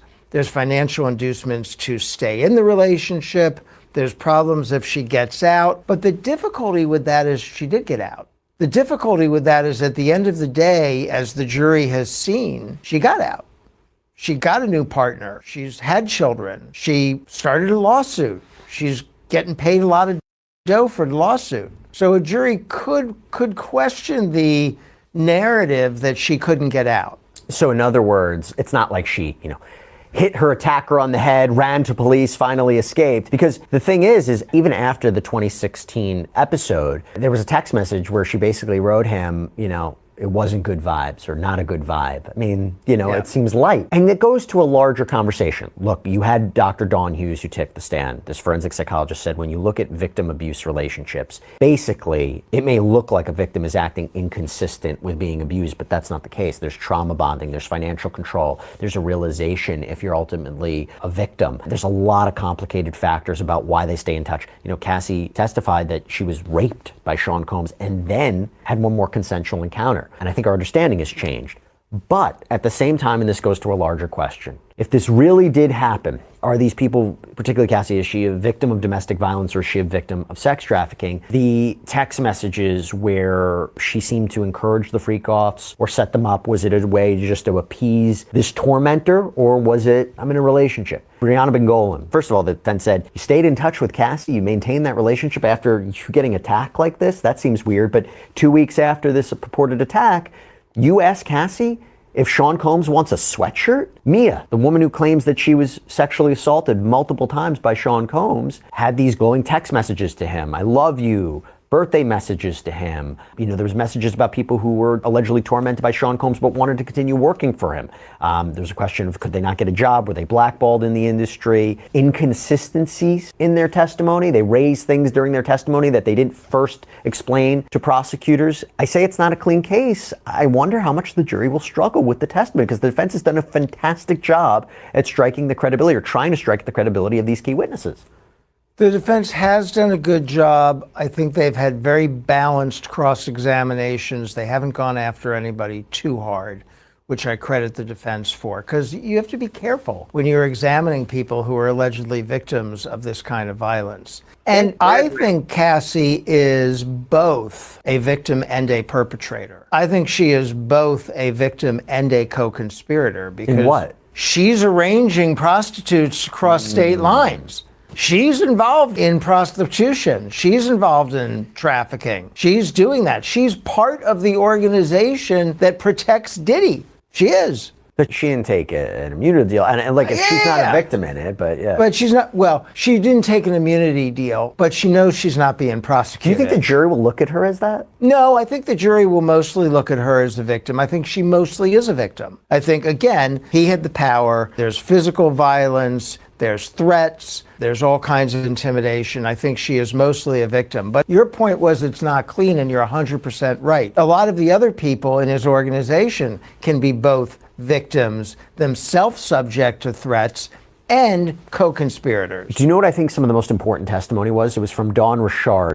So this former member of Danity Kane, she testified that she observed Sean Combs punching Cassie in front of high-profile celebrities. Yeah. So Neo, Usher, Jimmy Iovine. There has been testimony. I think there were like 2 witnesses, Mia and Deontay Nash, who basically said they intervened in an alleged attack on Cassie by Sean Combs. No one else did. So if you talk about the power dynamic, I think a fair argument will be from the prosecution, what did you expect her to do? What did you expect Cassie to do? If Sean Combs can do this with impunity, you expect her to stand up, you expect her to go to police. Look what happened to the 2016 tape. Even in a more ordinary domestic abuse case, we understand that the victims have difficulty leaving those situations. We understand that the victims may still have affection for the perpetrator, may be confused, may stay in those relationships. And fortunately, we've advanced enough as a species that we recognize that just because they stayed in the relationship doesn't mean they were abused.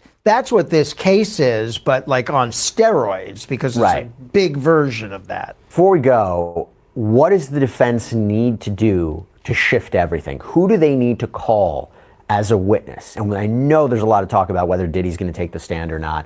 I don't think that's happening. But who do they need to call in their case to raise more reasonable doubt? So I don't know how they're going to affirmatively raise reasonable doubt. I don't believe for a minute that Sean Combs will testify. I think that would be a huge mistake. He would be just brutalized on cross-examination. That would be terrible. I don't see it happening. I don't know that they have affirmative witnesses to disprove anything the government is saying. Their main defense has been cross-examination, sowing seeds of doubt, and their strategy, which I think is the correct strategy,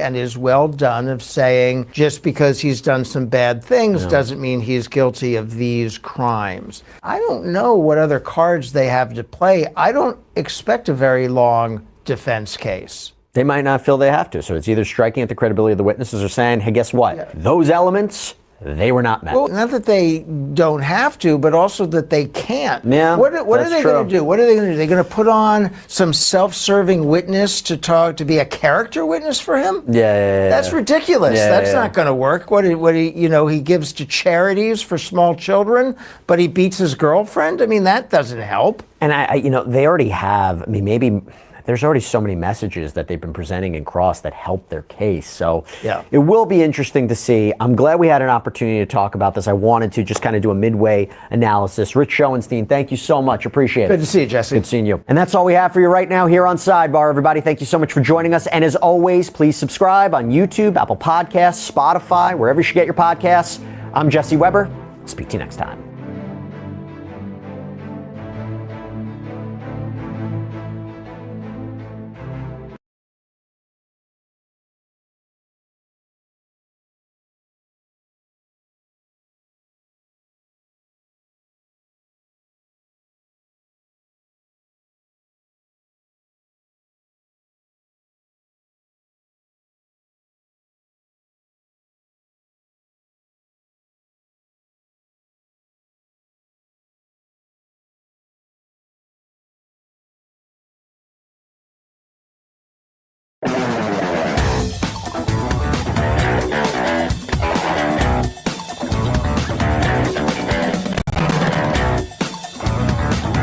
Welcome to TMZ Live. Charles here. I'm Alex Michelson from Fox 11 Los Angeles, filling in for Harvey. Boy, you picked a slow news day to be here. There's absolutely nothing going on. Yeah.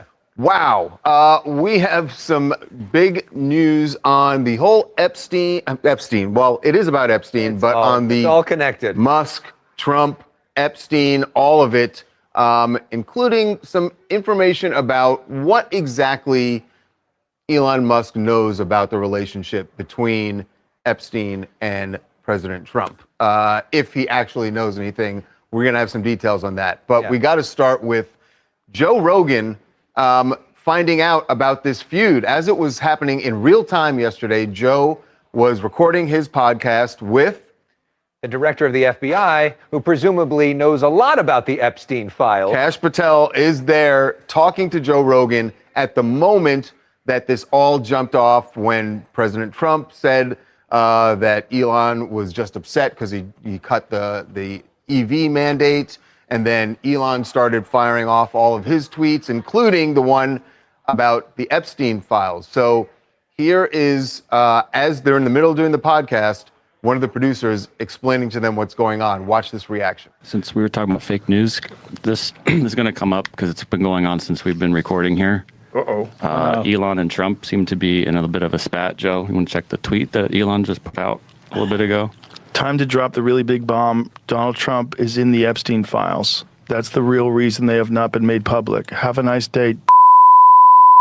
I'm not participating in any of that conversation. What is between Elon have and a Trump. nice day, DJD. Someone should take his phone away. They're going back and forth about different things. And yeah, listen. Well, he said he was disappointed in Elon.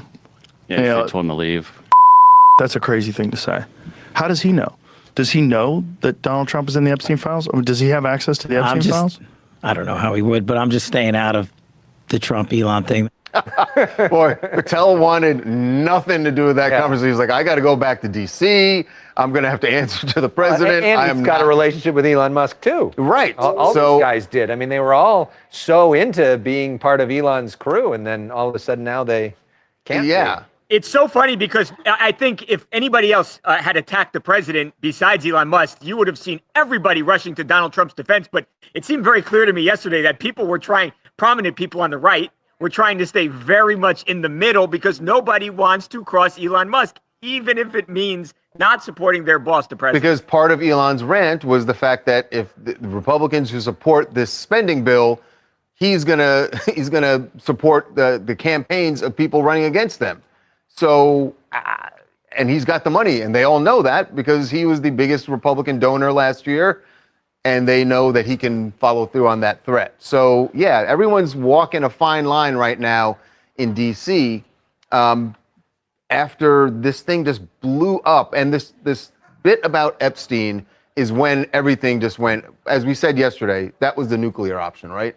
And you saw Joe Rogan's reaction. But does Elon Musk actually have the goods? Because he didn't exactly explain how he's connected to Epstein. We know that Trump and Epstein were friends. We've all seen the NBC video from 1992. They were buddies. He was partying with him, all the rest of that. So that's not a real shock. But does Elon Musk have specific evidence of Donald Trump engaged in some way with somebody underage? And if so, why hasn't he put that out? Yeah, we may have some insight here. So we have since spoken to a guy named David Shane, who was an advisor to Jeffrey Epstein, and was actually his defense attorney for a period of time before Epstein died in August of 2019. And Shane says that he specifically asked Jeffrey whether or not he had any sort of dirt on Donald Trump, because look, the guy's behind bars, Epstein is at that point. And if he had something on the president, that could have possibly been something that could have gotten him free. It would be a lot of, a massive piece of leverage.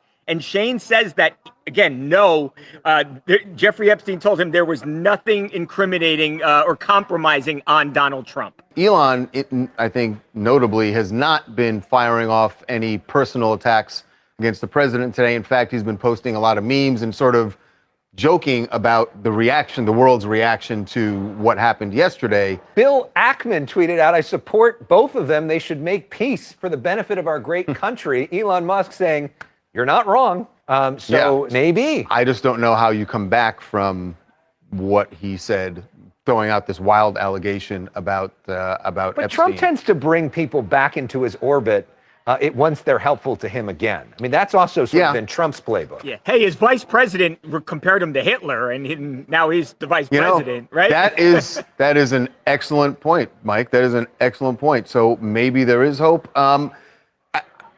I don't know. I just think that there are some lines that get crossed and you can't come back. But like you said, it has been his in his playbook to go back. There was one thing this morning at the White House that, again, I felt like the president sounded like a really upset ex.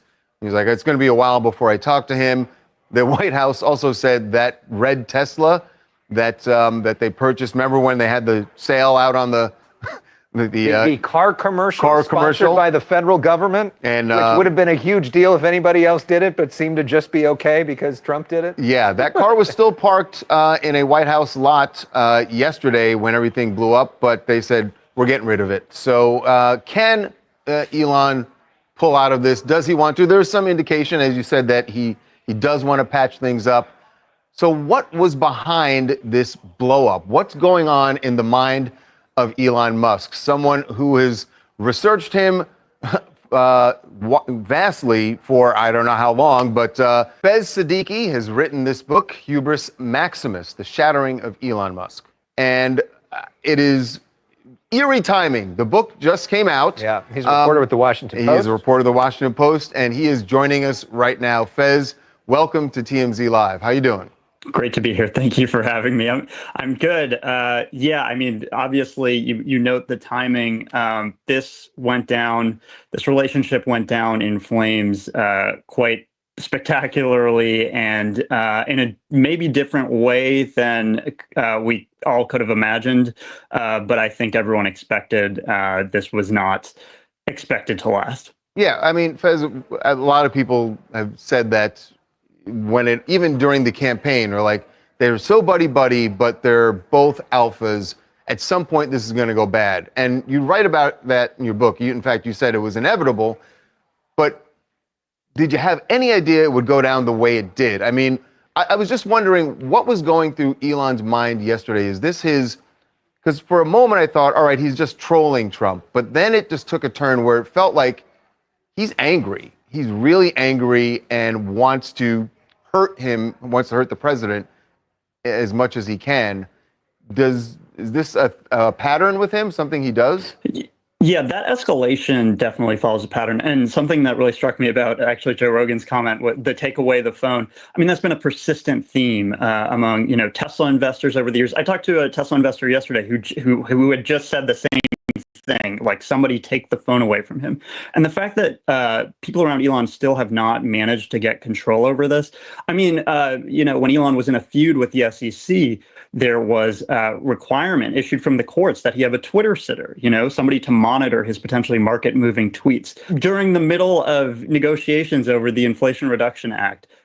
So anyone who thinks there's some kind of 4D chess here or that Elon's playing some kind of long game, no, this is the pattern. This is how it goes. And of course, that's also been the pattern with Donald Trump. For people for years have said, can't somebody take away his phone? But you've got the president of the United States, the most powerful guy on the planet, and you've got the richest guy on the planet who also owns X. So it's his platform too. So who's going to take him off of that platform when he's the guy who owns it? And I know you've also talked with some Tesla folks who are really upset about what he's doing to the company. Yeah, I mean, these are the folks who are in the lurch. I keep saying it's like in the Batman movie, the people who are on the bridge hanging over the water. These are the Tesla folks who have just been in the lurch, like where he allied himself with Trump. It benefited the company. Then there was all the backlash against the company. Then he had to return to the company. And in returning to the company, he has engaged in a feud with the president that has caused the stock to lose 15% of its value.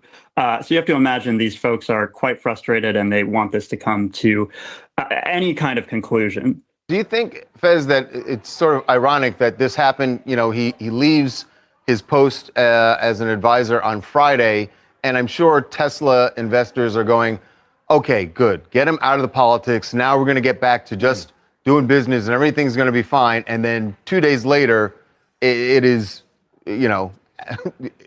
Yeah, they're it at couldn't just DEF go CON. exactly. It couldn't just go smoothly, right? He couldn't just, bite his tongue for a little bit longer. And if truly he is standing by the principle that, he wants the deficit to be cut, and, his principled position is that it doesn't matter if it affects the fortunes of his company. He wants to cut the deficit.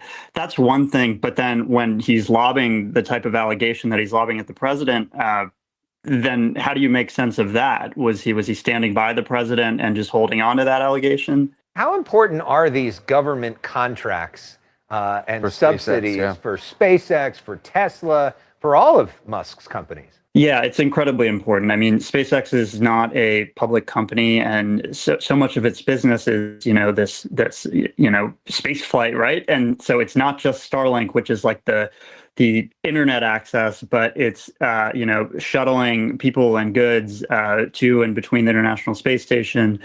And then for Tesla's entire story of profitability hinges on its ability to draw people in with the EV credit, but also sell regulatory credits to automakers who are not meeting their emissions targets. So both of Musk's major companies and his entire empire rests on government help in some way. Real quickly, your gut instinct after studying him so closely, do you think Trump and Musk get back together? I see how they are people who can have short memories, but this is not my professional opinion. I'm somebody who I like rap music, and I think about the Drake and Kendrick thing, and I'm like, I'm always like, how do they get back from that accusation? So I don't know, but I know that these are two people who have the ability to have a short memory when it might serve them well. Way to bring that into TMZ Live, the right place to make that analogy. Well, look, the Drake and Kendrick metaphor is very akin. It's the same sort of accusation, right? So, A minor. Yeah, A minor. Fez, thanks so much for being with us. Again, title of the book, Hubris Maximus, The Shattering of Elon Musk. Boy, the serendipity for you, Fez, is pretty amazing.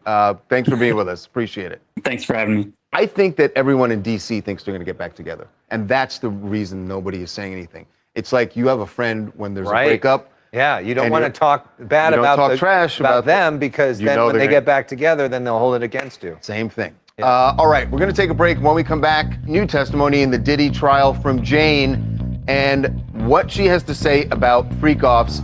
Slightly different from Cassie's testimony. Why Diddy was still engaging in freak-offs after the raids on his homes.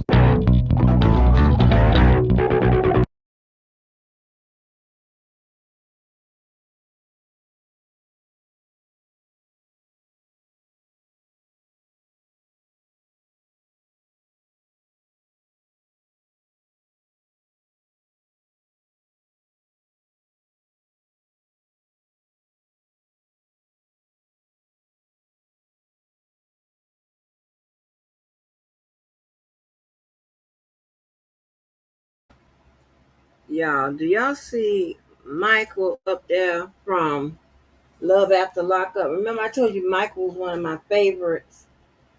And honey, he is up there on the screen, y'all. I'm sorry, sir. I'm on live. Hold on.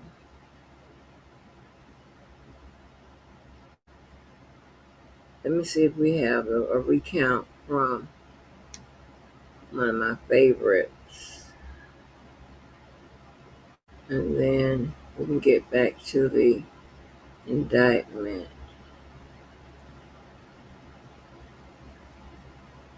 I'm still confused that they're acting as if Cassie was like a superstar, like somebody that could sing and all this. I'm like, huh?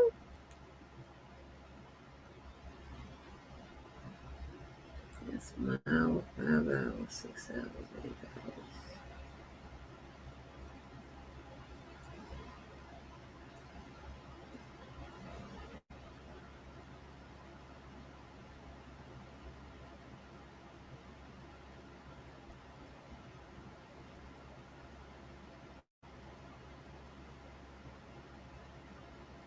What is that thing I use? Burden of proof. Diddy trial winners use it. Burden of proof.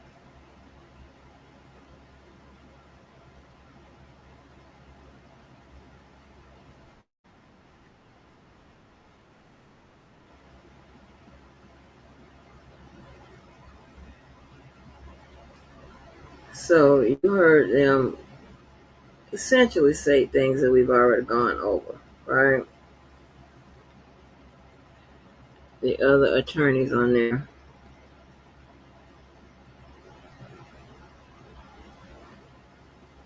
talking about the things that we've already gone over. They don't have the winners and the losers up yet.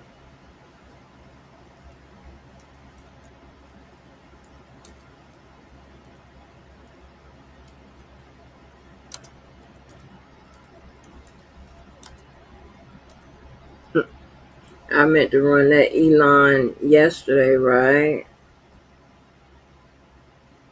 Okay, we got the winners and losers up. They got that. And I'm just waiting on burden of proof. We use all of these to provide us context. And also, I'm stalling.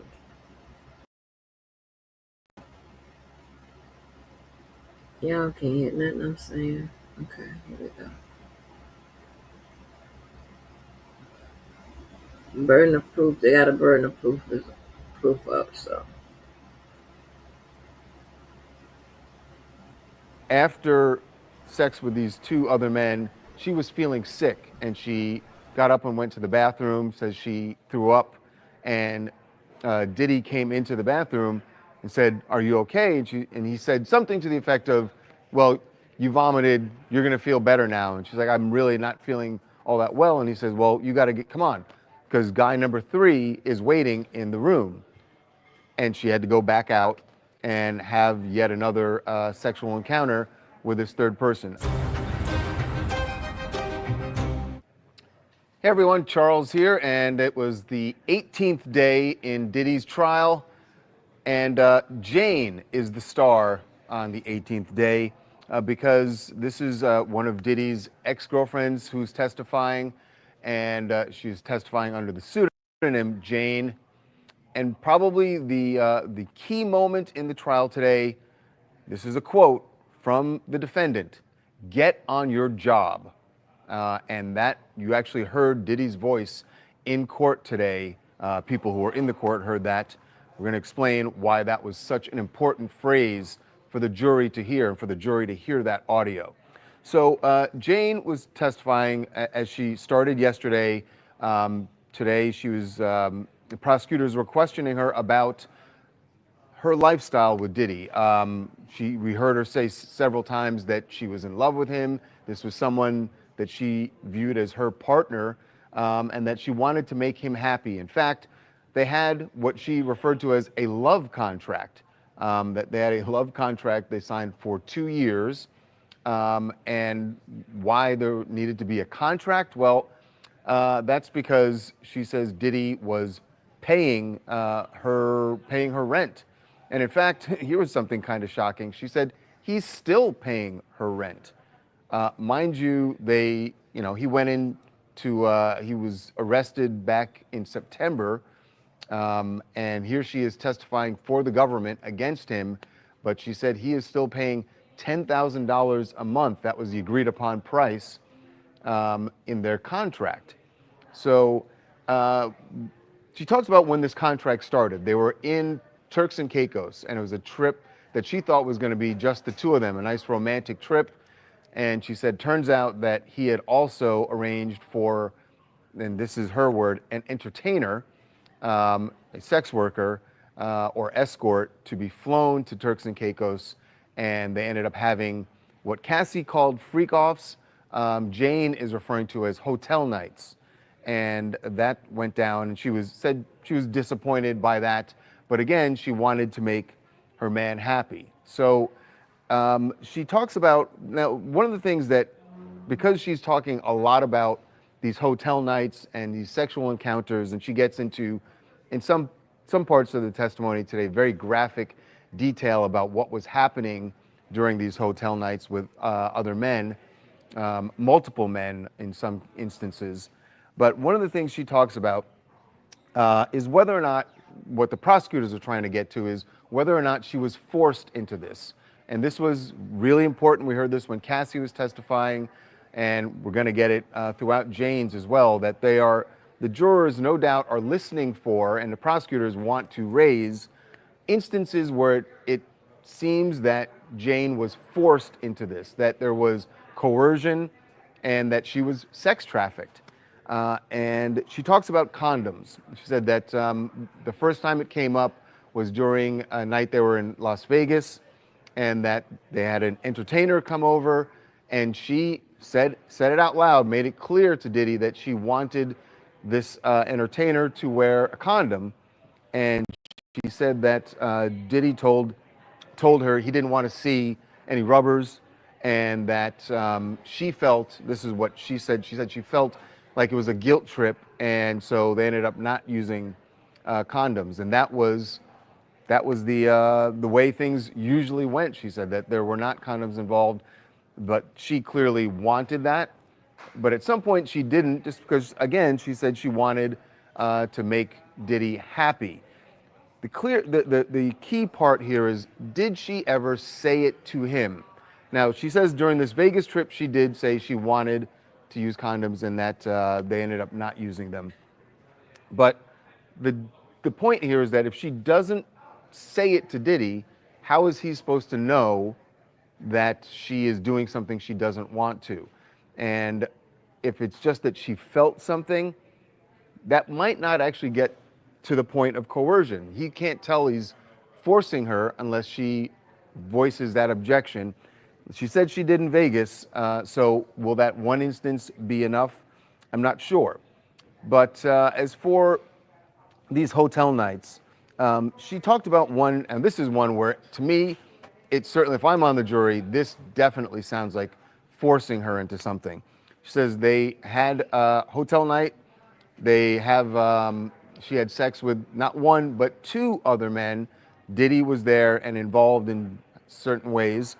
But after sex with these two other men, she was feeling sick, and she got up and went to the bathroom, says she threw up, and Diddy came into the bathroom and said, "Are you okay?" And he said something to the effect of, "Well, you vomited, you're gonna feel better now." And she's like, "I'm really not feeling all that well." And he says, "Well, you gotta come on, because guy number 3 is waiting in the room." And she had to go back out and have yet another sexual encounter with this third person. I mean, she's describing feeling sick to her stomach. She's saying it was probably because of drugs she was taking. She talked a lot about doing ecstasy before these things just to get in the mood, that she needed this to get in the mood. And she's throwing up in the bathroom, and his concern is, according to her testimony, his only concern is, we got another guy out there, let's go, get back on it. So, let's get to this on your job quote. And this was a voice message that was played in court. She's describing an argument that she's having with Diddy on the phone, and or they're communicating by phone, and she's saying, why are you doing things this way? The argument was about, hang on a second. I don't want to say what the argument was about because I think that gives away who she is. This is the stuff about, why are you yelling, saying stuff about my baby daddy? If I say that, you don't think it gives it away? It's fine. All right.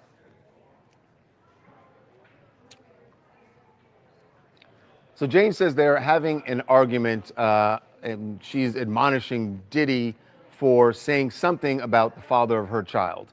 And during that argument, he leaves, and the prosecutors played this voice message in court. He leaves her a message that says, "I don't have time for this, baby girl. You need to get on your job." And the prosecutors asked Jane what she took that to mean. She said, "I took it to mean I need to go back to making him happy, keeping him happy with these hotel nights, with these sexual encounters because he is paying my rent. That her job, she was getting this money, he's paying for her rent, and what she had to do in return was do these sexual encounters with multiple other men. So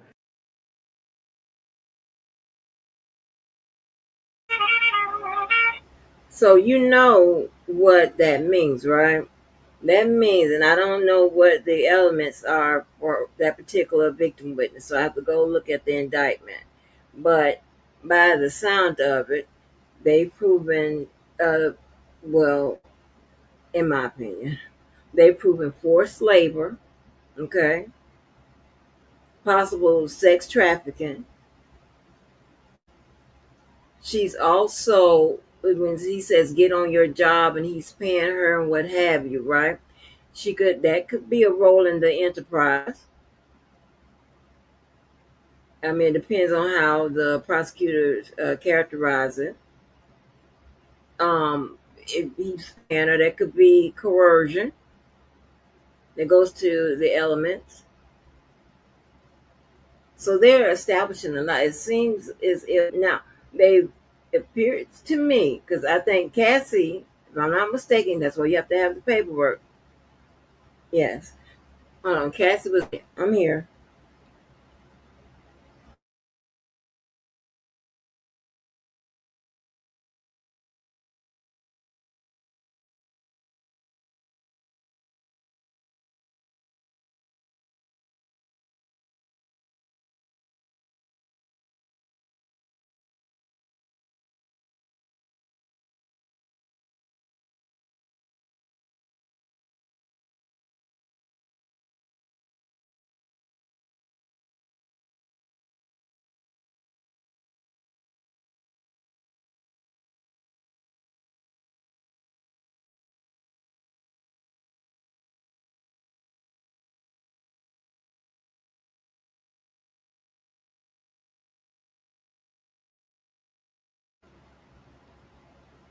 I'm sorry, y'all. I'm trying to Oh, hold on for a minute. I'm talking to some. Hey, y'all. This is work related. Just give me 1 second. Hold on. I'm gonna let the video play.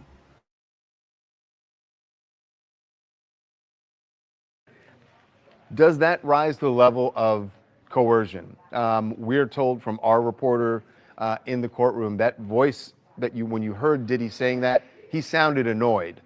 That he was annoyed that she was arguing with him about something that he clearly felt was nonsense, and what he wanted her to focus on was her job.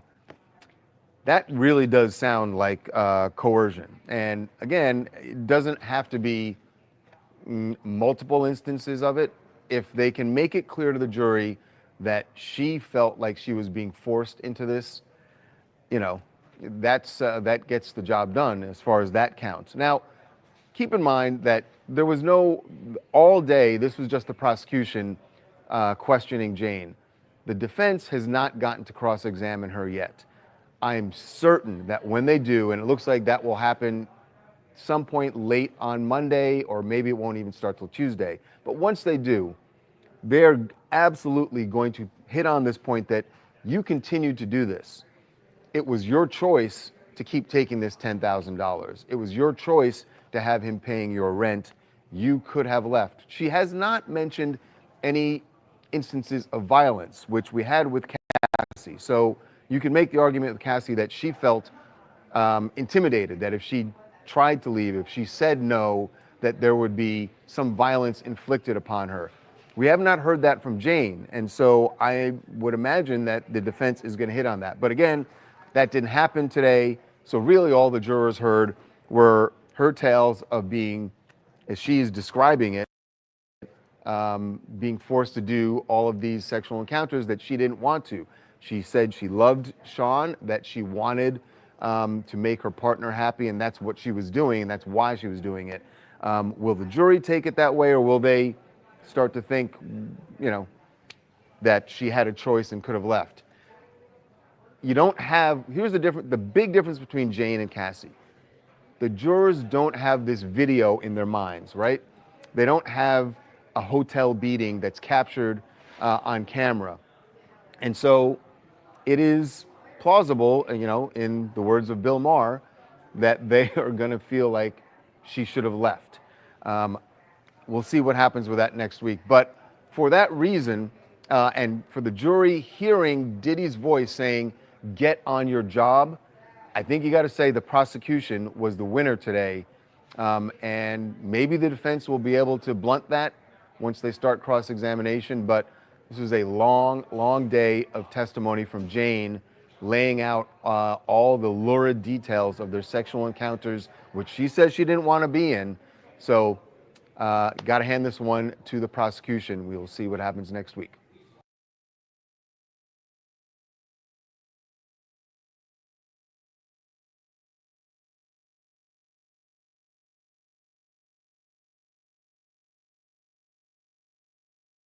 Okay, so apparently he agrees with me, right?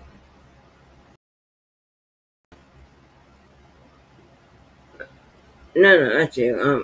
I'm online. I'm sorry. Yeah. Um. Huh. Oh, okay. All right. So apparently he agrees with me with regards to the coercion part. I didn't get a chance to hear what else he said. So you talking to me?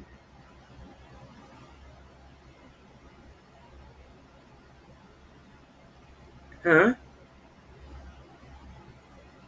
Hello. Yeah, I can hear you. I'm online. I'm online while I'm talking to you. I'm sorry. Hold on a minute, y'all.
Right. In that case, I will need to check it with the back office team and see what's wrong with it and educate you with what should be done. So, in this case, Give me a minute, y'all. I will look in that.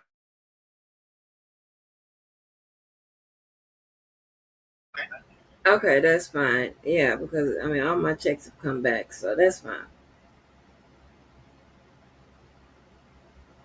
Yeah, I mean, it's not a background. Yeah, I mean, I don't know why it's stuck there because all the background checks have already come back. I already got the confirmation of that. So, I mean, that's strange to me. But yeah, it's been over a month. So if you can do that, that'll be fine. Okay. Okay, that's fine. I will be calling you back within the next 20 minutes. All right. Thank you. Okay. All right. Goodbye. You're welcome. And just before. I'm here.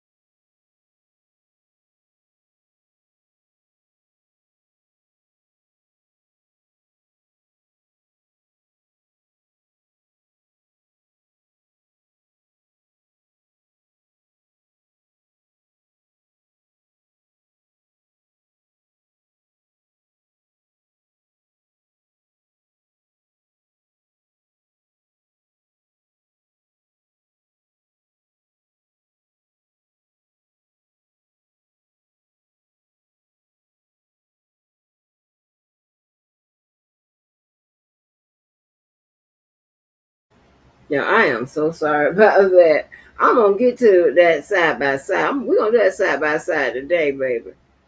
I am so sorry about that. Listen, I have tried to find how to take this phone off of do not disturb. Child, the best thing I ever found was the do not disturb, but only to people, but only people that can get contact you is the people on your contact list. Ain't nobody told me about that.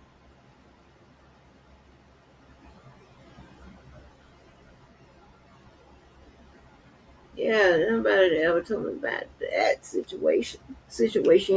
So let's see where Mia is on the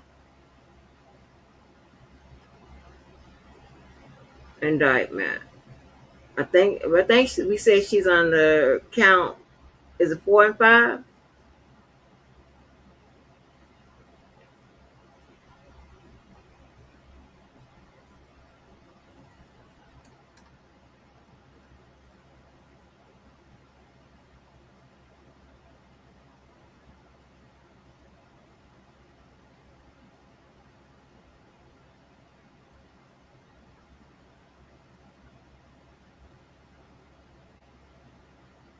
So she's under. If Mia is, but she had to be. Well, we don't know. Now here's the thing, right? We don't know if she's a bad ex witness or if she's a victim witness for these actual counts. We don't know. Okay. But I'm assuming she is victim witness number 2 that's mentioned in this. Um, and so she's count 4. So count 4, and she is also count 5.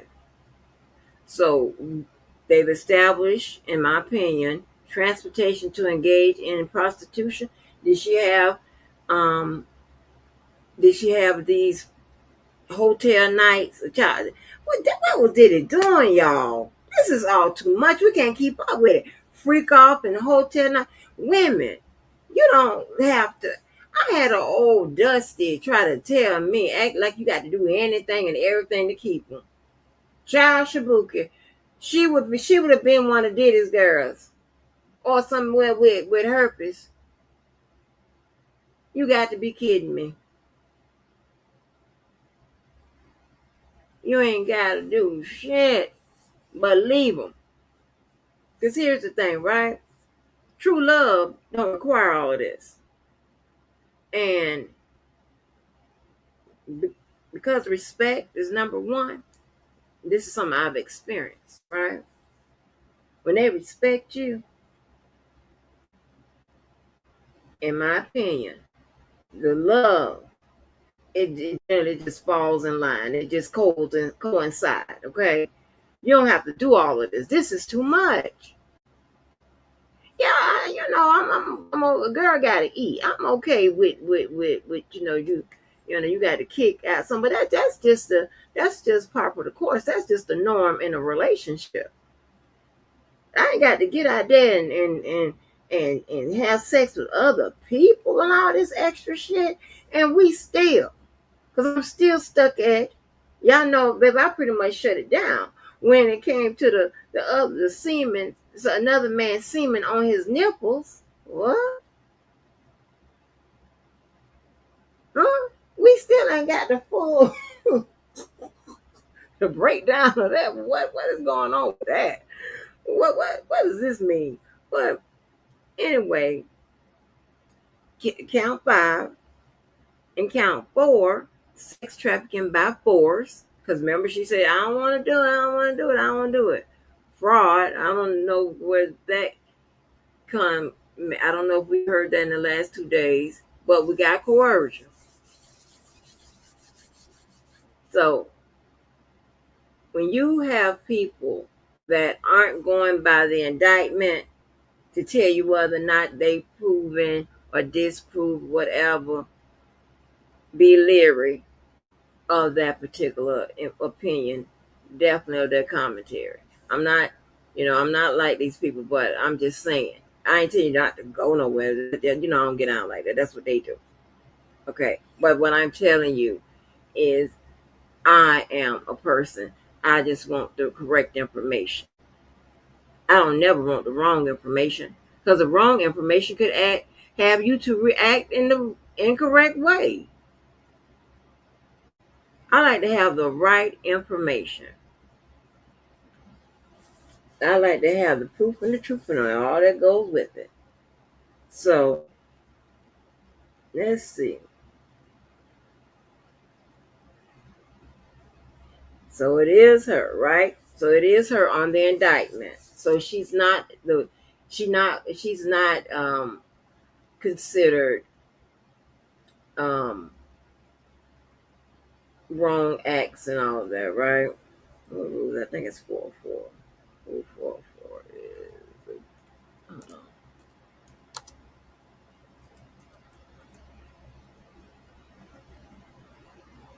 Yeah, Rule 404. She's not Rule 404. Okay, she's not 404 evidence. That's how we would generally say it. It's not 404 evidence. So she is actually a victim witness in the indictment. Okay, now, reason why I'm specifying and all of that is because remember, it was talked that some other victim witness flew the coop. We know that they be having fighting going on in the background. It's so much paper I can't keep up. So I don't know if any 404 was excluded or not. Excluded or admitted. I'm not sure. So, but other victim witnesses can take the stand, and they would be 404. They wouldn't show up on the indictment, but they'll show up as 404.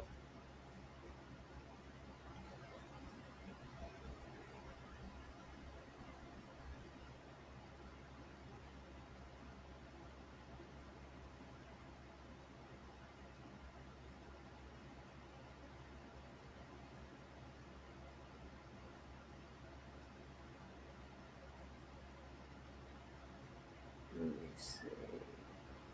Hold on for a minute.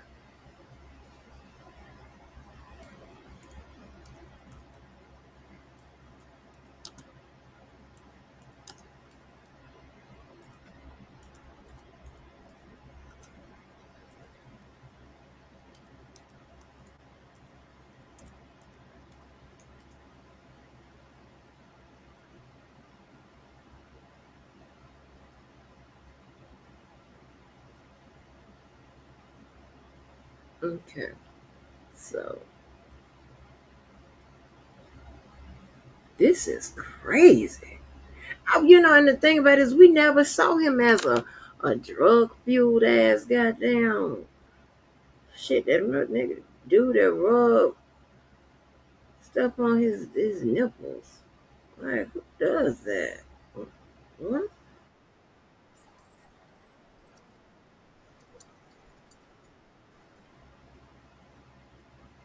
Hold on.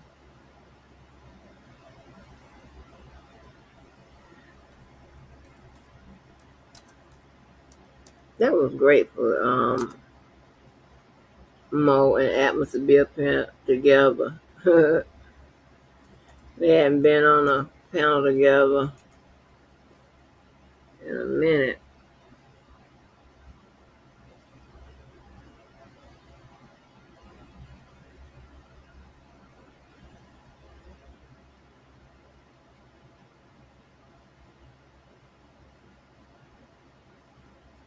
And the color cash would say.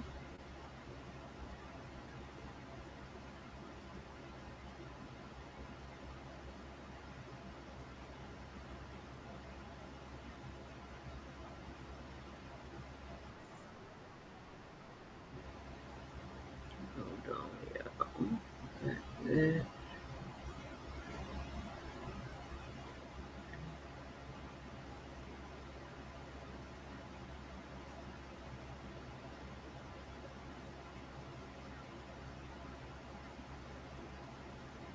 All right, let me buy some more time.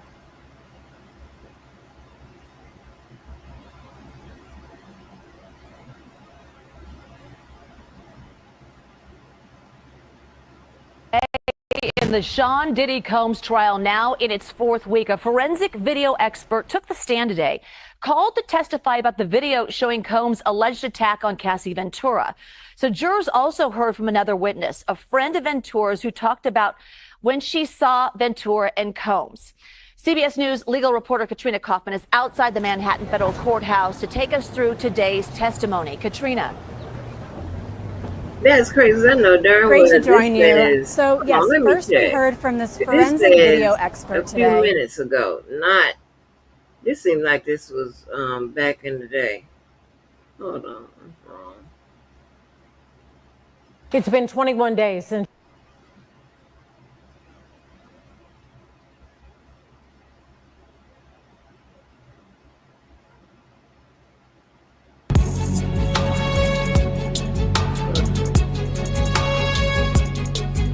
It's been 21 days since Sean Diddy Combs' federal.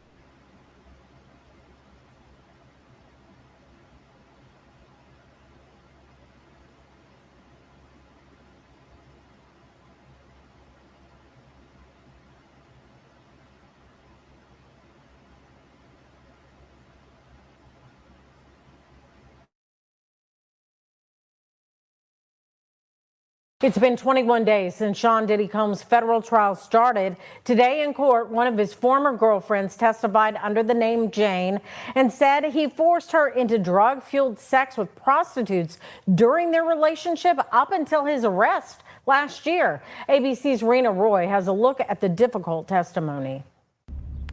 Through sobs and wails, the third and final alleged victim to testify against Sean Diddy Combs returned to the stand today.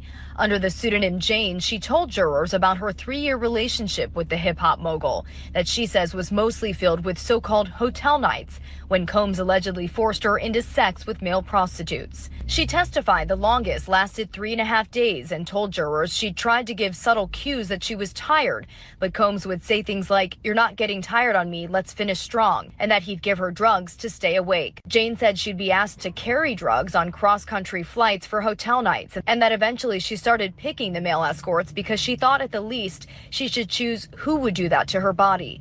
She says she'd arranged travel to Miami, LA, and New York for one pornography performer who lived in Atlanta, and that Combs would reimburse her for the flights. They're trying to prove transportation for prostitution, which we have to show that it was prostitution, so we have to show that they were paid. We also have to show that they were moved from one state line to another.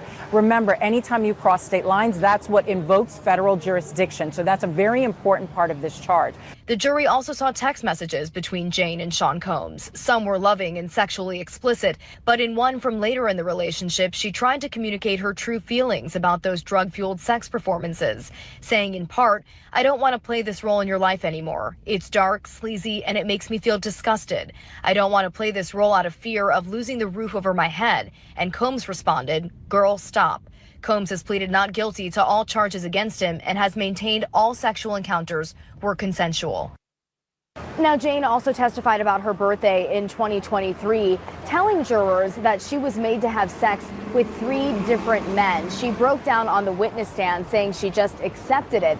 And when prosecutors asked her why, she said, "I don't know. It had become so routine." Rena Roy, ABC News, New York. Standing on the map in the New York area, and to New York City specifically, where Sean Diddy Combs' sex trafficking trial continues. So today, Combs' ex-girlfriend, who was using a pseudonym, Jane, continued her testimony. So this is another ex. Diddy has pled not guilty to charges including sex trafficking and racketeering. And CBS News legal reporter Katrina Kaufman joins us live from New York. Katrina, what testimony we're hearing about today? So this has been really tearful testimony on the stand from Jane, to the point where someone had to bring her a new box of tissues. She's been crying and sniffling throughout as she recounts her time with Sean Combs and these hotel nights that they spent together. These are very similar to the freak-offs that we heard about from Cassie Ventura, where another man would be brought in to perform sex acts with her in front of Sean Combs. She refers to them as entertainers. And she's testified that this is not something that she wanted, but she felt obligated to do it. She was in love with Sean Combs. She wanted to make him happy. And it also got to a point where he had some control over her life, Reed. He was paying for her apartment. That was $10,000 a month. It wasn't something that she could afford on her own. She had testified yesterday about how every minute started to be spent preparing for her time with Sean Combs. He always wanted her hair straight, her nails a certain creamy white color, everything to be perfect. And he could summon her at a moment's notice, and she always wanted to be prepared. We also heard a message in court today that she sent him where she said that she felt ever since the first time she allowed another man to join them, that it was like opening a Pandora's box that she was never able to shut in their relationship. And she wrote to him, "I don't want to feel obligated to perform these nights with you to keep a roof over my head." And this is all important because it goes into these elements of force, fraud, and control that are part of the sex trafficking charge against Sean Combs, as well as plays into the racketeering conspiracy charge. She's further been testifying about how there were always drugs at these nights. It's very similar to Cassie, things like ecstasy, Molly, K. He even had her transporting drugs from LA to Miami on a couple of occasions. We've heard that his assistants and security guards would bring them to the hotel when they ran out. And this is also an underlying part of the racketeering conspiracy charge. So in these stories we're hearing from her, we're also hearing elements of this case that the prosecution is building.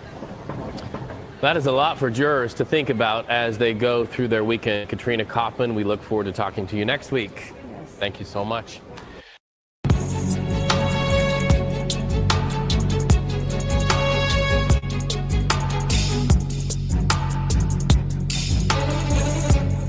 Hi, everyone. Welcome to the Dissecting Diddy podcast. We're going to be doing this over the next several weeks during the course of the Sean Diddy Combs sex trafficking and racketeering conspiracy trial. And we just wanted an opportunity to kind of wrap up the week's events in court because there's been a lot. And Cassie Ventura is still on the witness stand during cross-examination.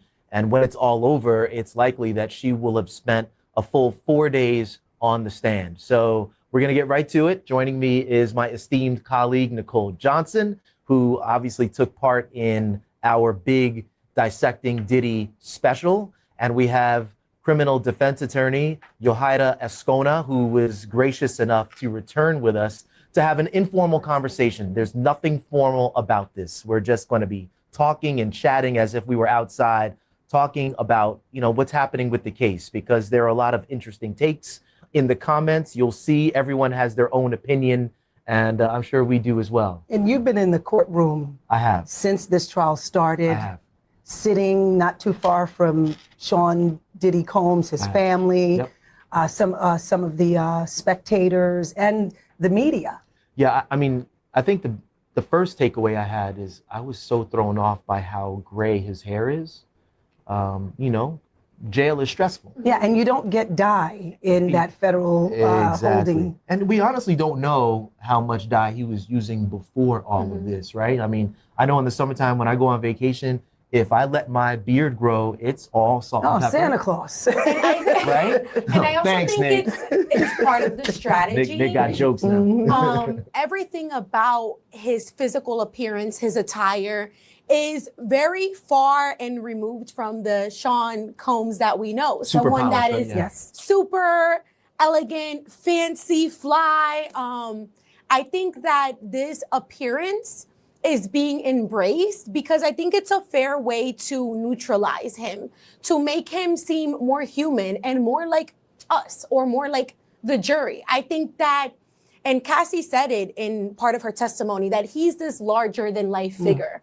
And I think that if he was to parade himself in the courtroom as this larger than life figure and as this person who even has these resources in prison, I think that it's going to boost the prosecutor's position. And I think it's going to speak to that power and that influence and that control that he has, that everyone has witnessed. So I think that taking away all of the fancy garments and the, luxury facials and the hair dye really bears him. Humanizes him. Exactly. He was just given, 5 shirts, 5 pair of pants, and a few sweaters. And he's not 2 even pairs wearing of a suit. It's my understanding it's a sweater, like khaki schoolboy slacks. look, right? Exactly. I mean, I want to Part of talk the about what everybody else is talking about. I mean, everybody's talking about Cassie Ventura's testimony.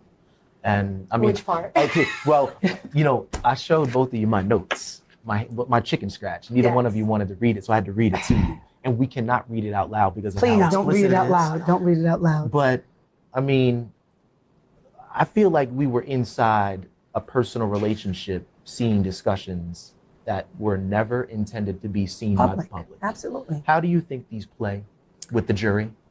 So it's twofold, right? And it's the defense attorney in me. Right. I see consent all throughout.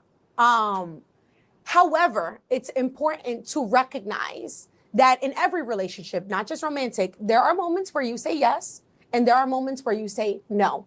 And I think that that's the issue here. The prosecutor, and I said this last time, is going to have to identify and isolate those moments where she said no. And they're going to have to do so in a very clear-cut, concise way, because there are so many moments where she said yes. So how does all of that fit into what really matters in the courtroom, which is those 2 criminal charges that carry, such a heavy sentence, right? The racketeering conspiracy and the sex trafficking. Great question. So, and I've been talking to some of my colleagues about this. It seems like a DV trial, right? And there's a lot of emphasis on those experiences and those moments. And technically, that doesn't help prove any of the federal prosecutor's elements or case. But my position is 2 things. Not only do they want her testimony because it impacts the way that the jury is going to perceive Sean Diddy Combs, but I also think that her testimony is what's going to solidify and give witness testimony as to the sex workers and the individuals that were transferred against state lines. So if you notice through her testimony, she's very specifically mentioning Las Vegas, New York, LA, Miami, even worldwide and international freak-offs. And then she's also identifying this individual from such and such app or such and such agency came into the state to provide these commercial sexual services. And I think that indirectly, it's a way for them to lay the groundwork as to why these people were coming into these different states and crossing these state lines, and why, and most importantly, who was orchestrating them. Well, that's one of the charges, right? That is one of the Transportation for the charges. intent of prosecution. Yes, exactly. And that's kind of my point. And you don't have to say someone was forced to prove sex trafficking. It can be willingly crossing state lines. Exactly. You can consensually break the law or do illegal things. People do that all the time. People engage in criminal conduct knowing it's illegal, but understanding that there's a bigger goal for them at the end. But why bring Cassie up now? We talked about this earlier. She is very pregnant, 8.5 months pregnant. So the timing is important. They could have waited until after her pregnancy, she delivers her baby, or made her first in the case so that the defense could have more time to cross-examine. I think that's an interesting question. It's something that I ask myself as well. The reason that I would have started the way that I did, or if I were the prosecutors, would be because I wanted to give context. I wanted to give like a bird's eye view of what happened on the day that he assaulted her on the video. Because they called a security officer that arrived on the scene, who's now, by the way, a law enforcement officer. And I think that speaks to his credibility. It definitely works to the favor of the prosecutors. But I think that if they would have gone into Cassie right away, would have been too much too soon. I think putting her. I mean, on she's third, also like 8.5 months pregnant. Yes, so exactly. So I would have maybe put her exactly. So I maybe would have put her in as second. Yeah. Exactly. I think that putting her on as third was a mistake that they made because of where we are today, where they're discussing a possible mistrial. If there isn't enough time to properly cross her, And then redirect. Yeah, exactly. And then redirect. Exactly. So pursuant to that, I probably would have put her as second, but definitely not first. Too much too soon. Yeah. Talk about her credibility, because, Jay, with these notes, we're looking at That you text can or can't messages. read. We can't read this At all. And, she comes across, she's very emotional. Meg, I'm You proud of my definitely notes. see I'm proud of my notes. abuse. Yeah, but there's some You're things in there well-versed. that we can't This is my we can't thing. discuss or recite. A lot of it. We I like to keep my job. Thank you very much. You got bills. Thank you very much. Yes. I'm not going to say those here. This is not the platform for that. Well, I but mean, in all let's talk about seriousness, her this is credibility. people's private business. It's private business made public. Yes. Yeah. And a jury is watching everything on their own screen in front of their chair, reading every one of these messages. I think that her credibility, she came off as credible, if I'm going to be honest, both with the good and the bad. But that is what makes a credible witness, not someone that makes it seem like they're completely innocent. They had no involvement. They had no awareness. They had no engagement.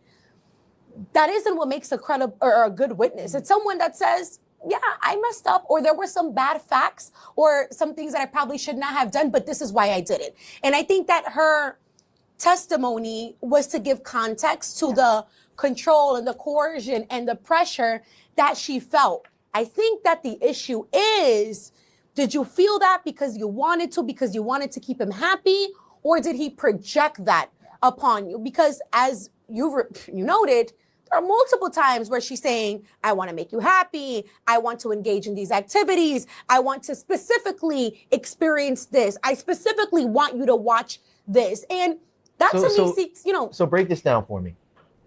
What do you think the prosecution accomplished in its direct, and what do you think the defense has accomplished in its cross so far with Cassie? Okay.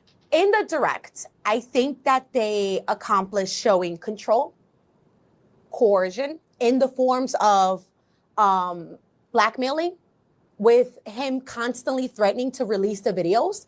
Also, there was this incident where they were on a plane and there were other people on the plane and he started playing the videos and she noticed that. So I think that also lack of resources. As you guys know, she was locked into a recording agreement with him that she never got to fulfill or really perform pursuant to because he had all of the resources. Sorry. Is that somebody from... Is that somebody from an entourage? No, but wait a minute. Was that your entourage? No, this thing was on silent. I don't know what happened. Somebody broke through? Someone broke through. It must be important. There. You want to grab it? That. No. Sorry about that. I think that in regards to what the prosecutor or the prosecutors have done well, which by the way, they're phenomenal prosecutors, is showing that coercion, that control, that manipulation, and the power that he exercised over her rights and her choices. Because he was very involved in where she stayed and what she ate and what she looked like. That's what I think they did well. Then what I think was done well by the defense is, as you've noted, highlighted the ongoing consent. They actually, and I'll quote, "You fought for your relationship for 11 years," is exactly what the attorney said. And I think that this exchange and the hot and cold nature of their relationship, whether violent or not, is reflective of a lot of relationships. But we prove domestic violence, we prove that control, we prove abuse, we prove drug abuse on both sides. So at one point, I believe the defense attorney is saying, yeah, he was on drugs too. That could have driven some of his actions. Absolutely. You know, I think what we didn't know is we heard that Diddy overdosed, according to Cassie, in 2012 at the Playboy Mansion, had to be rushed to the hospital. And not only that, an ongoing addiction. An ongoing on behalf of the both of them. Who She's knew? had to attend rehab, and that was something that I never knew, I never suspected. But I agree with you. I think that putting those facts and those circumstances on the forefront speaks to his state of mind. And I think directly impacts his culpability, or what we call sometimes his mens rea, his intent to engage in criminal conduct. I'm not sure that during some of these events, he was even there to really understand or engage or appreciate when she wasn't consenting, because in some of the text messages, he's telling her, I want you to be happy. I want you to enjoy this. And there are moments where she's like, I'm sick. I'm not going to be able to make it. That's fine. No stress, no worries. Those are his exact words. So I think that there's a lot of different factors that are playing into this that can really lean both ways. But what I think really concerns me is there are certain things like what happened with the escorts urinating on her that I don't know if someone on the jury is going to be able to identify with someone who would consent to that. Well, you know, she, according to some of the testimony, she acknowledged, not just on the stand, but in the text messages, asking for that. Yes, I agree. And not only that, she would contact the escort. She would be the Right. ones to pay them. She but said again, it was her job to it's do the it. exactly. Yeah. And that's my point. The prosecutors are letting it be known that it's all being orchestrated and it's all under the control and the direction of Diddy. But what I think is And this so could easily go both ways. You could Mm-hmm. see someone being coerced in an ongoing way to feel Yes. like that's what they needed to do. Yes. That's what she needed to do Yeah. in order to keep him happy. And then the other side of that is whether it was genuinely consensual. I think there's so much here for the jury to parse out. And I actually mentioned to you right before we were speaking about this, and right after the hotel incident, Cassie found refuge in a friend's house who called the cops. And the officers arrived on the scene. It was just her friend, and the cops. And she didn't want to say who She it was. did not want to name him. And when they asked her, she said she wasn't ready. And how many times does that happen in real life where you have someone who has called the police And then in a backed domestic off. right, and then backed And off? won't And then tell the what prosecutor's happened. angle Yeah. is going to be, because I, especially as a defense attorney, how can you argue control? How is there control when the person isn't there, doesn't know what's going on? At that point, you've gotten away. Then psychological control comes in. And I know for a fact that the prosecution is going to put experts on the stand that are going to talk about that and how that control can haunt you, and you never really leave it. You never really think that you have the autonomy that you have, even when you're not in that person's presence. And then talk about the age difference. Because 17 that years. 17, so a 19-year-old, a 22-year-old, think about their state of mind, think about their, sense of responsibility. And then you have a 34-year-old or someone, that's climbing that career ladder, different dynamic here. I have a few things to say about that. The age difference is significant, if we're going to be honest, and they did meet when she was 19. However, they did not start. got romantic when she was 21. 21. Exactly. That is 21 what I was and going to what, say. 38? Yes. Yes. And I was going to say, for me, I don't think that's someone that's orchestrating a criminal enterprise with a predatory or abusive intent is going to wait 2 to 3 years in order to get their first victim, especially because when people do these things, it's usually they're seeking some sort of sexual or instant gratification. You're not going to wait 3 years to get that gratification. You know what I've noticed, Shahada? I've seen you, explain both sides of this case. Yeah. And you have legal training. That's what we love about her. Right. Yeah. But that's why we asked her to come back, right? So, just imagine how difficult this is going to be for the jury.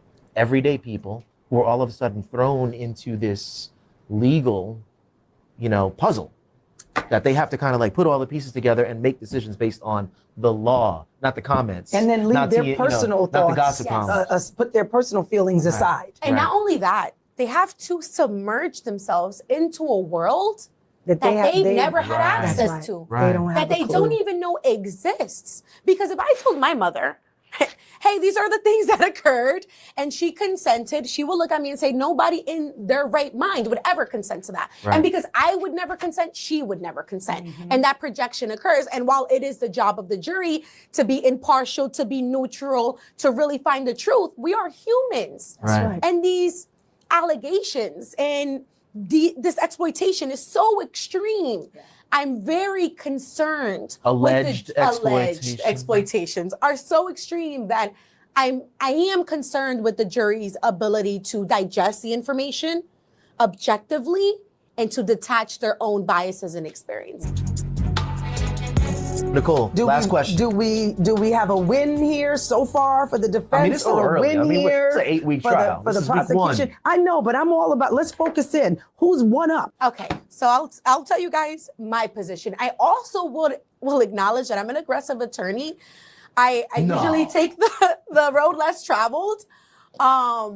So 2 things that I want to say. Let's consider who we're up against. The feds don't lose. What's their conviction rate? Is it 95 or 99? It's between 94 to 96. I don't want to misspeak. Yeah. But they'll take years building up the case because they they take will. no else. That's number right. one. That's right. But And they keep coming back. And they keep do. coming too. But at the same time, I think that the consent is seen throughout on behalf of every single individual. However, the sex trafficking concerns me because we now have had escorts take the stand. escorts traveling across state lines, orchestrated, funded, and at the direction of Diddy. And those are some of the charges and elements that concern me more, and those are the reasons why. But in regards to, for example, the racketeering, I think it's a reach, and I think it's interesting that it's a racketeering charge, but we've only had one person charged so far.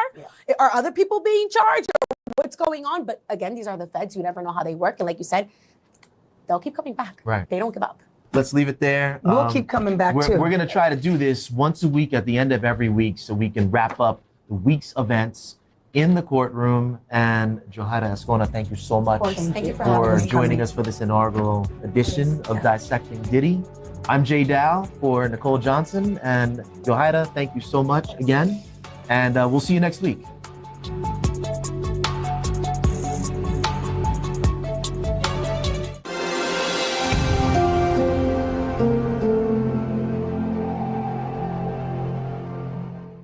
Well, we are getting some new details now about the alleged drug-fueled hotel nights that are at the center of Sean Diddy Combs' sex trafficking trial. Right now, his former girlfriend, Jane, that's a pseudonym, is testifying. She's telling jurors how they picked her sex partners for these nights. Now, she testified that at first she had no say in how the men were selected and that Combs allegedly made those decisions. Now, over time, she says she could choose partners. NBC News entertainment correspondent Chloe Malas joins us now from outside the courtroom. Chloe, just give us some color on this testimony because, you know, setting the scene for our viewers, Jane is a former girlfriend like Cassie Ventura. The alleged hotel nights that Jane is detailing is very similar. We're calling them hotel nights between Instead of quotation marks, quotation marks, because of the freak-offs, right? She's saying they're very similar. So walk us through the connection there.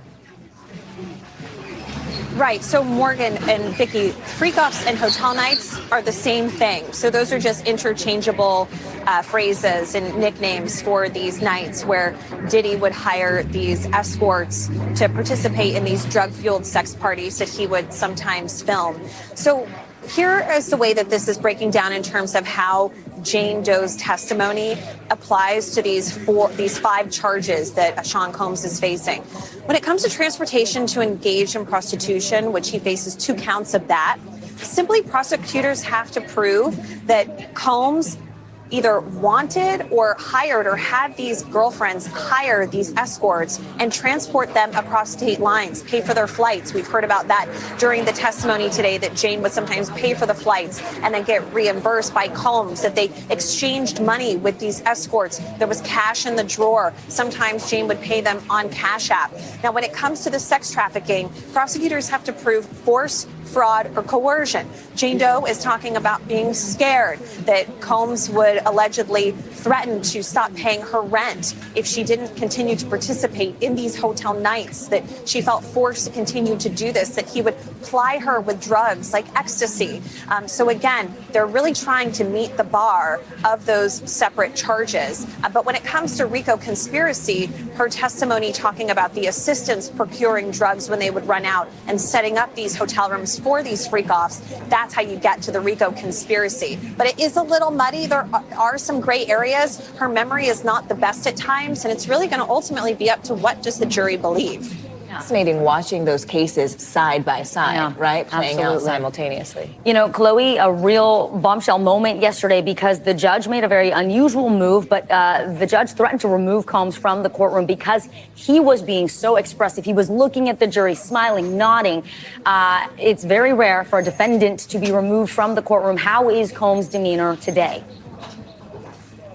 So this is something, though, that I have personally witnessed being in the courtroom for the last several weeks on and off. Combs has always looked at the jury, and he's always nodded along. Now, I wasn't in the courtroom when he was admonished. Perhaps it was more egregious in that moment. Today, he is looking at Jane Doe. He does glance over at the jury. He's looking really at Maureen Comey, the lead prosecutor, as well as Combs is looking at his own attorneys, but he's really being expressionless. He's turned around to his family and blown a kiss at them. His mother is in the courtroom and 2 of his sons. But again, I mean, he's really not supposed to be looking at the jurors and making any sort of signals to them. Other defendants in other cases, we've heard about them doing that before. But again, the judge is taking this very seriously. And if he does it again to a level that upsets the judge, I mean, I guess in theory, you could see him kind of removed from his own case and not being able to be in the courtroom. Yeah, it was a very serious warning. Chloe Malas live in Manhattan for us. Chloe, thank you so much. Drugs, baby oil, and unwanted sex, all part of Jane's testimony on the stand in the federal sex trafficking and racketeering trial of Sean Diddy Combs. She is back on the stand for a second day, the third and final alleged victim to testify in the case, testifying under a pseudonym and accusing Combs of forcing her into having sex with male prostitutes. ABC's Rena Roy has the latest. The third and final alleged victim to testify is back on the stand for day 2 of testimony against Sean Diddy Combs in his federal criminal trial. Jane telling jurors about her 3-year relationship with Combs, which she testified was fueled by drugs, debauchery, and unwanted sex. Jane said the relationship began in 2021 and lasted until Combs' arrest last year. She said things moved fast. A few months into the relationship, she testified she had sex with a male prostitute in front of Combs for the first time. Breaking down as prosecutors questioned her on it, she said it was exhilarating but thought it was a one-time thing. Instead, she testified, "I truly felt that night just opened like a Pandora's box in our relationship. It was just a door that I was unable to shut for the remainder of the relationship." For the next 3 years, 90% of the time when they were together, Jane told the jury Combs gave her drugs and made her have sex with other men, even when she told him she did not want to.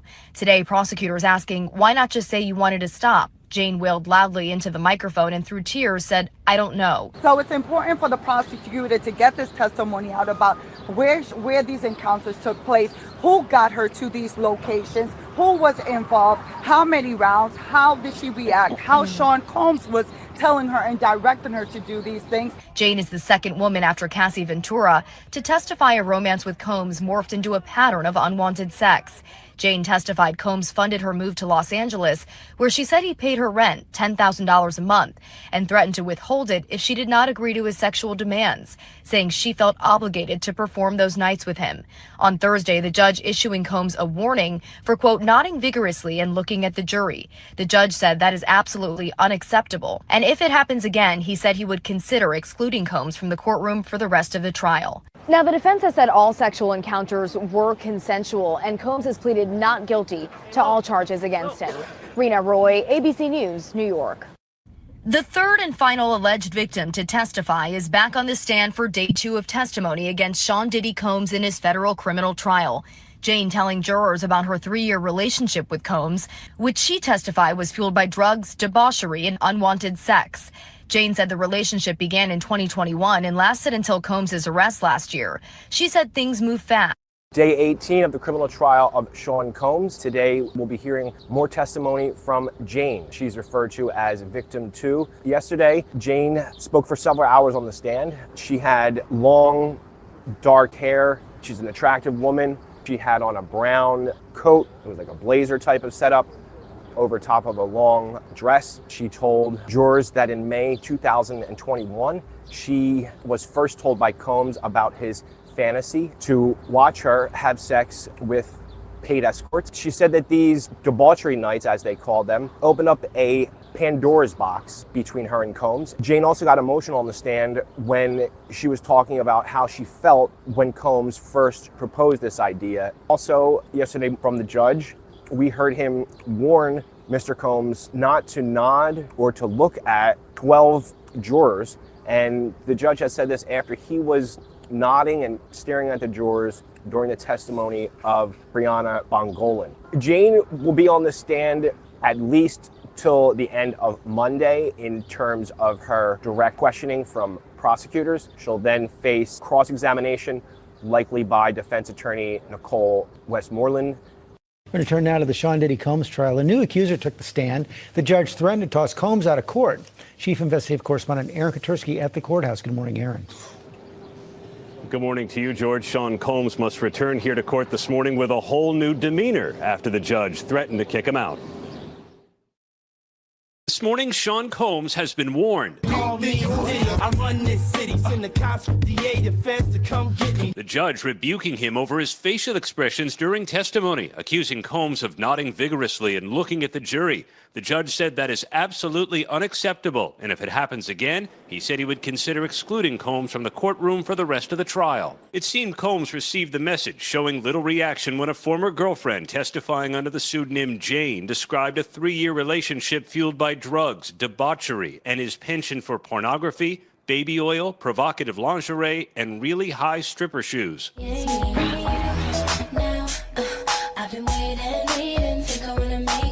After Cassie Ventura, Jane is the second woman to testify a romance with Combs morphed into a pattern of unwanted sex. The defense says all of it was consensual, and Combs has pleaded not guilty. Jane said the relationship began in 2021 and lasted until his arrest last year. She said Combs called her Bert and she called him Ernie, after the Sesame Street characters. Jane began to cry when asked to recall a night in May 2021 when she said Combs first invited a male prostitute into their sex life. I truly felt that night just opened like a Pandora's box in our relationship, Jane testified. It was just a door that I was unable to shut for the remainder of the relationship. For the next 3 years, 90% of the time when they were together, Jane told the jury Combs plied her with drugs and made her have sex with other men, even when she told him she did not want to. Jane testified Combs would fly her to Miami, New York, Turks and Caicos, and funded her move to Los Angeles, where she said he paid her rent, $10,000 a month, and threatened to withhold it if she did not agree to his sexual demands. I just felt obligated, she said. What did you feel obligated to do, the prosecutor asked. Perform, she answered. Just perform these nights with him. One of the reasons the government is focusing on where these events took place is because a portion of the trafficking has to occur across state lines. That's what makes it a federal charge.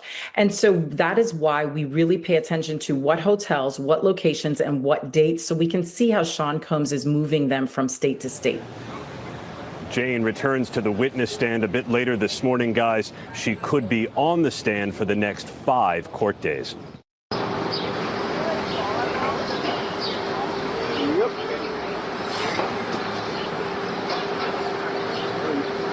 Over there. In a different direction.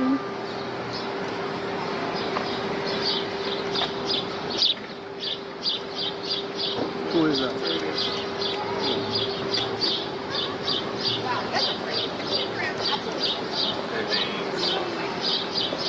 No one's here today. Yeah, it's going down. Sorry, probably we're going for the end of the story, like the last week. But it looks like the journalists are getting well paid for dealing because all of them are writing really nice cars, right? PDD trial, he's just like. It's today? It's been going on for a month. It's going to go for 2 more months, month and a half. So he's coming in today? He's inside already. Oh, really? But he doesn't come to here, he goes to the back. Yeah. Yep.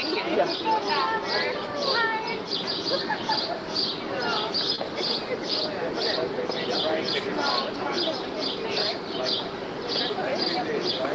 Nothing better than taking your court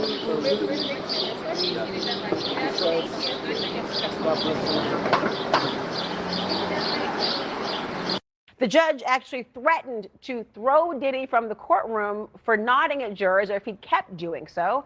The defense picked up their cross-examination of Cassie. Lavish trips, cash, and a lot of drugs. That's how the woman testifying with the pseudonym Jane says her relationship began with hip-hop tycoon Sean Diddy Combs. But Jane says after she fell head over heels for Combs, he started having other men join them. Escorts, according to Jane. What percentage of the time after that did you have sex with another man? Prosecutors asked. 90%, the single mother told the jury. Did you want to do that? She answered no. Jane said she wanted an old-fashioned relationship, but agreed to what Combs called debauchery or hotel nights to keep him happy.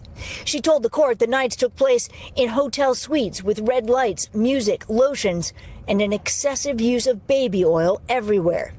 The sessions could last up to 30 hours, according to her testimony, and always with drugs, including ecstasy and ketamine.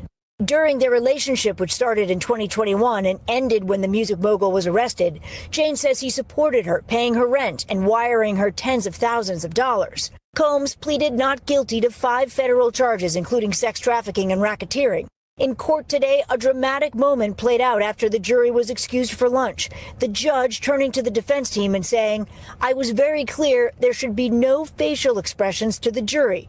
The judge said Combs was nodding vigorously and looking at the jury during the cross-examination of a witness. The judge saying if it happens again, he would consider removing Combs from the courtroom altogether.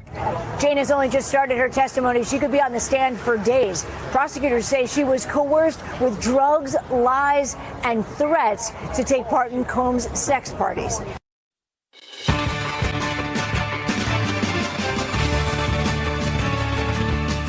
Sean Diddy Combs gets a stern warning from the judge as more accusers take the stand in his federal sex trafficking trial. Reporter Lisa Evers is covering the case in New York City. It's hot here in New York City today, but it was scorching hot inside the 26th floor courtroom here at federal court where the Diddy trial is taking place. The judge scolded Diddy for staring at jurors and nodding his head repeatedly. The judge said he saw him do it twice and that if he did it again, that he would have to take action, which could include removing Diddy from the courtroom, banning him from the court altogether.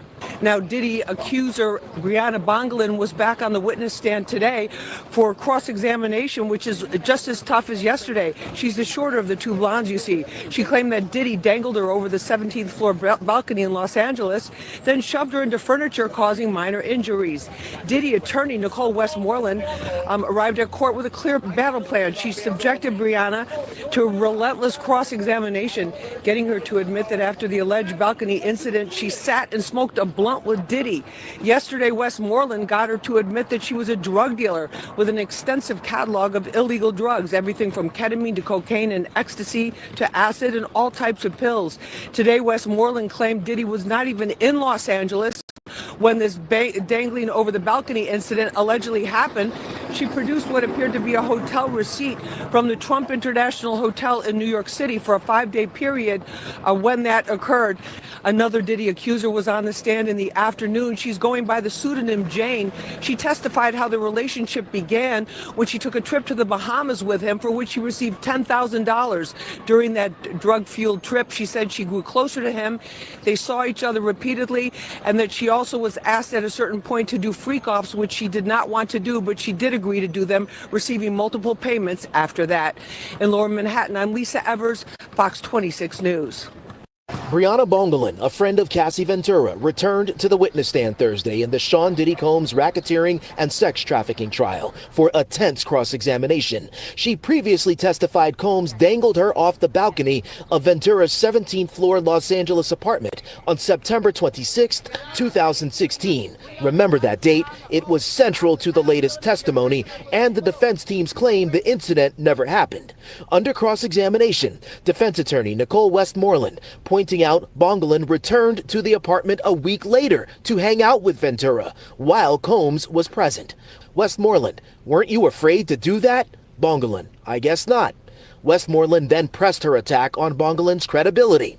Westmoreland, after Mr. Combs caused you all of this pain and injuries, you continued to be around him? Bongelin, it wasn't often, but I was around him. I kept my distance. Westmoreland, you also sat down and shared a blunt with Mr. Combs. Bongelin, I did. Westmoreland then accused the jewelry designer of lying.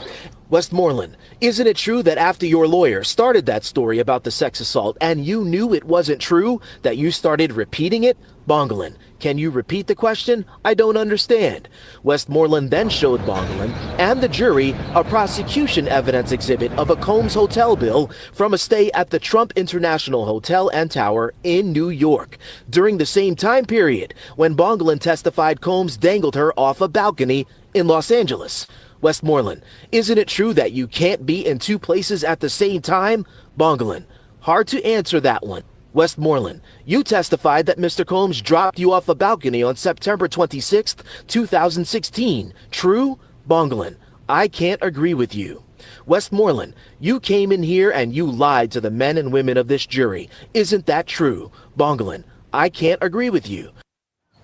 She says that Diddy forced her to take drugs and that she would be awake for days, that she was taking ecstasy and Molly. And she said on these trips, she was sometimes so high on drugs that that she lost her sense of self. Jane has finally taken the stand. Now, we're not allowed to reveal her identity because she's testifying under a pseudonym. She's talking about how she and Diddy first met, how they met in Miami and how he was so sweet and loving, and that he was actually dating a friend of hers at the time, but that the two of them started going on trips to Turks and Caicos and the Bahamas. During her testimony, she's been crying, and it seems like it's been really hard for her to be up there on the stand. She is now talking about how Diddy would make her watch pornography while they were having sex with each other, and that he would talk to her about his fantasies. He would make her wear lingerie and what she calls stripper heels, and that at one point he told her that he wanted to see her have sex with other men. That's when he took her to a hotel room, and she starts describing how his assistants were in there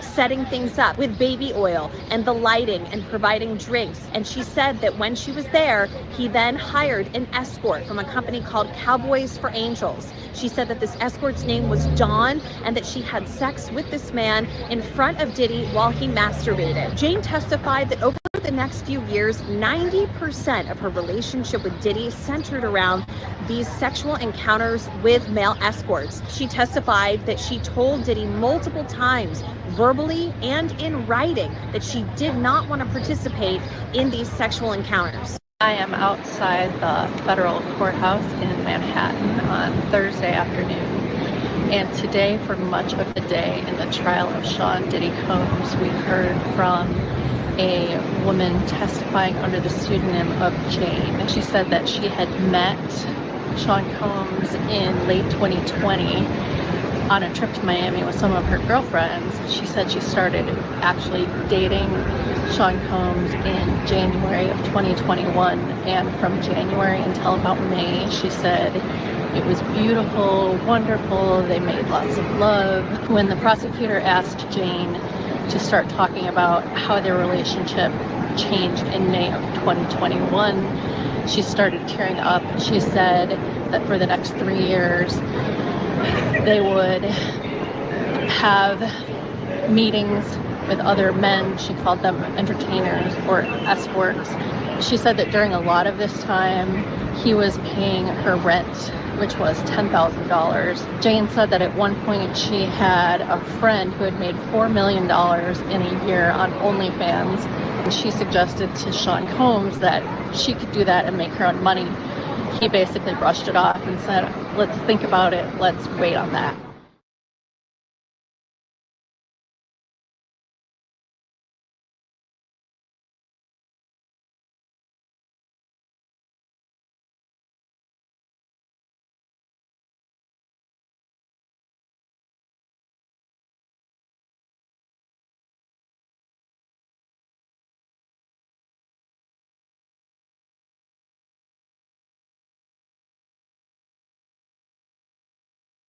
Tensions high in court this morning during testimony in Sean Diddy Combs' sex trafficking and racketeering trial.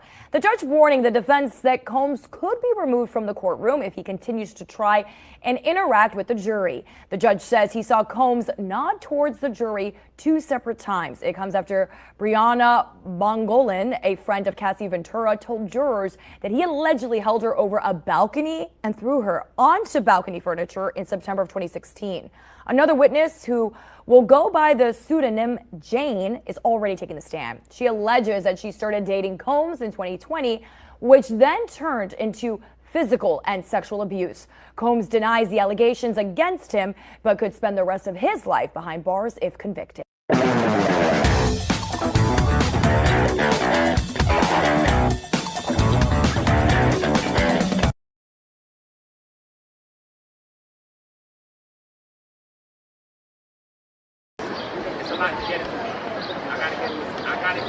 Sure, yeah, she was coming out, but yes, that's fine.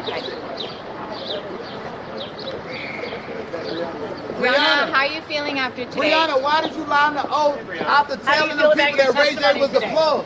You know Ray J selling drugs to everybody in Hollywood. Why did you lie on the oath? You already told the government you gonna recant it on stage.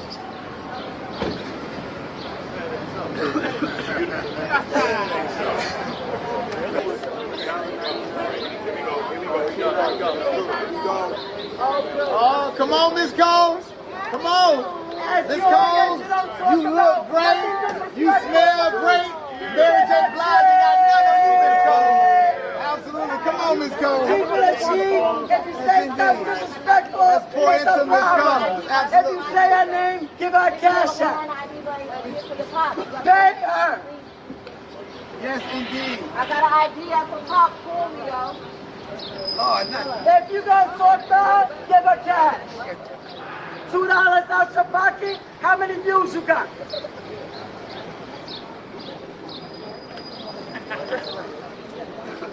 You look fabulous. Oh! Can we get some more lights? Come on. Yes. Miss Garagos, are you familiar with me? I interned underneath your father. Why did you take this case and speak to those women like that? Because she's brilliant. That's why she took the case. Because she knows the fact she's talking about. That's why. That way. And she...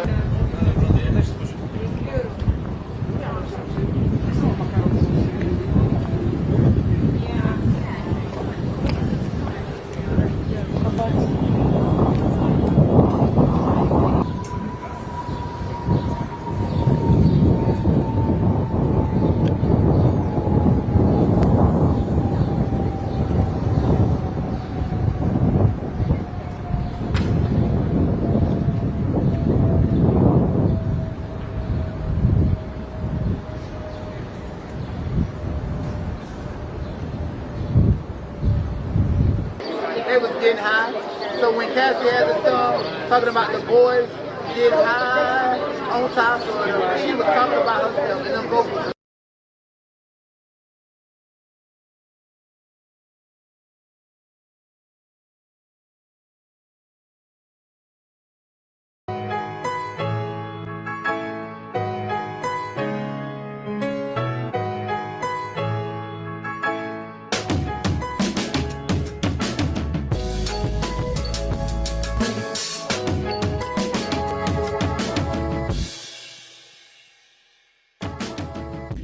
All right, what's up, everybody? Come on into the Rooted in Progress Stream Center. We're back with more coverage on this Diddy trial.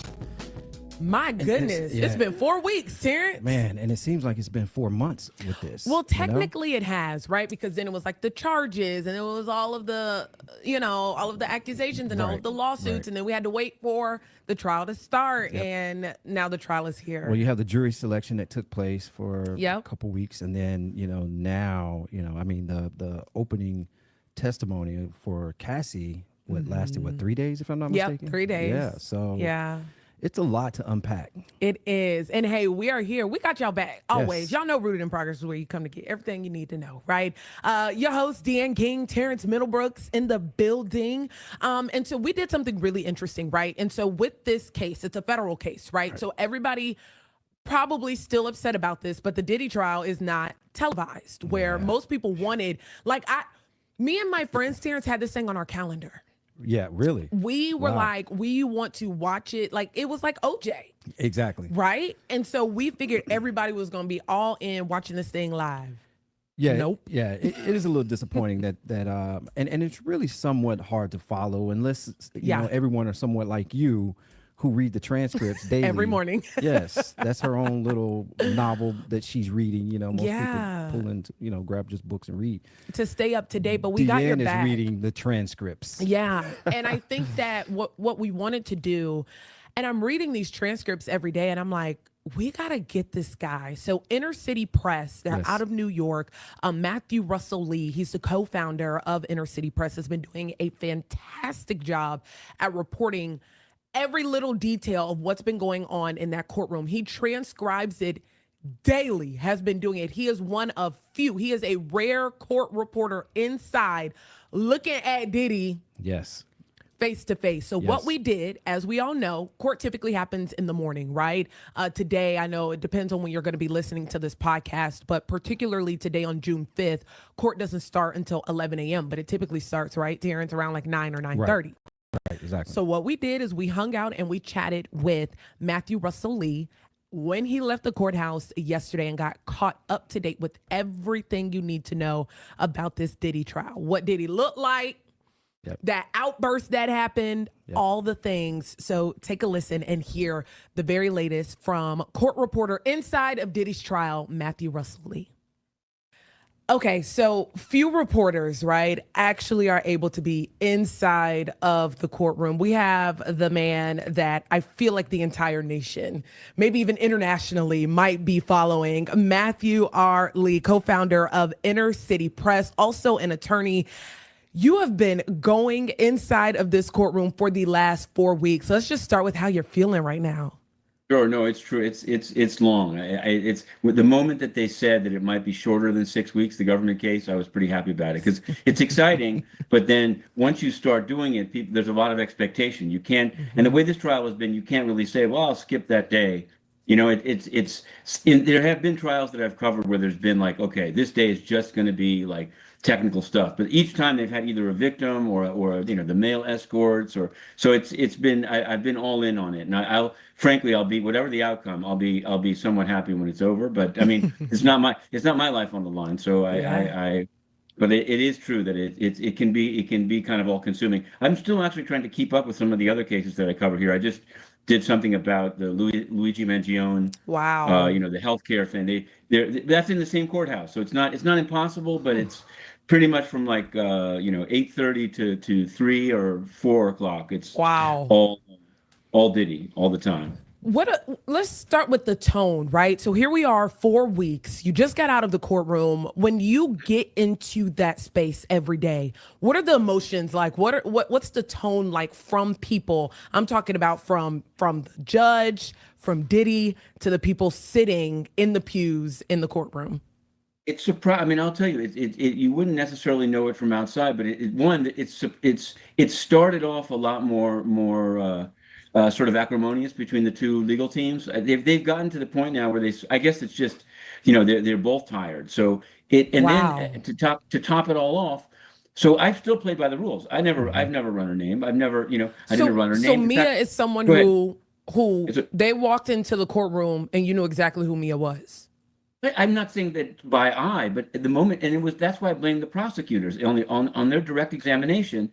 They have, in order to show how she was related to Sean Combs, they had to describe all the different jobs she had in the company.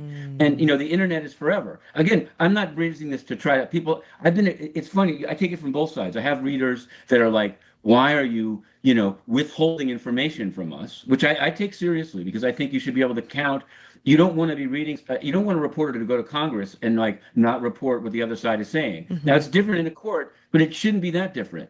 On the other hand, I have people saying, "Here's what happened." I mean, that if I report something that's said in court, for example, where she worked, it's somehow doxing her. It's like I'm just reporting what's said in court. This is going to be in the transcript. So I think that there's going to be a second witness like this called Jane, and I think I've put in some filings in this case, and I'm thinking of doing one just to say they need to be much clearer, because it kind of makes not the media complicit. It's not the biggest thing, and I don't think no one that I know in the media has an interest in outing or doxing a victim. But you also, I'll be honest with you, there was a big fight around a video that was a birthday wish that Mia, the pseudonym, had filmed and sent to Sean Combs. And the defense really wanted it in because they said it showed her demeanor being totally different than the way she came off during her testimony, which was very traumatized, extreme, right? And then, of course, and then we can argue whether the fact that you made a happy video means you can't be a victim later or have been a victim before. Right. That's a fine argument. But I, as a person covering the court, I think the people have a right to know what the jury sees. Right. Within reason. Now, they're going to see explicit sexual videos that are not going to be shown to us. And I think that's fine. I think we can all kind of imagine, unless you're living under a rock, you can sort of imagine what that is. Yeah. But I think this one, where it's more subtle, people had a right to, and then they showed it on the screen as an exhibit. So to me, then it can be, you can't have exhibits in a court case shown in open court and a reporter can't report on them. If you want to seal it, seal it. If you don't seal it, we're going to report on it. Yeah, and it's fair then game. So sorry to go on. But No, you're fine. So Matthew, you mentioned people are just using their imagination. Talk about the mood inside the courtroom, like the facial expressions, and even for yourself, is it hard, or how do you keep up with all trying to connect the dots? It's tough. Totally.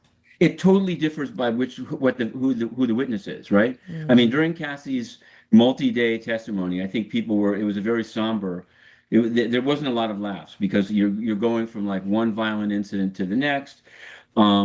She was a very compelling witness. I think it was very solemn. I think when there were two male escorts, one of whom was actually pitching a book. So that became that. I have to admit, I found that it doesn't mean he's not a credible witness. In fact, he came out of it. He's trying. If life gives you lemonade, such as testifying under subpoena in a sex trafficking case, and you're a male escort, you might as well try to sell a book. But they also have the stylist Deontay Nash. So it really has. It's changed day to day and even witness to witness. Wow. How the mood has been, and I think yeah, there's that. And then everyone's trying to read, like, what does the jury think? I mean, I think today, and I don't know why the defense did this, not to criticize their strategy, but at the beginning of the trial, they showed the famous hotel elevator, a vestibule beating video. But now today they showed it again. They showed it for almost 2 hours. And in large part, it was because the defense I don't know what their strategy is. I don't know if they're trying to say it didn't happen. They spent a long time, which I understand, prior to today, saying the video has been speeded up. It makes him seem more menacing than he really was.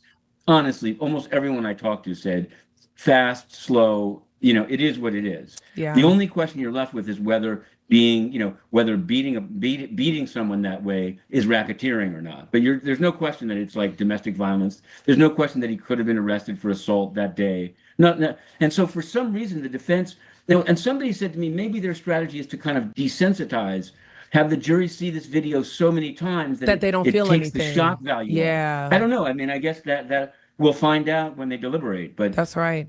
Personally, I thought it was foolish of them to do it. Here is something that's been on my mind. What does Diddy look like these days? I feel like when I go on social media, everyone wants to kind of know, because based off the sketches, it's not looking too good, Matthew. Grandpa Diddy, but I think it's a studied look. Number one, people were saying he can't get hair dye, so his hair has gone white. There's no question. But he could have chosen, as many defendants do, to wear a suit. He could have probably gotten a good fitting suit and been kind of sharp. This is not the look that he's gone to. Even from the beginning, he's been going with kind of V-neck sweaters. The joke is it's kind of like Grandpa, Uncle Diddy or Grandpa Diddy. Like, it's very hard to square this sort of friendly, honestly, white hair, a little white goatee, a V-neck sweater. It's very hard. It's like Urkel, like people were saying. It's very hard to square this with the previous image of Sean Combs. So, Matthew, you're thinking that his outfit is part of the defense strategy? I think so. Have him coming off looking like Heathcliff Huxtable or something.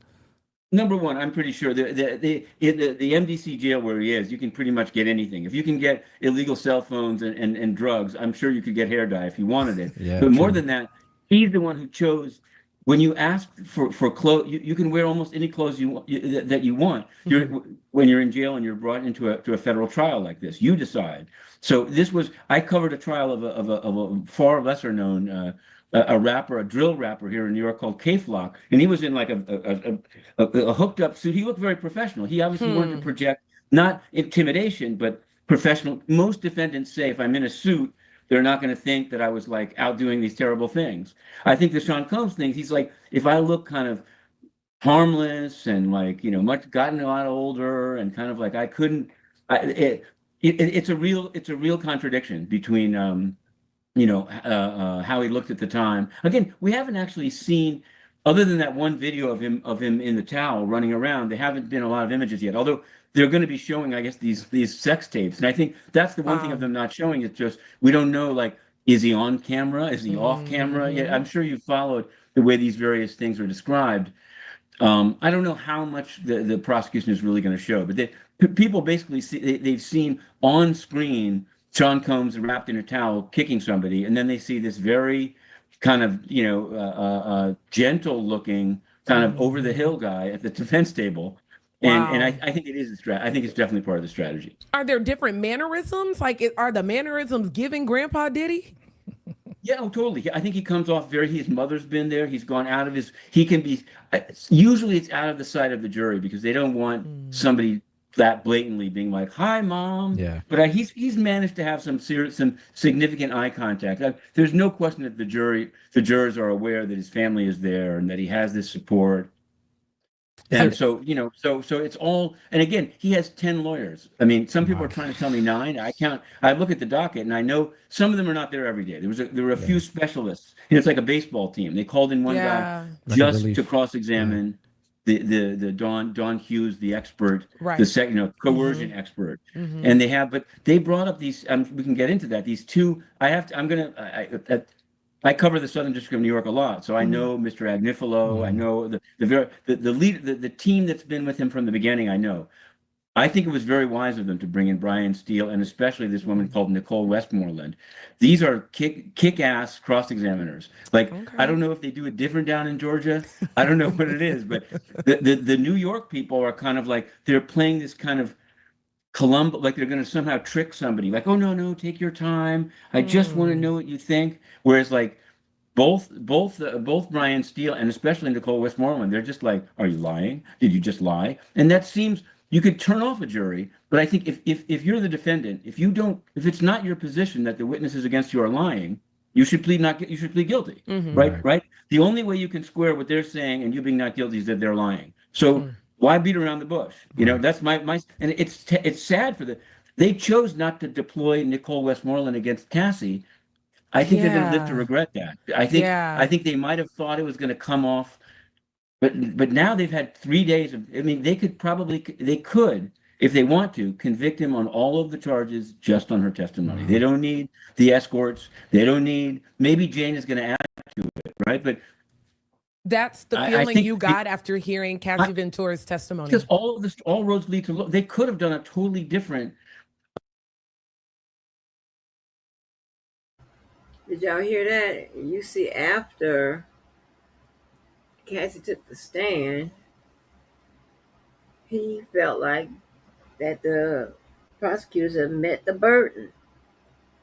Same thing I said, and he's looking at the paperwork. You know how I know he's looking at the paperwork? Because behind the scene, his name and his paperwork, it was something that he, as a part of the media, was inquiring about with regards to the court and some of the other stuff or whatever.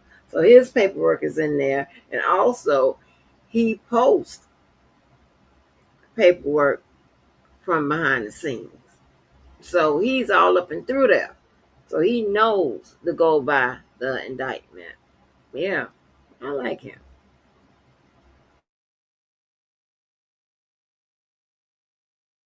Indictment of Sean Combs. I mean, I also follow the civil case. There's like 25 civil cases here. Like she's not his only victim. There's victims long after she left. There's people saying that they went to a party with him in 2022 in Miami and were drugged and assaulted. So they could have done a whole. They've decided it's almost like the case was triggered by that video, and they built the case around that video and Cassie. So for the fact of the defense sort of beating around the bush with Cassie, they might really. I don't think Sean Combs can't say he has bad, ineffective assistance of counsel, but it was a strategic decision. So just help us out here. Help us out for those people who don't really follow law and understand that right now this trial, he is on trial for racketeering, correct? And sex trafficking. Right. And sex trafficking, not for the abuse charges or what we see in the video and anything like that. That's not a federal crime. It's not a federal crime. Is it, or could it be possible that they come back later and charge him from the evidence they've seen from these videos and testimonies? I don't know. I think that this is it for them. I think, there's such a concept as double jeopardy. Like, this is, I don't think they're going to get a second bite at this apple. If he's found not guilty on these charges, it would be extremely cynical. Right?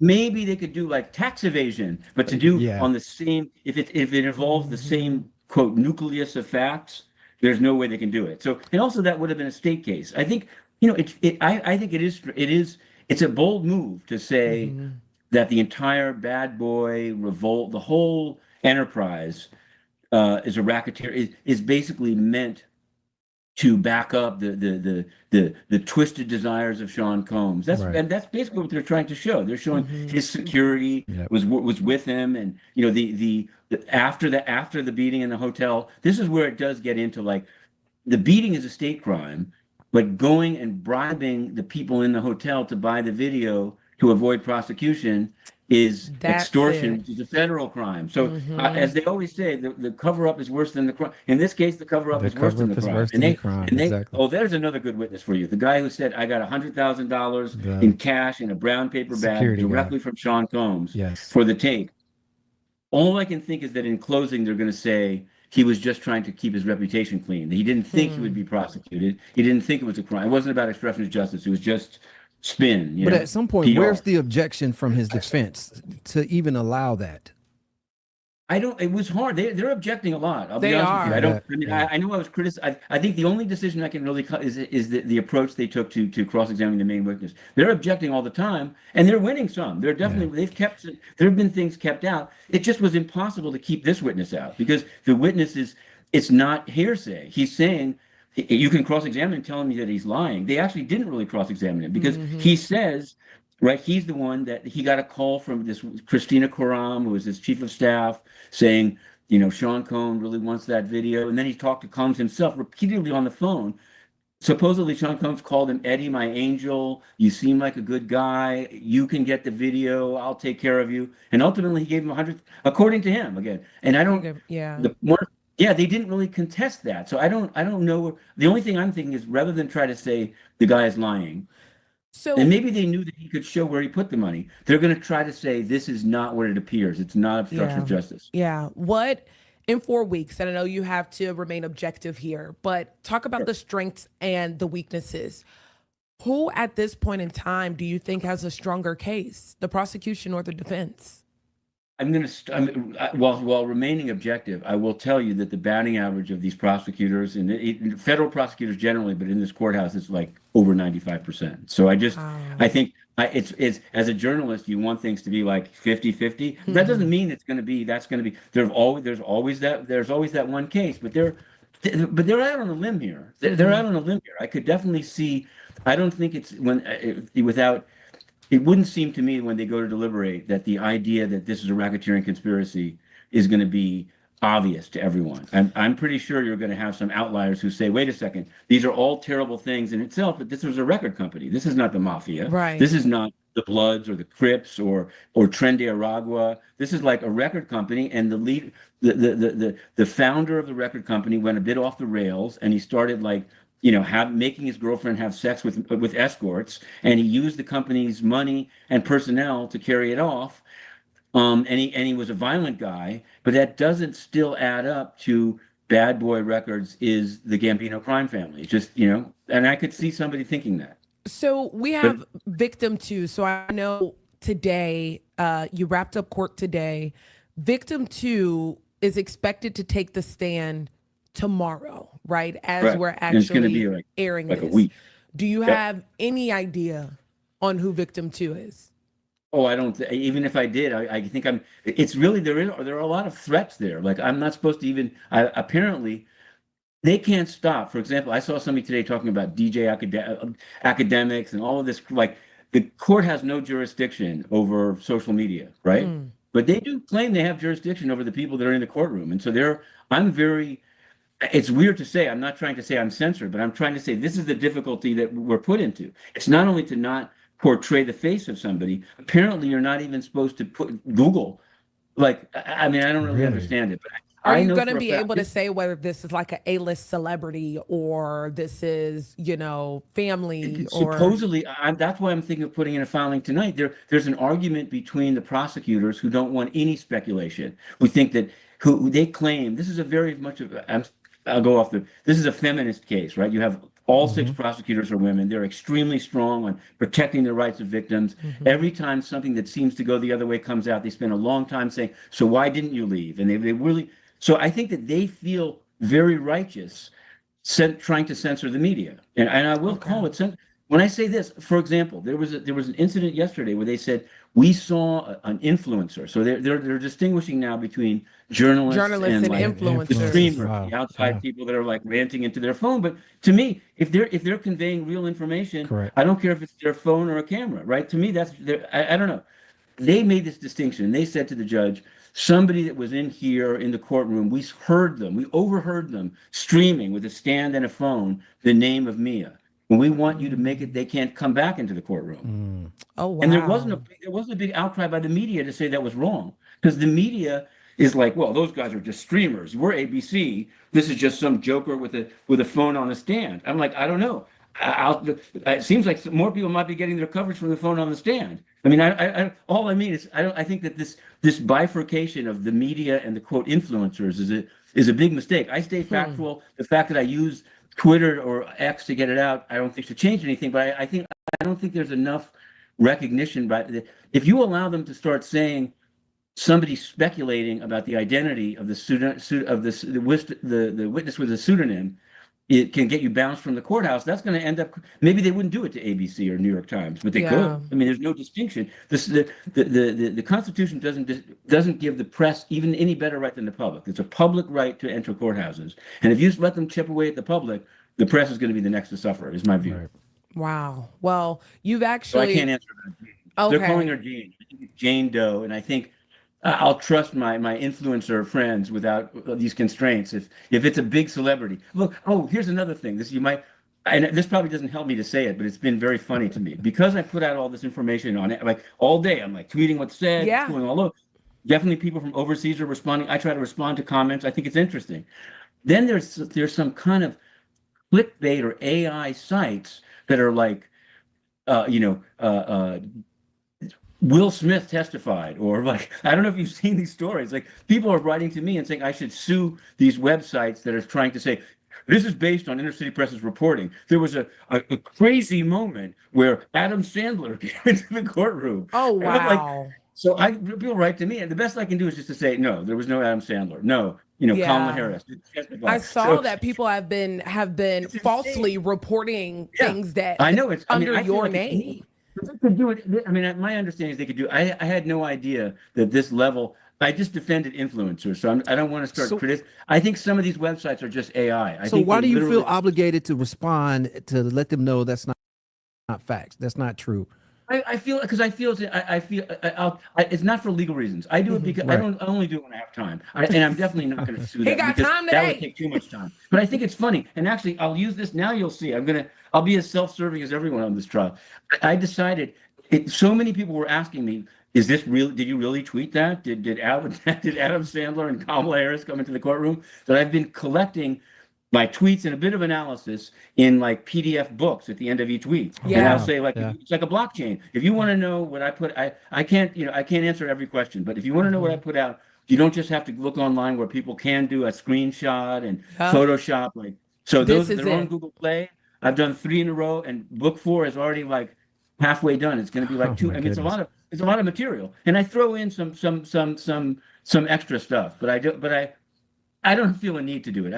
I had never been aware that this stuff existed out there, and I think it's beyond this trial, and it's certainly beyond me. It's everyone's been talking about it. Watch in future presidential elections. Everyone has said you're going to have like a fake video of a candidate, admitting murder like the night before the election. It's getting very tricky. It's getting I mean, these websites, anyone within, if you look at it, it says right on it, this is to protect themselves legally. They're like, this is entertainment, and none of this is true. Of course, that's underneath the screw. It's deep. You have to like click to read more and see like this is all lies. It's insane, but I'm glad from two journalists to another. I am glad that you are sticking up for yourself. We are in the 4th week of this trial. What is the most memorable thing that has happened in that courtroom thus far? I have to, as much as I'd like to say Deontay Nash's incredibly sassy performance, it's been Cassie. The trial, it has been Cassie and Diddy, and I think some of her descriptions of things that happened and the sort of very, very, very dignified way she did it has been, to me, the heart of the trial. There have been other big moments, but that's not a single moment. I'm sorry to have to put it that way, but it's not. Yeah. They did a very good job getting her story out, and I don't think the defense did a very good job trying to discredit it. I mean, you hate to see a witness, but if somebody's facing multiple years, you're supposed to put they didn't really.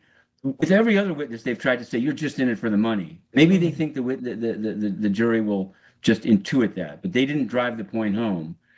I think because the video is, it just goes to show you a picture is worth 1,000 words, and that's really, that thing was the thing that put an end to an empire that had built up all the way back to Biggie Smalls, and it's just too much. It all fell apart. What about the heckler? What about the heckler? There are supporters. Like, I actually find it. I mean, I think that she said she burst out. She's been there. She's talking a lot of stuff outside on the street, but she hasn't done it in the courtroom. But this was after they talked about the influencer in Foley Square mentioning Mia's name and they shouldn't come into the courtroom. She said, Diddy, they screw, So I think that set her off because there's a whole little community. Now, there's other people saying that some of these guys are getting paid $20 an hour outside. I don't think she's a true believer. And things happen. People get emotional. So I don't. Was this her first time in the courtroom? No, she's been in there, right? She's usually been the overflow, but she gets up there. She gets around. It wasn't as unexpected as not because she's totally unstable. It was pretty, to my mind, not that it was out, what the judge was doing and what the prosecutors were doing, saying, I overheard somebody in the street. I think they were giving the name of Mia. Therefore, we should give our names to the guards so they can't come into the courtroom. I think it's an outrage. So I'm ready. Yeah. I'm going to write a story about it. I'm going to, I don't like that. I think the courthouse has to remain open pretty much to anyone. You can dictate behavior, but you really shouldn't. There's not a VIP list. Yeah. And I'm glad that some members of the public can be in the courtroom. This is what makes America America. It's a public courtroom. It's not just for the. You answered my next question because that's what I was going to ask. Is like, well, how is it that just the public can actually get into this high profile? It's just a matter of getting there. Because they set aside some seats for the press and some seats for the public. And if you get in line, I covered the Donald Trump criminal case. People were getting there at like 4 a.m. Wow. What time are people lining up? Oh, some people are there at midnight. You'll see these tents, but some of the people that are in line are not going in. They're there to sell the spot. Did you know? These are called line sitters. You did say that. There's a company called the Line Dudes. These guys did it at the Trump trial too. In fact, these guys are so sophisticated, it makes you think that they're running the line because I got there for the Trump trial around 6 a.m. I'm like, they're like, hey, what's up? Let me take your name down. I'm like, who are you? They're like, we're the Line Dudes. I was like, this doesn't look like the government to me. Like, I know that we're like, with a president with a red hat. A couple guys on Shark Tank. So you get to walk in and you have a designated seat every day. Yeah, if you're the big media, I'm there because I cover the court all the time. So I'm an in-house. I can go through without. So I don't mean how to brag, close are you to Diddy? I can be pretty as close as I want to be, which is not very close. Yeah. just joking. It's not. There's marshals. He has marshals sitting behind him. There's no press member that's like within spitting distance, unless you really can let one loose. Wow. It's not as good, to be honest with you. You're more you can. It's incredible. I was in the Trump trial. You're like 20 feet away from this bulking guy. Let's backtrack to. I just want to know about Diddy's mannerisms. Like, what's his facial expression? What's his body?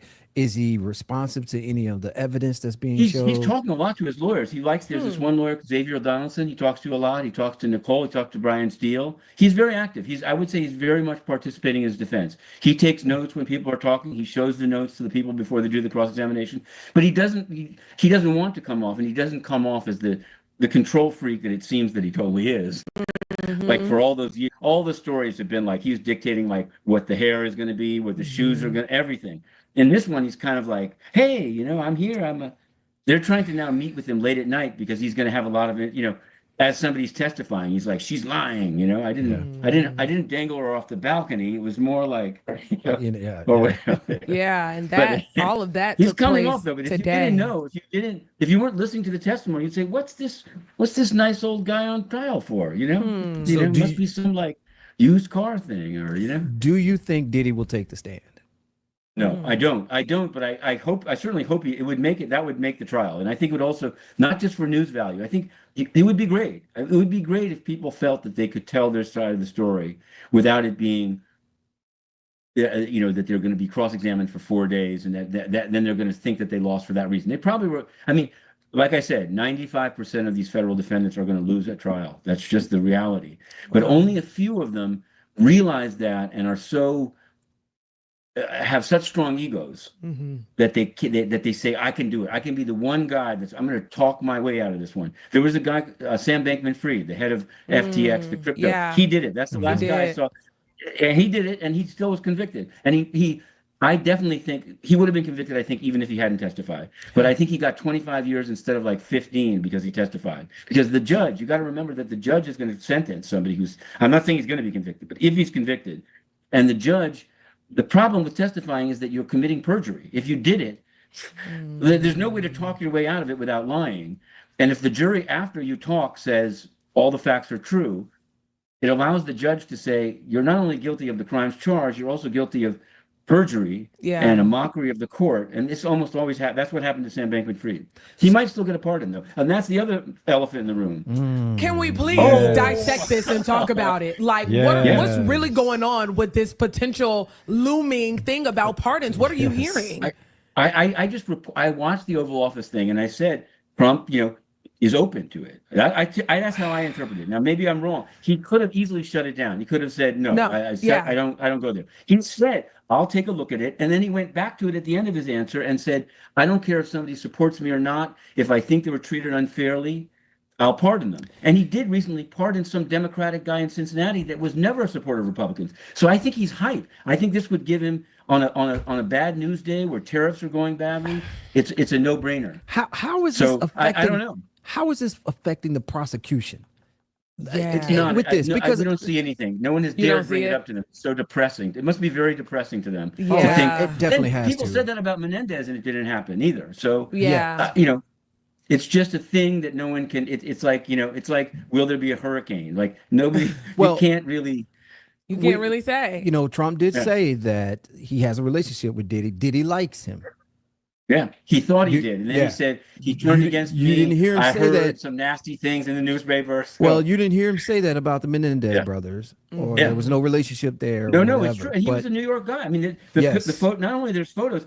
Donald Trump was a nightclub. He was a Manhattan nightclub guy. Yeah. And so at the same time, Diddy was. So it was inevitable they'd be in the same place. And the way I view it is that he's. It's not just for it's for hype value, right? Some of these, I don't know why he pardoned those reality TV people. Who knows? It always gives him like he likes to be in the news, and what could be more newsy than saving Diddy?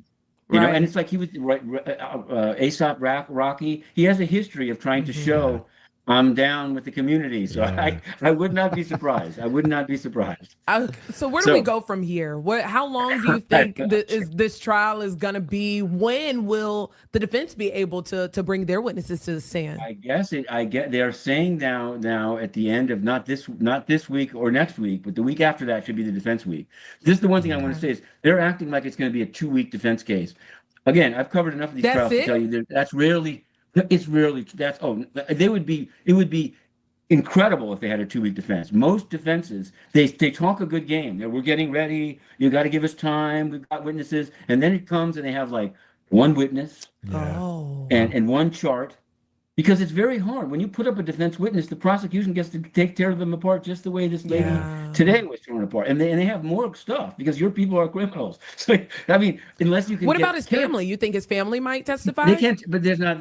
It's irrelevant. It's not. There's a federal rule of evidence saying you can't. There's no such thing as like character evidence. You could do at sentencing. They could write a letter and they could say he was a great guy. Yeah. I don't know where he went wrong. He used to be such a mentor to people. He lost his way. That's how the way I read this, and I've tried to remind myself because everything in the current, he looks really bad. He was always hard driving. But at one time, I'm watching these days. I'll give it a little plug.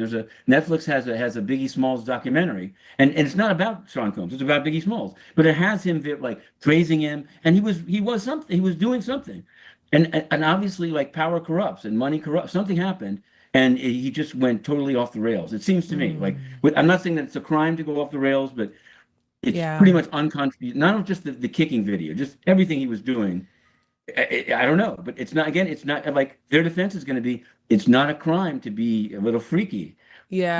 But freaky and violent and obstruction of justice and burning up Kid Cudi's car, it added up. Kid But, Cudi. cars do burn. Oh my gosh. Oh, he was good. Yes, I when should I have was praised reading him. your Yeah. transcript, He was a great witness. I was like, Kid Cudi was cutting up on that stand. Totally.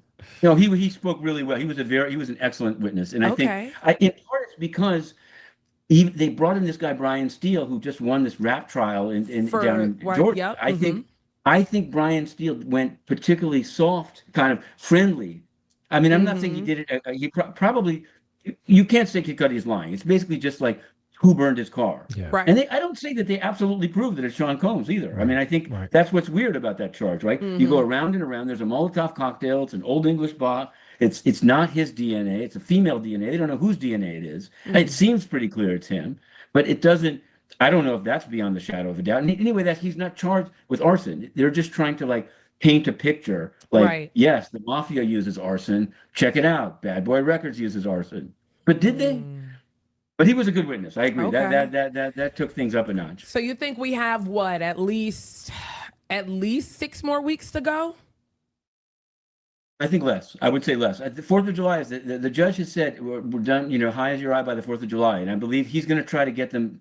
He's going to try to get them deliberating a good 4 or 5 days before the 4th of July. Really? I mean, he can't really control things, but just go and look at other cases and see how long defense cases usually are. They're usually like a day, sometimes less. So what about maybe deliberations? this one is different, but I don't think so. What are I know you can't, I know no one on the jury is talking, right? But from what you see on a daily basis, what do you think, how long are we talking about? I think it'll be. You never can. I mean, I'm not a tea reliever, but I wouldn't be surprised because of the RICO charge. You know, if this was an open and shut, you know, did you move people for sex across straight lines? Like, he's going to probably lose that charge because he did. It's a crime, and he bought the tickets, and he said, "Let's have jewels," and he flew him from New York to Los Angeles, and you know, whether people think that interstate prostitution should be legal or not, it meets the definition of the crime. But I think the RICO thing could definitely take 3, 4. Who knows? You just never know with this. Like, what happens is after about 3 or 4, they say, I'll be covering it too. It will all be locked down because the jury sends out notes. We want to see the video again. We want to read back of Kid Cudi's testimony. But whenever one jury has a question, they get the evidence. And then eventually, sometimes they'll send out a note and say, we reached decisions on 2 charges, but we can't on the 3rd. And then the judge issues what's called an Allen charge. They say, go back, take one last chance. And the defense is always like, don't tell them that, because then they think like the 11, often it's 11 for and 1 against. They're going to like pressure the person. But, you know, that's what's happened in other cases. I would be shocked if it's definitely a multi-day deliberation. I think they even realize it would look kind of shabby to sit for 6 weeks and then be like, yeah, guilty. Even if they felt it, they're going to say, "Let's go through the evidence." They don't want to be known as they're gonna have to process negligent. Plus they get of the testimony. Free lunches. You know, everyone else. The one thing I can predict is that the verdict will probably come out on a Friday. This is what always happens. It's like there's a lot of questions, and a lot of people are like, you know, I can't tell you. I would say more than 50. Friday is only 1 of 5 possible days for a jury verdict, but it's more than 50% of the trials that I've covered. Wow. Because they just get, you know, you go, if you start, I've seen where they start on Friday and they end on Friday. I'm not saying that people are lazy. I'm just saying it focuses the mind. Yeah. You know? Well, lots to unpack here. This was such great insight, Matthew. We appreciate you taking the time out to let us know what the last 4 weeks of your life has been. I know it seems like it feels really compressed, right? You really haven't done it justice. No, it's been fun. It's we'll see what happens. And then there's of course if it's guilty, the after verdict, as we discussed. So this is a story that won't end anytime soon, and it's an American tragedy, one way or another. Yeah, Matthew, tell us real quick. Tell the people that are listening and how we can follow you and stay in touch with your coverage. Totally. I probably the most read of it is on X at Inner City Press, all one word. Okay. I was getting so many replies that I had to like shut them off for a while because the threads were breaking. But there's a lot of people are following it that way. I also put it up on Blue Sky if people are politically against the whole X platform. I try to do it there as well. Threads doesn't work as well. I'll say that. It doesn't. You can't thread on Thread, ironically. But I also innercitypress.com is the website.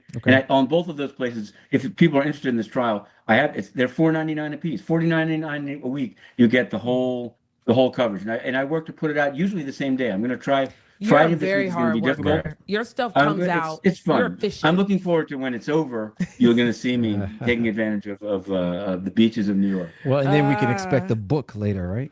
Yeah, exactly. These are the first draft, you know, as they say. It's the first draft of history, you know? Well, Matthew, we Okay, will guys. stay in touch. We'd love to reconnect with you toward the end of this trial, get a full debrief of everything that happened. So we appreciate the work that you are doing. Thank you, thank you. Absolutely. Sure, no problem. My goodness. It's so much literally to break down. And I think Matthew did such a phenomenal job on really capturing the essence of what court looks like, right? Yes, absolutely. And to bring that to life. I mean, I know people are disappointed because of the fact this trial is not being televised. However, Matthew is just giving us a play-by-play.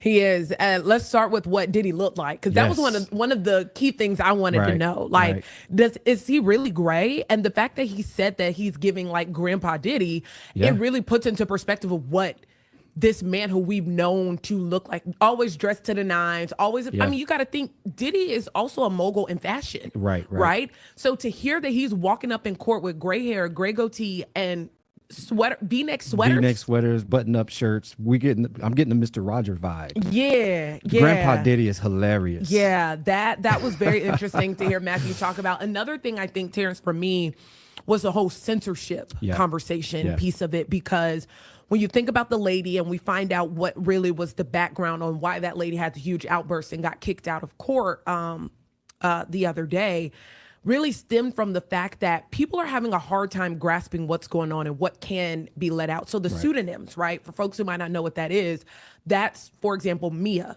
Who we know Mia to be is a former assistant of Diddy, right? But we technically don't know her real name. Her true name. However, in the reporting of the transcripts, right? Matthew, for example, is reporting what the prosecution and the defense are asking. And in their line of questioning, it was, so have you worked for X for this amount of time? Okay. And then have you also worked for whatever? So all of these things are somewhat identifying a classified witness.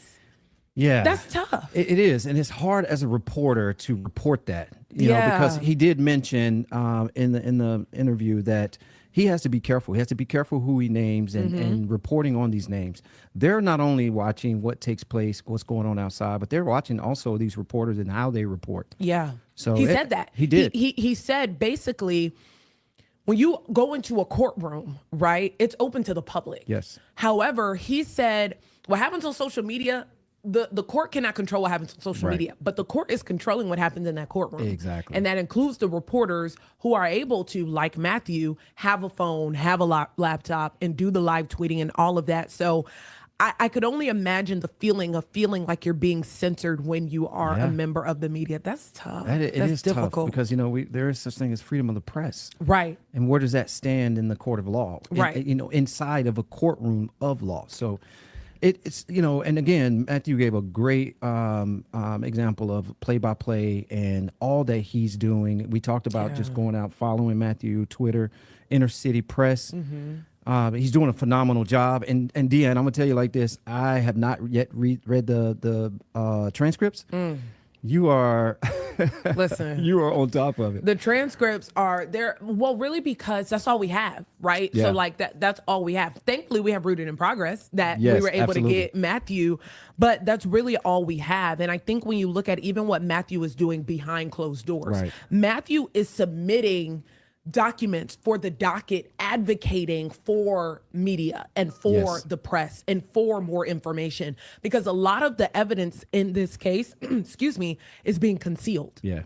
And Matthew is submitting and filing paperwork in court, advocating for us to get more of that evidence, not because we're nosy and we want to be nasty and all of those things, but really just so that, okay, are we reporting all of the facts? Are we reporting everything involved in this case, not picking and choosing what we want to be public or not? Yes. And it's exhausting. Yeah. I mean, the interview, just listening to him was exhausting. So, I'm going through all of our comments, which we appreciate everybody listening, tuning in, because we know this is something that a lot of folks are keeping their eyes on.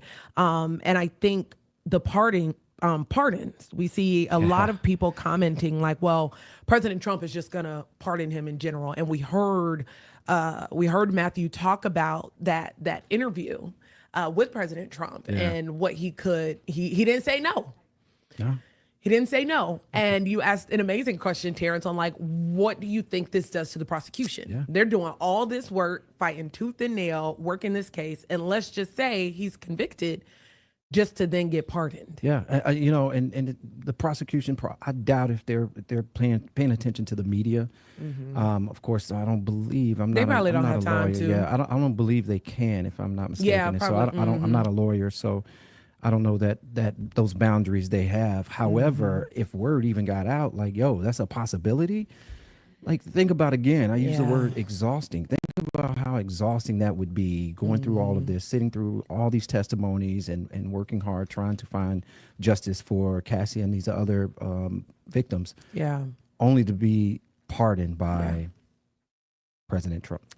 So we'll see what happens with that. We did wrap with Matthew getting a sense of what he's thinking as far as how much longer we have to go. So we're 4 weeks in. He thinks that the prosecution will wrap up within the next 2 to 3 weeks, and then the defense will take over. Now that was interesting when he talked about typically what happens with defense teams. Defense teams will be like, oh, we need all this time. We're working to grab all these witnesses, and we're developing this huge strategy. And then they come out and they don't have nobody. Yeah. This will be very interesting to see who the defense brings to the table on their behalf. Well, and also the fact that he mentioned that the judge is wanting to wrap this up by July 4th. That's 3 weeks. That's 3 weeks? That's a little less than a month as of yesterday. Let me look. Yeah, okay, you're right. Today is June 5th. Yep. So 1, we're 2, 3, less than 30 4 days. weeks. Yeah. Less than 30 days. So he also mentioned that the defense could possibly, spend about a week or two doing their calling their witnesses. But then you also got to think about deliberation with the jury. Correct. And how long it'll take for them to even reach a verdict. Will they reach a verdict? Yes. It's a lot to unpack, man. It's a lot to pay attention to, for sure. Please. So we will keep y'all up to date, locked and loaded on all of the information. Matthew will be back with us. We're going to check in with him when everything wraps, when both the prosecution and the defense rests. And then, of course, we'll check in with him once that verdict has been reached. So we will keep you all abreast of all things that's going on, the progress of this Diddy's trial. This is really having a huge impact, I think, on our culture just in general, because Diddy is such a mogul, particularly in the Black community, right? And so it's hard to see someone who you, for example, Terrence, grew up with, admiring, watching, probably dressing after. You calling me old? No, but I'm putting into perspective I was. like 100%. who this man is to a lot of us, and to a lot of people. So, this is. We got all the tea from Matthew. We did. Well, make sure y'all follow us, Rooted in Progress. We can follow and watch all of our episodes on YouTube, Spotify, and Apple Podcasts. We are live every single Thursday, y'all, 9:30 in the morning. We're live via the WFLA Facebook page. You can just go to WFLA on Facebook, click the little icon there, and watch us live. But we're also live on the WFLA app. Download our WFLA app. We'll send you a push notification when our episode is live, and you could click it and watch us there. And then, of course, be sure to follow us on Spotify, Apple Podcasts, and YouTube. Y'all, please be safe. Yes. Again, follow Matthew, seriously, at Inner City Press, and he will have a transcript and have all the info y'all need, literally minute-to-minute updates on this trial. Thank you, guys. Thank you guys so much for tuning in. Thank you for your comments. Yeah. Again, not only you can watch us live, you can always go back and watch these episodes. So please do like and share. Everyone stay rooted. Stay rooted.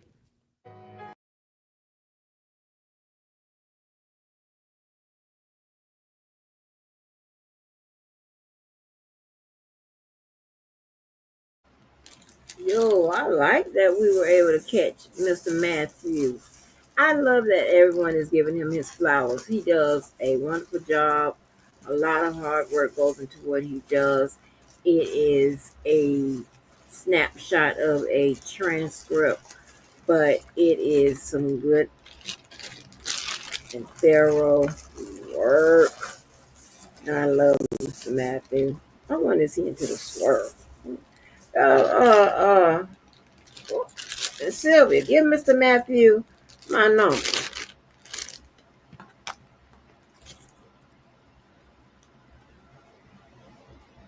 You know what? To be honest with you,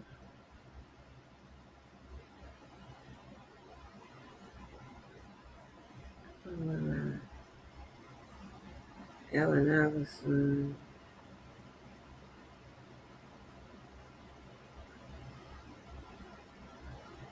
Yes, real man. You know what?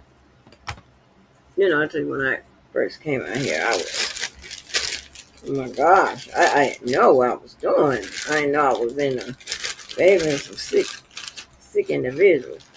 But you know what? I think Sylvia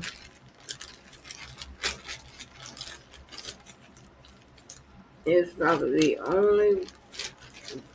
Never mind. Better not say that. It's gonna cause problems. Anyway, it wasn't nothing bad. It was actually something good. So check this out now. I bet y'all say she ain't gonna get to it. Yes, the hell I am. Okay. Back to indictment. No interruptions. We have transcripts from yesterday. Ooh. All right. Now, before your eyes, we have the what? The R. Kelly indictment. I know y'all saying like, why the people that are up to speed and got this stuff down, whether you like it or not, hey, you understand, right? Now, depending on who you are, you might not like the outcome, but you definitely understand the indictment, right? Some of you, I told you, before I left off, are conspiracy theorists and liars. A combination of the two, but definitely you fall in usually one or the other category. Oh, wait a minute, or three, you just don't understand. You led by emotions. You are led by, well, you wouldn't do this and you wouldn't do that. You wouldn't fall into a trap like this with any man. All right? Well, again, it's not about you. And again, you have to understand how the law classify behavior. Okay? So it's your behavior that determines whether or not you broke a law or not, right? That's what it is. It's not whether or not in society what has been normalized. It has nothing to do with it. Nothing at all.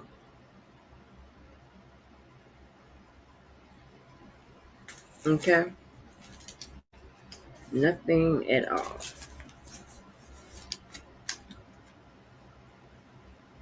What it has something to do with is, does your behavior amounts to criminal behavior?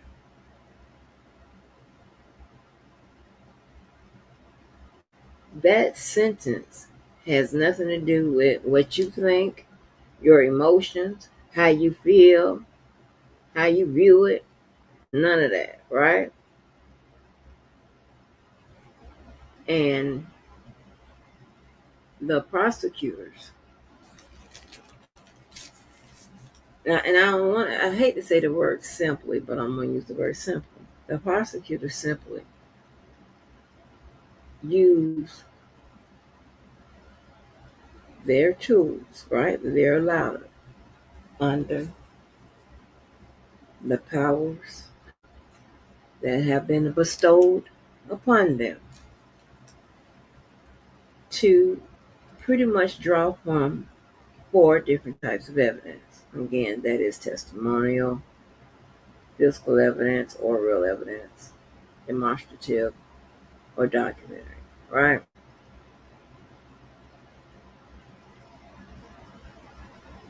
They use pretty much basically those four categories of evidence to compile a case that is usually circumstantial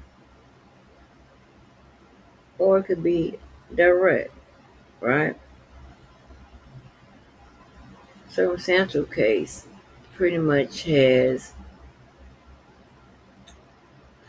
made up of mainly testimony. It may have a couple of pieces of evidence to support someone's testimony, but that's about it. Hold on. Let me pull up this other doc. Hold on.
Child, the thing got stuck. I couldn't get right here where I was. Okay. So when I say that most cases are purely circumstantial, right? You can have evidence such as real evidence like um, fingerprints or something like that.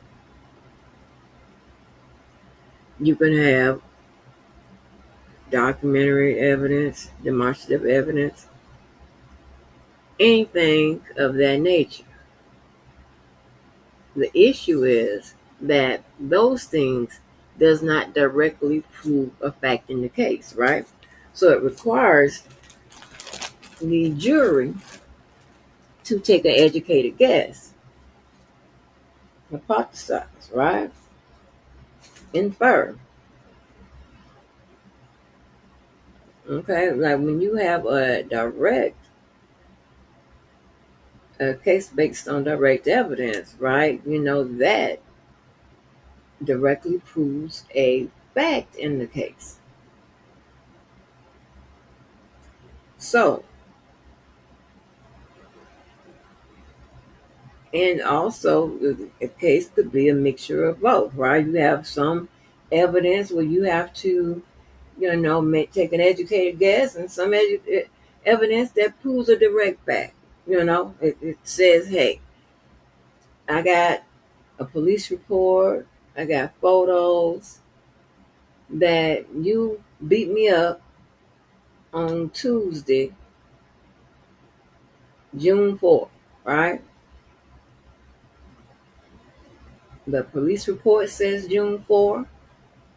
the photos I took, the timestamp is June 4th when you go on my phone. And more importantly, your phone and my phone can prove that we're together. Now, some of that, you could kind of consider that circumstantial. Let me just see, get a better, let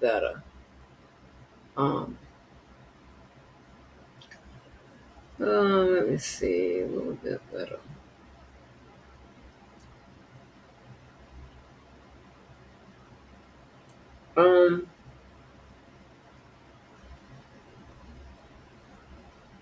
I know what. Somebody saw you beat me up.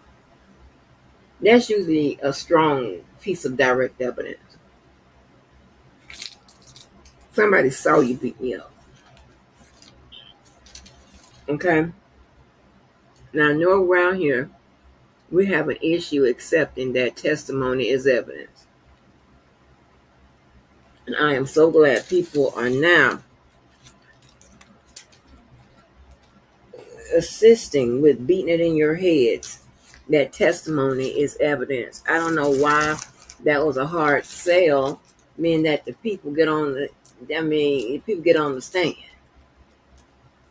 Now, they don't have to. I'm not saying that what they're saying is necessarily the truth. I'm not saying that, but I'm just saying that testimony is evidence.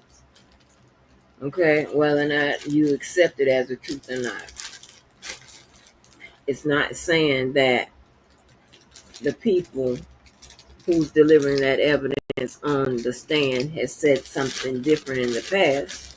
That's quite possible, right? But what matters is what they say on the stand. What matters is the challenge to what they say on the stand. If they're found to be incredible, then that's what, the jury will evaluate. They'll evaluate their credibility, right? So,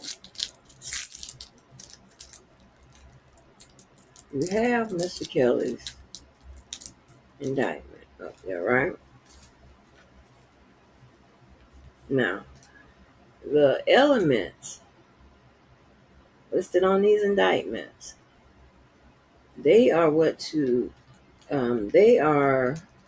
needs to be proved beyond a reasonable doubt, right? No ifs and buts about it. Or the defense need to raise the reasonable doubt in order for them to win. Okay, the standard isn't beyond all reasonable doubt, because some people used to quote that. No, that's not the standard. And how I used to teach it is, listen, they don't have to be 100% guilty, but at least 51% guilty.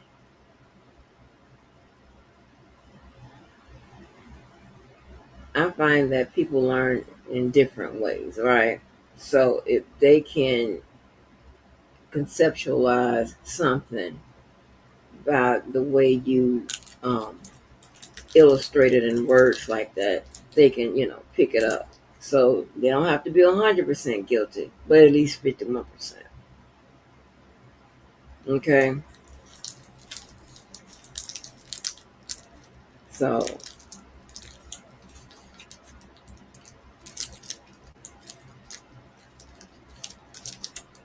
and we know that the elements is what is determined to be the crime. What is, what constitutes it as a crime. Those are the elements. That is what's laid out in the indictment. Now, the facts is pretty much real simple. You can remember it like this. The facts in the case is pretty much the who, what, why, when, and where. Okay? The facts are what the prosecutor alleged happened. The facts also may or may not prove the elements of the crime. The facts are independent and separate, right? Sometimes it may prove the elements, sometimes it may not. But yet and still they're presented. And those facts are able to be challenged by the defense because they open the door to it, right? They put it up there, they put it out there. You get to walk through the door and challenge what they say. Okay? So they can challenge the facts as well as the elements.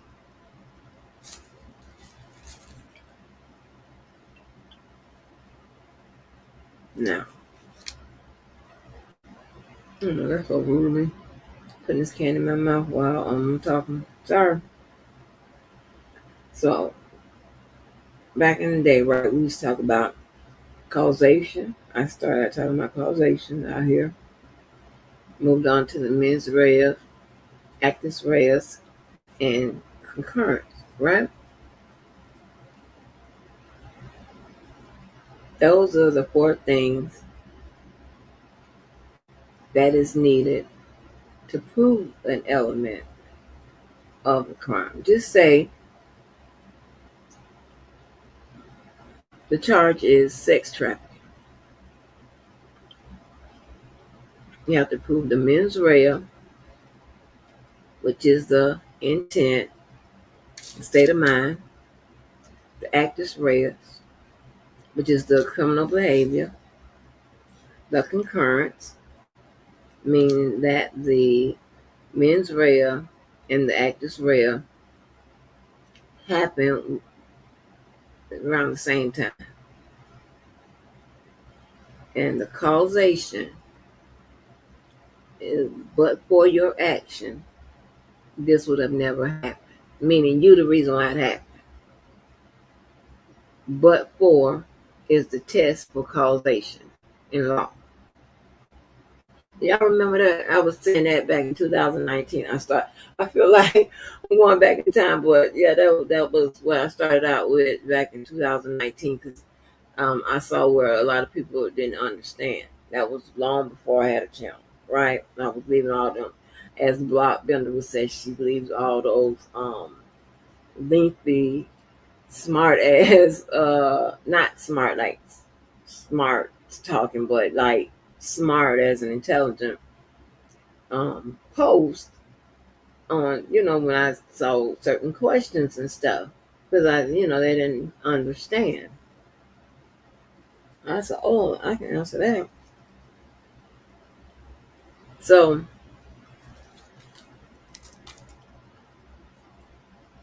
I'm pretty much giving you the foundation on how to determine whether or not the prosecutors are winning or the defense is winning. I'm going to try not to interject in ignorance, right? But I just can't believe that ignorant ass witch acts. So how do you know what's going to happen before the trial is over? Lord have mercy. I just can't. I just let y'all listen to analysts after analysts, regular people, give their perception on what they think is going on, what they think how it's going to turn out.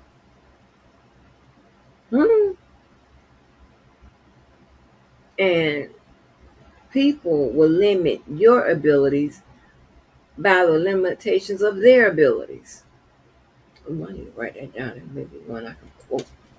Get me some money out there.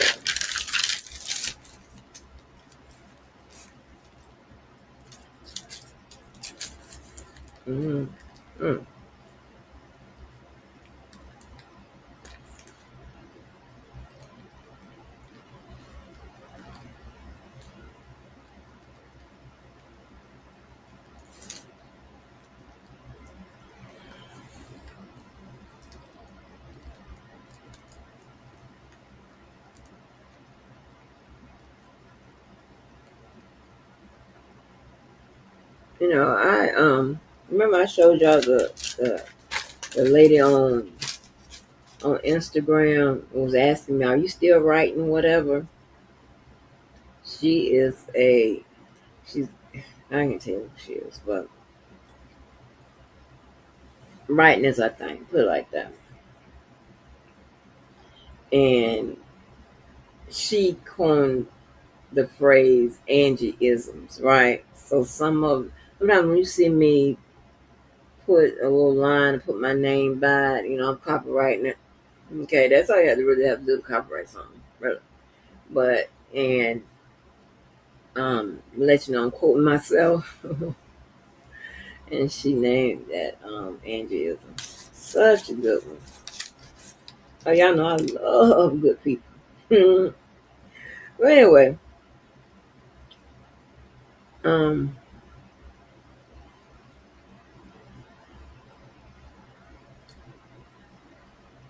now,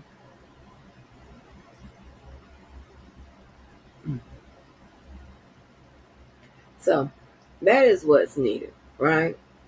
Now, real quick, I don't be long with this because this, like, when you speak on the case without any kind of support, backup paper or whatever, I'd be like, now come on. You're not speaking from, I mean, you can say, oh, I'm just, this is my opinion and this is, what I feel, whatever. And I get that. I won't take it as you're stating it as fact or anything like that. But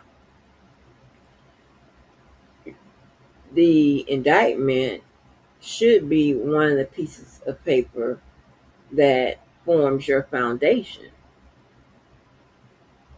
Because how are you going to determine whether or not they made their case or not? Did the prosecutors make it? Did the defense beat it? Right? So, I mean, of course, I'm not going to read all this, but you see the first, number one, is the enterprise. You see, they define the enterprise, and also known as R. Kelly, and individuals who served as managers, bodyguards, drivers, personal assistants, and runners for Kelly, as well as members of Kelly's entourage, comprise an enterprise within the meaning of 18 U.S.C. Section 1961-4. That is, the enterprise constituted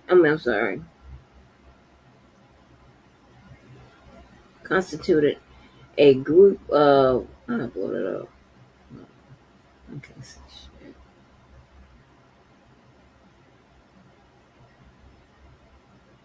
I don't know why they put the little bigger TV up here, but they put it further away. Like, I can't see that. Okay, so the enterprise constituted a group of individuals associated in fact. Okay, remember I always told you about that word, about that phrase, associated in fact. Meaning that they were associated, maybe not to carry out illegal activity, but they were associated in, some of the common, with a common interest, right? That common interest could be just operating the day-to-day life, of R. Kelly, going to get his coffee. Is he, making appointments? There, right? And then it says that was engaged in and the activities of which affected interstate and foreign commerce. The enterprise constituted an ongoing organization whose members functioned as a continuing unit for a common purpose of achieving the objectives of the enterprise. Okay? Let me blow this up.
Okay.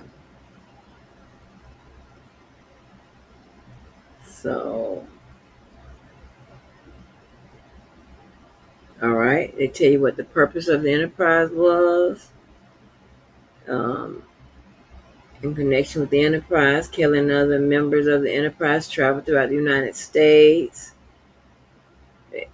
When Kelly attended and performed concerts and events, Kelly and members of the enterprise, Kelly behalf, members of the enterprise of Kelly, on Kelly's behalf, invited women and girls backstage, okay, and to other events following Kelly's live performances, right?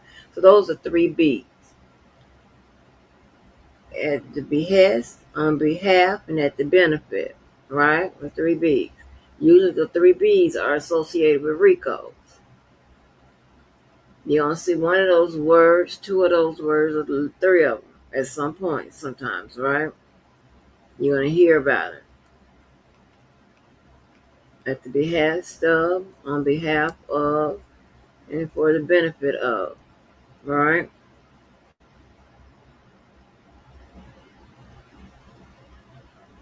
Kelly identified women and girls he wanted to see again, and you get the picture, okay?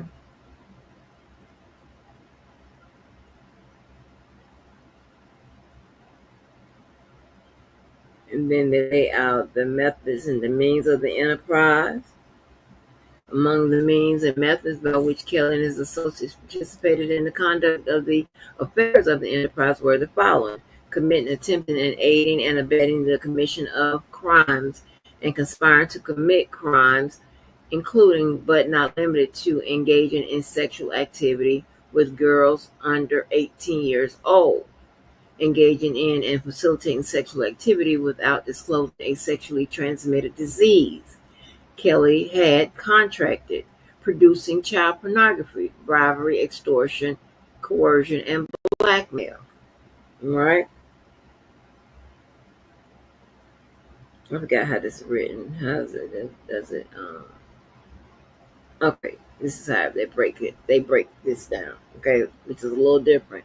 How they break Diddy's down, right? So here, this is the racketeering is count 1, and they tell you what the elements, what the crimes are, and then the elements that they must prove. Right? So you got bribery. That's the marriage certificate. Right?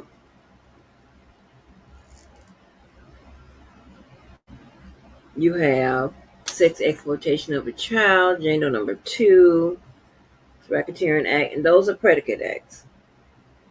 Racketeering act 3, 4, 5, 6, 7, 8, 9,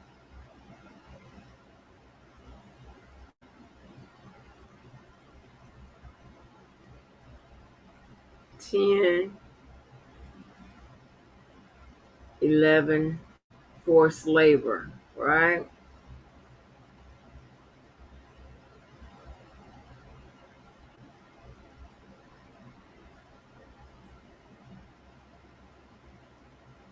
And I wonder, I forgot yesterday, just that fast. Remember, that was about the splicing of the video. I wonder, did they use any case law from R. Kelly's trial with regards to forced labor?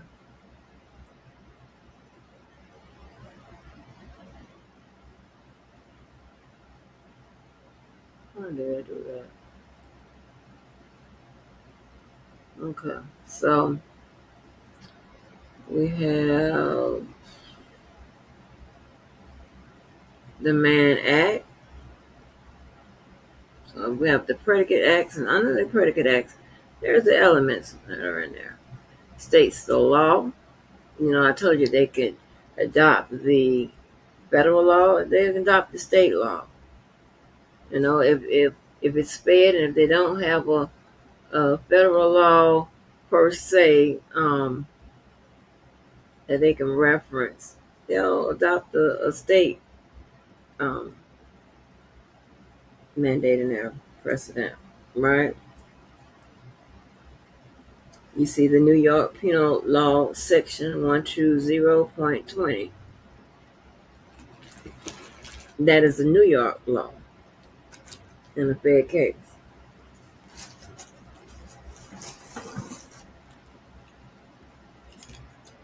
Okay, so.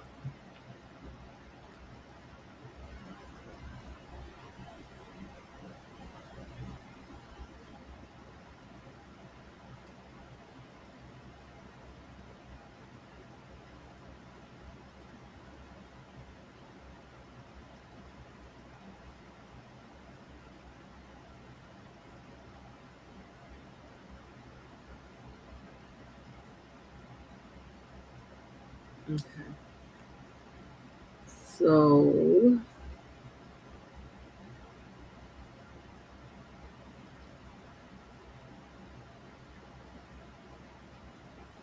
now there's your count too.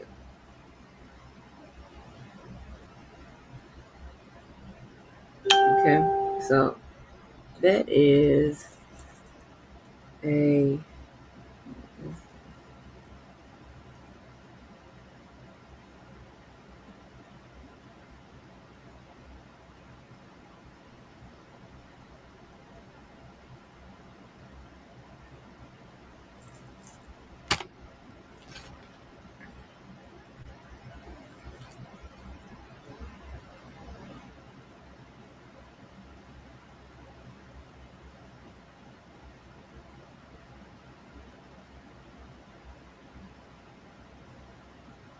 coercion and enticement, right?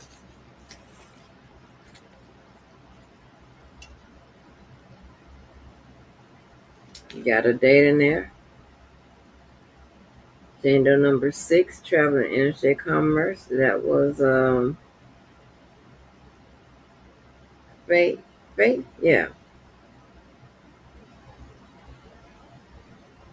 So anyway, you get the message, right? You get what I'm trying to say. I'm trying to lay out.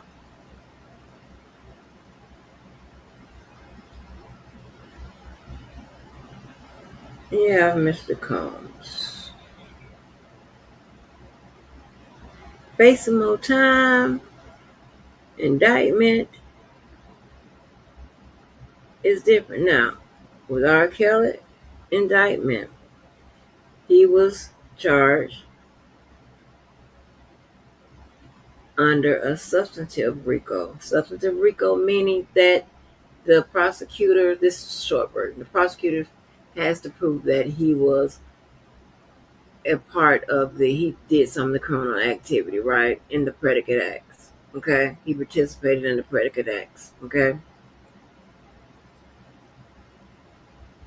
They charged Diddy with the conspiratorial RICO, right? That means that he conspired to commit crimes with him and at least another person. Doesn't mean that he actually put them off, but he agreed.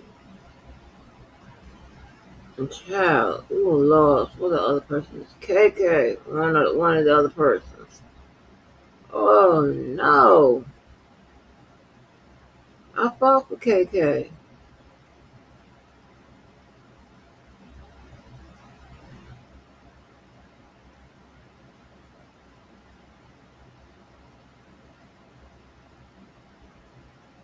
Turn it, KK. Okay, so Diddy, a little different. This is overview. It said that the defendant abused, threatened, and coerced women and others around him to fulfill his sexual desires, protect his reputation, and conceal his conduct. To do so, Combs relied on the employees, resources, and influence of the multifaceted business empire that he led and controlled, creating a criminal enterprise whose members and associates engaged in and attempted to engage in, among other crimes, sex trafficking, forced labor, kidnapping, arson, bribery, and obstruction of justice.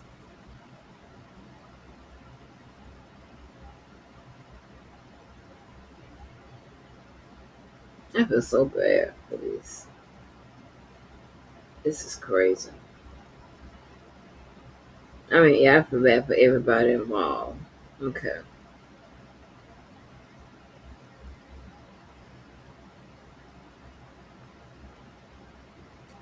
You have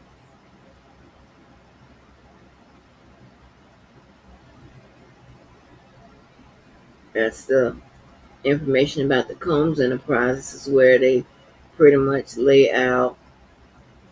Says the defendant and others, known and unknown, were members and associates of a criminal organization, the Combs Enterprise or the Enterprise. Members and associates of the Combs Enterprise engaged in and attempted to engage in, among other activities, sex trafficking, forced labor, interstate transportation for purposes of prostitution, coercion, and enticement to engage in prostitution, narcotic offenses, kidnapping, arson, bribery, and obstruction of justice, right? Now, those are just the alleged facts in the case, right? Those aren't the elements.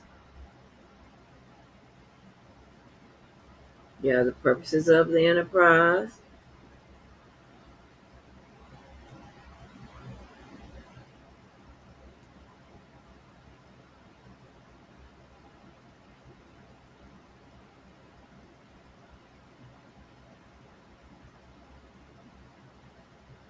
More information for these freak offs and all this foolishness.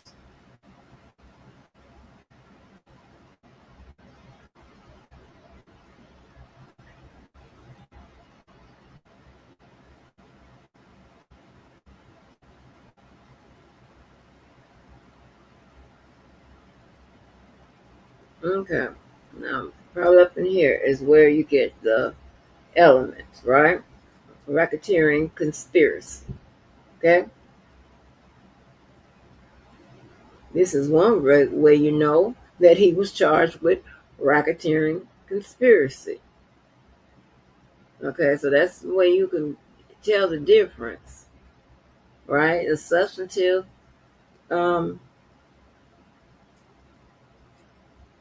indictment or RICO is just pretty much going to be straightforward. Here's the story. Here are the elements. Thank you.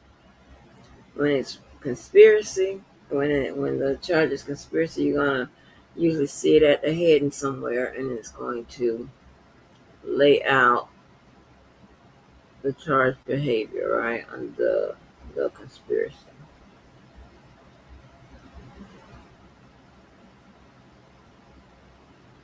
You know, this is at the now I'm rubbing these bumps and lumps a little earlier tonight.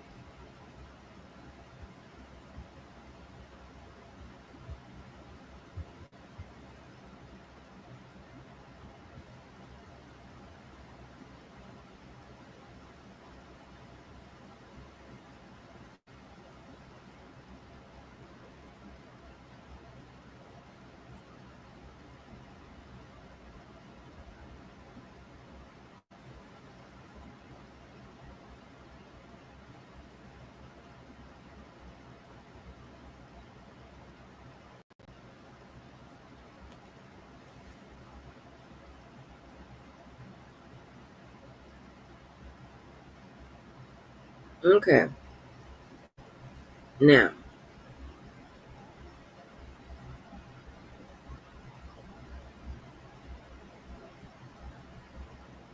here we go with the elements, right? Multiple acts including kidnapping, chargeable under the following. Multiple acts including arson. Multiple acts including bribery. Multiple acts indictable under 18, blah, blah, blah, relating to tampering with the witness. Forced labor. Sex trafficking. Purposes of prostitution.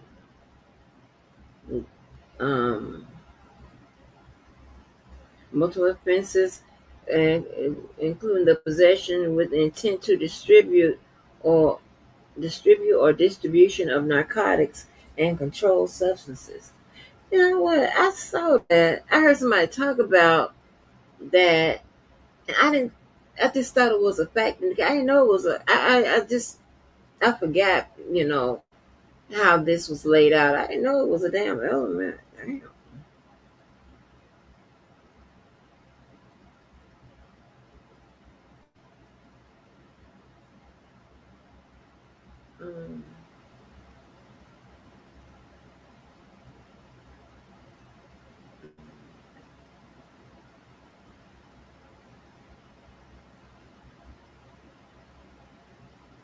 Okay.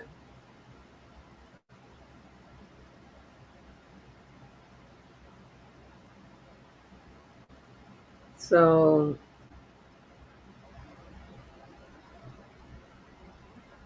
aiding, abetting, and willfully causing. About these drugs. I think it's just. I'm pretty sure they done proved.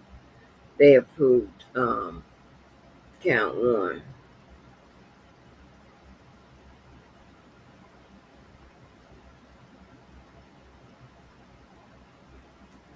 Then you have the count two, which deals with Cassie and the sex trafficking by force, fraud, or coercion. And it says from at least or about 2009 up to including in or about 2018. So I would imagine that the prosecutors introduced a lot of evidence, probably mainly testimonial, but some other demonstrative or documentary evidence to support that. Count three is transportation to engage in the prostitution, calling people up on the line, having them travel to stay there and have sex forever. That is so crazy. People having sex and stuff like for 18 hours. That's crazy to me. What is going on? I listened to him when I was young. I ain't trying to do no mess like that. I think these men be on them blue pills and ain't nobody telling us nothing. But didn't it come out that it was on them blue pills, or did they say it was drugs?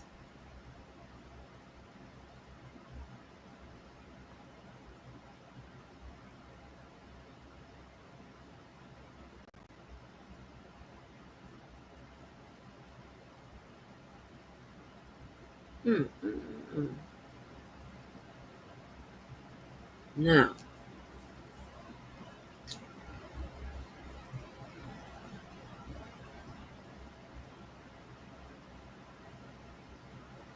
all right.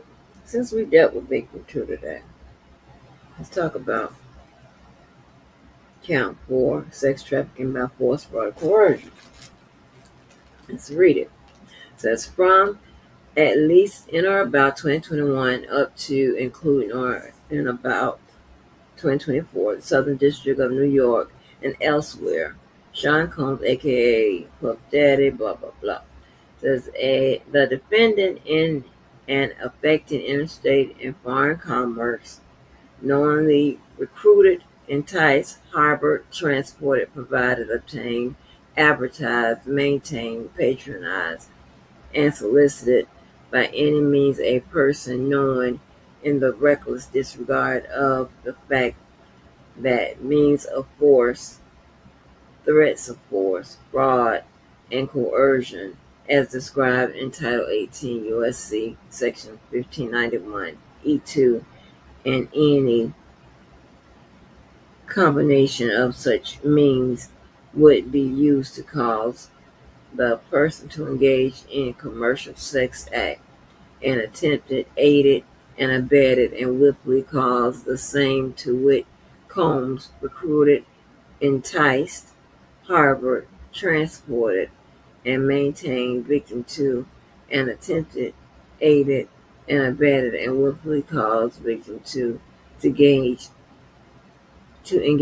in commercial sex acts, knowing and in reckless disregard of the fact that victim 2 was engaging in commercial sex acts as a result of force, fraud, and coercion.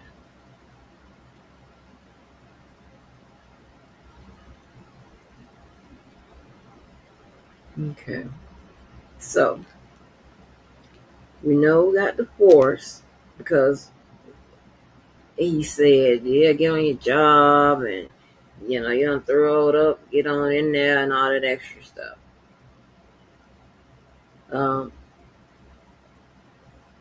Fraud. I don't know if they proved that or not, because I don't know like what exactly she said, right? From 2 days, right? I don't know that. I have to transfer it though. And then coercion, right? So we know that, in my opinion, that they prove coercion.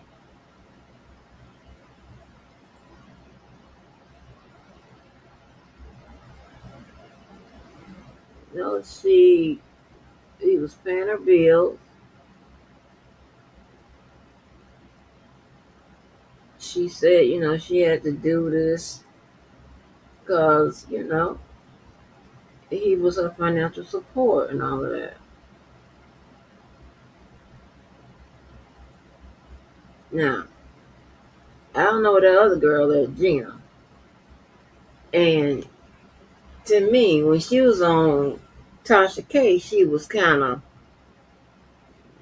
unreliable.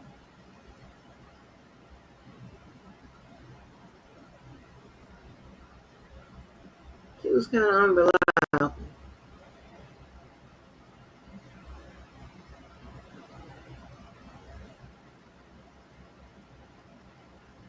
So,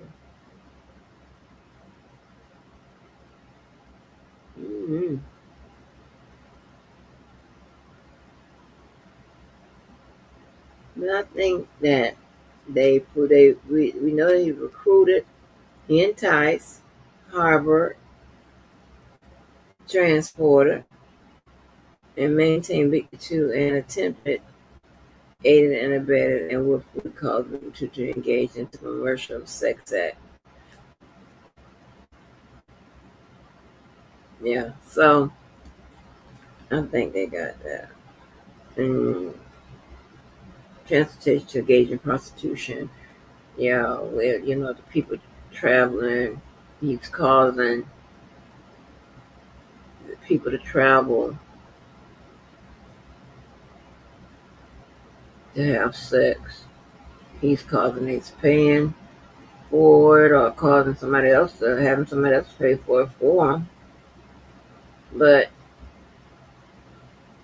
it's at the behest of him. He's also receiving some benefit.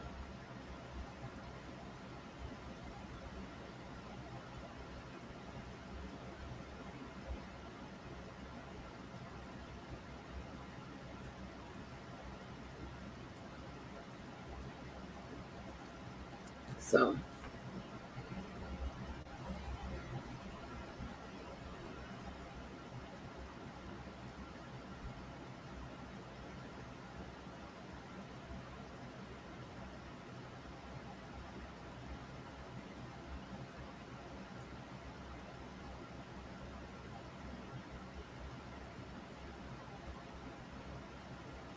So I believe that they, um, I mean, what they, how many more? Let's see. What is this?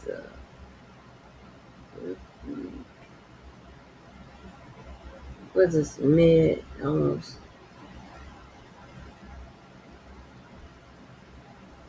So, hey, I believe that um, they made their case.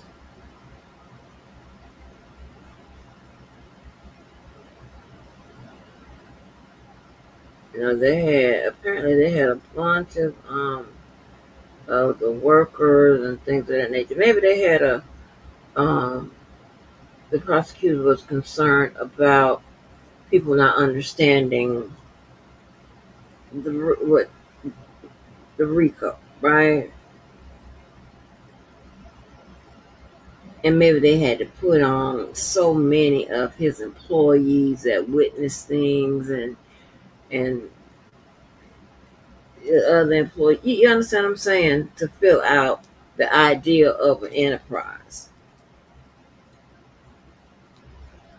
Somebody said everybody, all the legal analysts that not all of them, but basically said that they could do without that Mongolian girl, whatever her name is, Mongoline. You heard that lady say she wasn't arrested.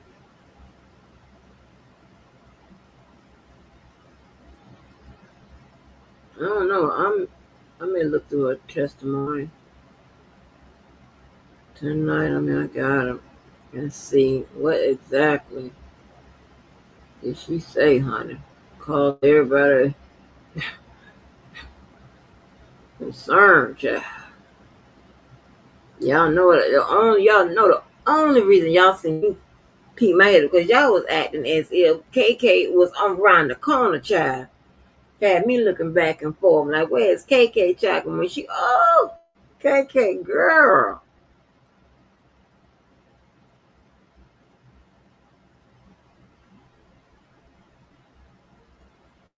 Ooh, while you was trying to get off those silver claims, child. Oh, don't tell me Tyrone done got one. You know Tyrone A. Blackburn, the one who represent Lil Rod, and put all that shit in that indictment. I mean that silver claim that read like an indictment. Oh, let me see if they fighting in the back. See what paperwork. Girl.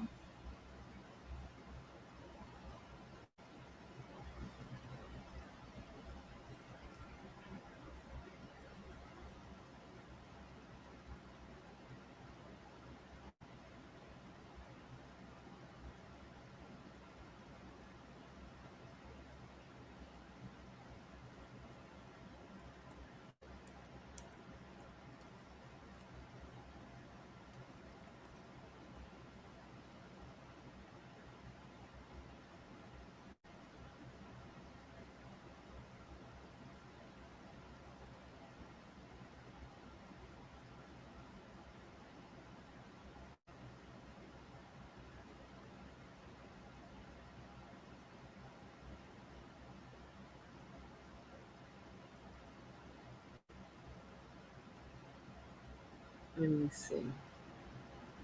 Oh, they don't have nothing. Yeah, nothing as of yesterday. Don't have anything. That's crazy. So let me see if my people done updated something.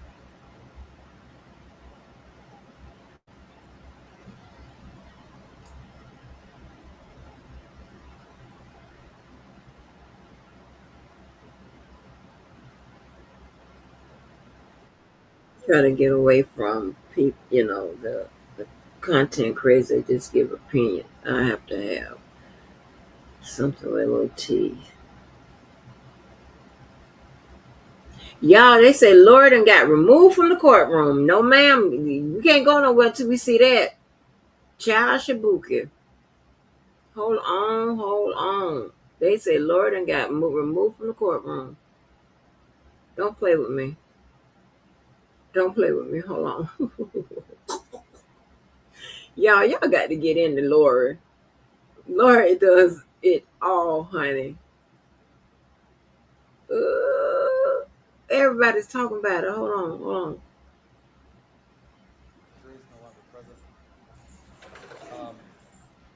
We've concluded that sidebar of records have been made. I would just caution the defendant again. She needs to be very careful, and she's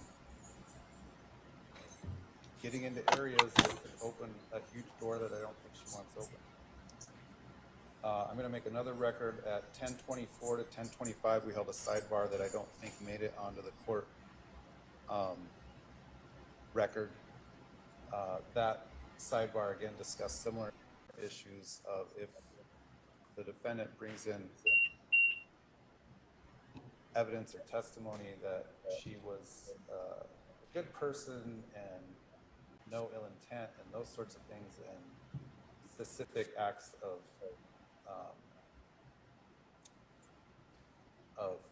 her being a good person, it could open the door to other things that she may not want. The state, the defendant, and advisory council were at the bench when we had that short 1 minute sidebar, but I don't know if anyone wants to supplement the record on that. Okay. Just Your Honor, that again, the state did raise any issue of character evidence under 404A and 405, that if the defendant opens the door and tries to advise that she's a good person, a peaceful person, a kind person, a loving person, any of those other types of things, that we believe that would allow us under 405 to then bring in specific acts such as the murder of her children, her husband, and her current husband's wife. All right. Which would also be 404B that they withdrew. No, it would be 405. Yeah, they withdrew it, but if you bring up 404 that you... Then all 404B is in, or do we get a hearing on what 404B can come in? If I open the door, do I get a hearing? We stop trial and I get a hearing on... Stop. We'll have a very short hearing, okay? If you're going to introduce how you... character, we're going to have a short hearing on what evidence that they can bring in to rebut that character, which could include being convicted of 4 murders. So and would you like... to your advisory counsel during the break. And you don't need to yell at me either. I'm... Okay. Yeah, you are, and you do not need to talk to me that way. I'm very courteous. I'm very courteous to you. No, you have been nothing near courteous to me during the course of these proceedings. Talk with your advisory council about the rest of your cross. We're going to resume in 15 minutes. All right.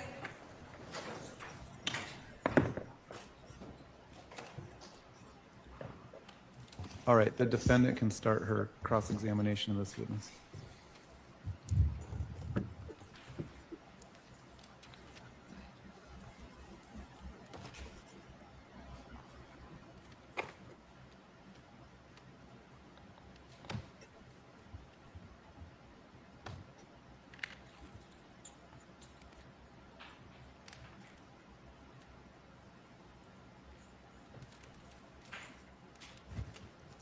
Your Honor, when Robert Abernathy gets here, he has some photos and things I need to have marked. So can we stop for a minute when he gets here to do that? Okay. Just have him go right up to the clerk when he gets here. Okay.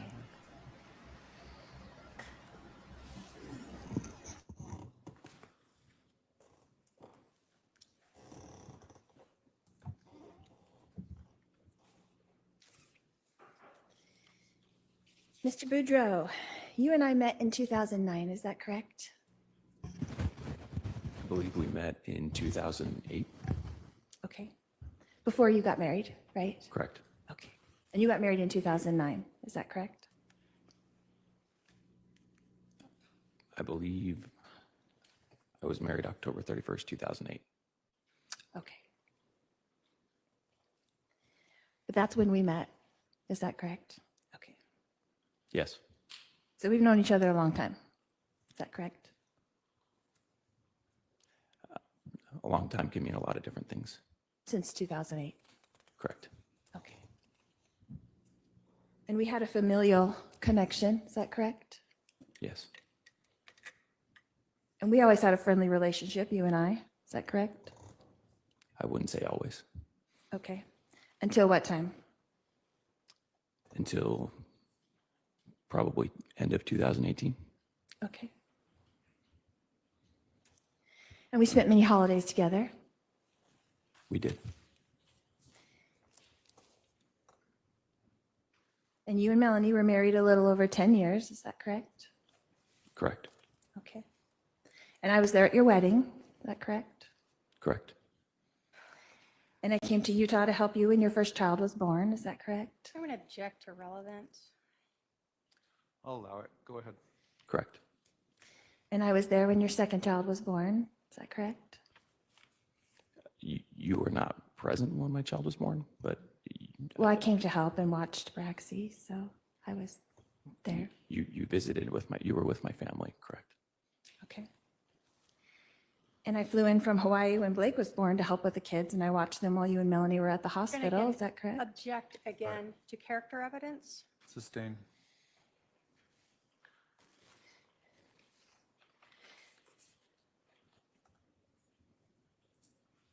And I did watch the kids when Breezy was born as well. Is that Your Honor, correct? I'm going to object and ask Sustained. to go into 405 soon. And we went on vacations together, you and I. Is that correct? Ms. Vallow, okay, move on to relevant information, okay? She's introducing character evidence, and there's specific rules with regards to character evidence, right? And she's just entered again. Lord thinks she's slick. She's testifying without taking a stand. They so sick of her. And ain't that crazy? Earlier I said that that judge and that lady, that prosecutor, they sick of her ass. When Mo was up here. Now the man had to put her ass out of here. And this lady, object, Your Honor. You object, Your Honor. Object. Oh. You've established you have a relationship with him that's close family relationship since 2008. So go ahead. And you came to visit me in Hawaii a few times. Is that correct? And Your Honor, I'm going to object. I'm just asking in the sense that it was him coming to me. All right. There's things that happened there that I'm going to. Approach. Okay.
Brendan, you and I had never had an argument with each other. Is that correct? That's not correct. Okay, when did we ever have an argument? You and I. I'm going to object to relevance. If there's something specific about that, are we talking in 10 years? I'll overrule it. You can answer. The most recent argument that I would say we have is when I was texting you in June. That was June 25th, 2019. Is that correct? Correct. Okay.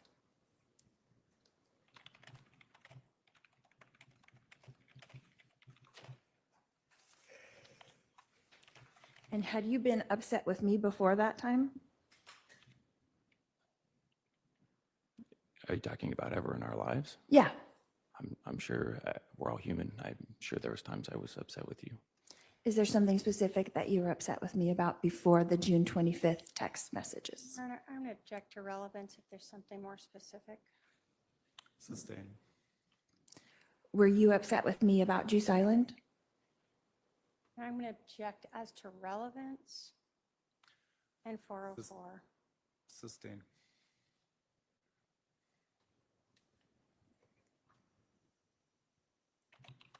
Brendan, you had mentioned before that Melanie and I were close. Is that correct?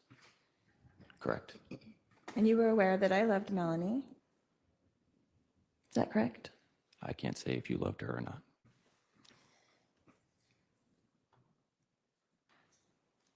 But you saw that over the 10 years that you were married to her, right? Speculation. You witnessed it with your own eyes. What is it you're asking that I witnessed? Me loving Melanie. As I said, I can't state what you did or did not feel. I can't say what you felt.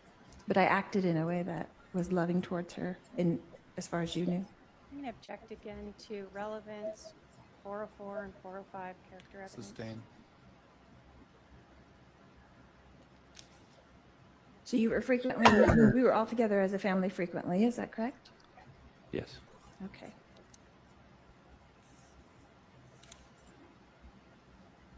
And there were times when we were at your house as well as my house, is that correct? An objection to relevance. Sustained.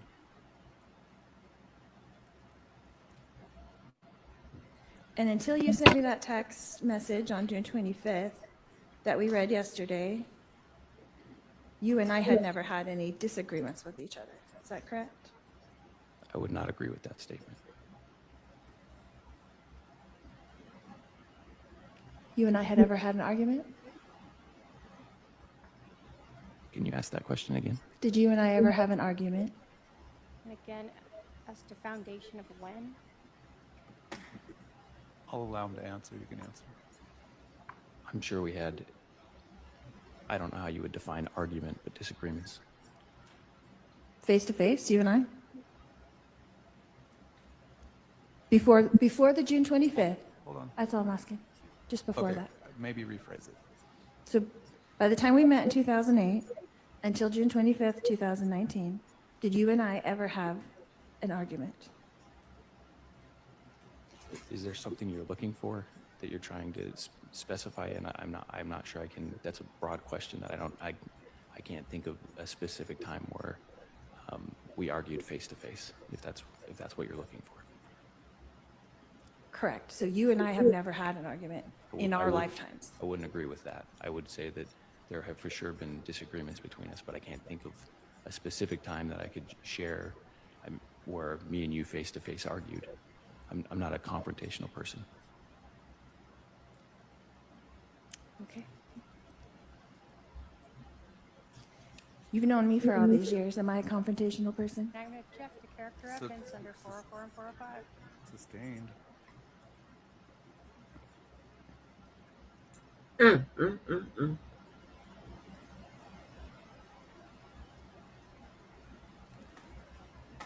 Would you agree that I supported you as a husband and a father to your children?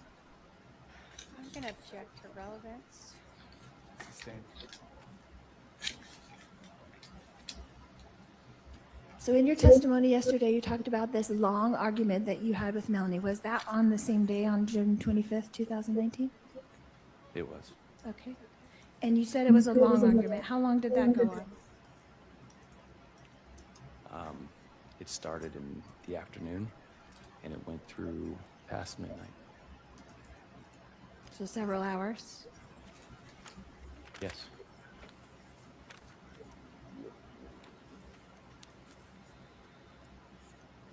And you remember this date because that was the day you sent me those text messages, is that correct?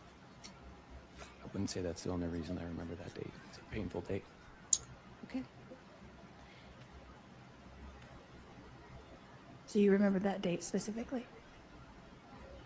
Yeah, I do remember that day. Okay.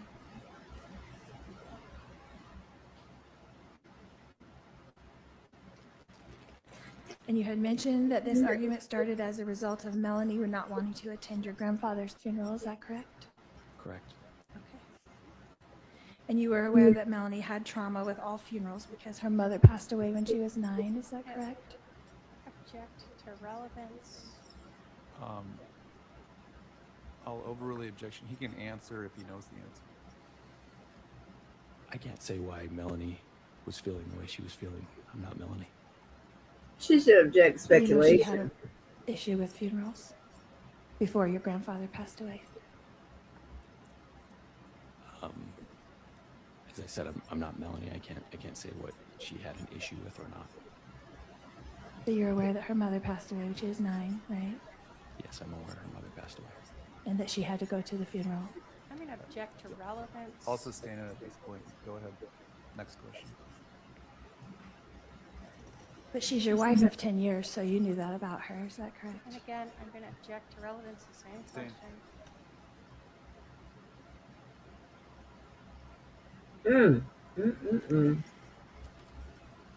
It's completely understandable that you would want your wife at your side at your grandfather's funeral, so a disagreement between a couple would begin over that issue. That's not far-fetched, right? That's a statement. Can you, if you want to phrase it as a question, go ahead. So your argument began because of this issue with not wanting to go to your grandfather's funeral, is that correct? Yes. And was Melanie upset or crying at that point? No, just me.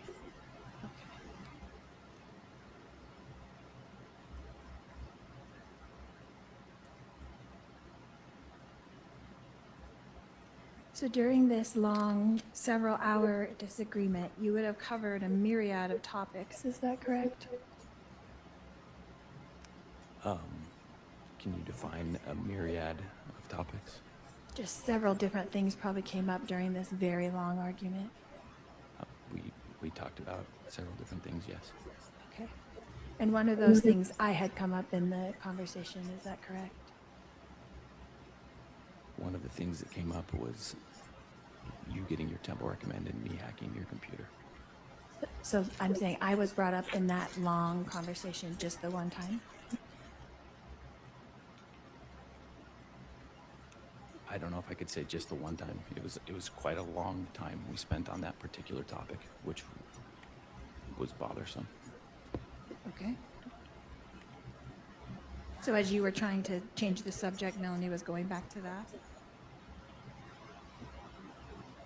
As I was trying to understand why it was important to her, she focused very much on the subject, yes. Okay. And you had stated before that Melanie saw me as a mother to her, is that correct? I said a mother-like figure. Right.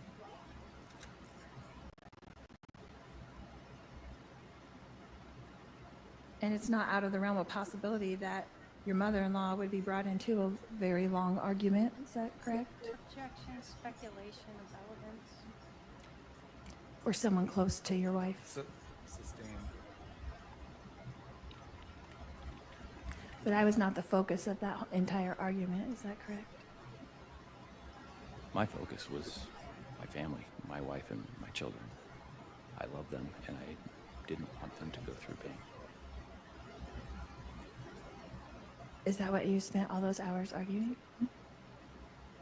Yeah, because I love them and I wanted to work through things with my wife, yes. I didn't want to spend it for any other reason. And during this argument, there were several issues that you discussed, is that correct?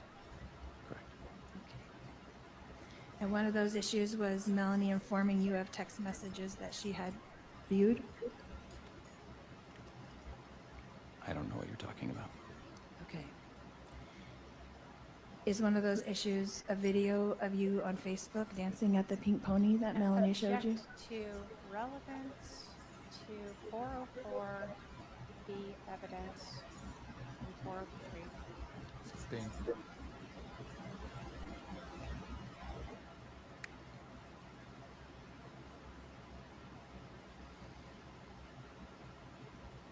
Did Melanie show you a video of yourself Object during again that to the same argument? manner. Sustain.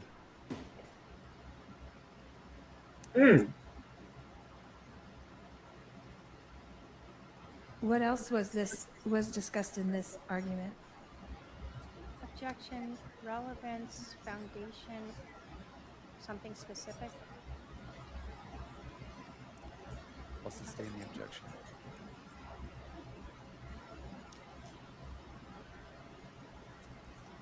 How many topics would you say were gone over during this long interview, long argument? I couldn't say.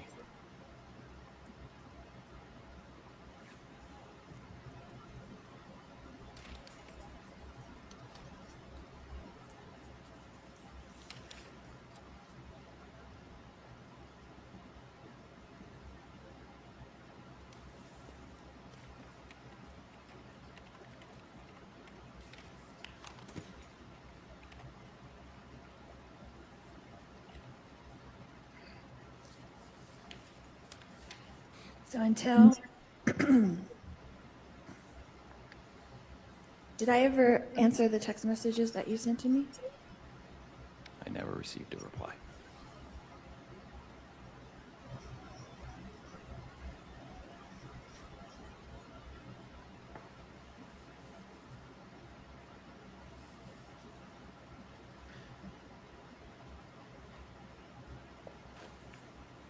Were you at that point blaming me for that argument?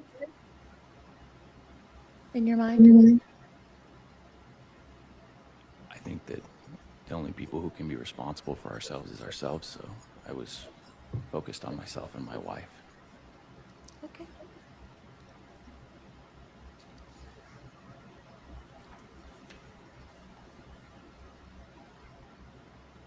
So that argument ended up beginning your divorce proceedings, is that correct? At the end of that argument, she told me that she needed a divorce, correct? And who filed for divorce? I did. And when was that? In July. Do you know the date that you filed? It's complicated because I went and met with a mediator, but she didn't file the paperwork for a while. So I guess it depends on how you define who filed for it and when. Okay. Did you file it with the court? Like file for divorce with the court? A mediator did. Okay. Oh, so you don't know when she actually put the paperwork in, is that correct? Correct. When did you meet with her? Do you remember that? I do. What day was that? In July. You don't remember which day in July? We met several times. Okay. Did you meet with her on your own, or did you and Melanie just meet with her together? We met with her together. Every time? Yes, every time we went together. Okay. And that started in July? Correct.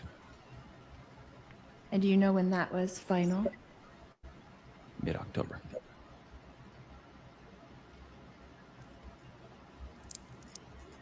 And you were able to come to mutual agreements during that time? With the mediator? Can you give me more? What are you looking for specifically on that? I'm just saying the mediation was completed, so you came to your agreements. Is that correct? We filed for divorce, so yes. Okay.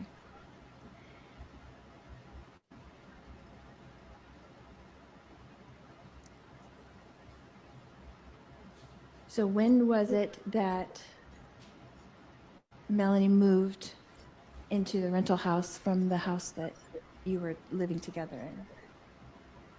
I believe I moved her on July 14th, I believe. I'm not certain. And then you stayed in the house until what date? Until my home sold. When was that? We got it under contract in September, beginning of September, and closing was October 1st.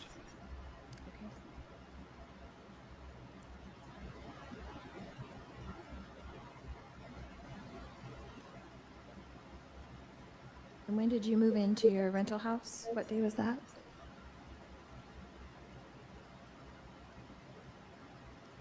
Mid-September to late September. It might have been in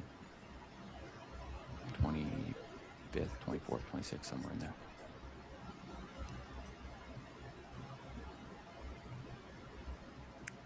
And then you had schedule with the children, is that correct?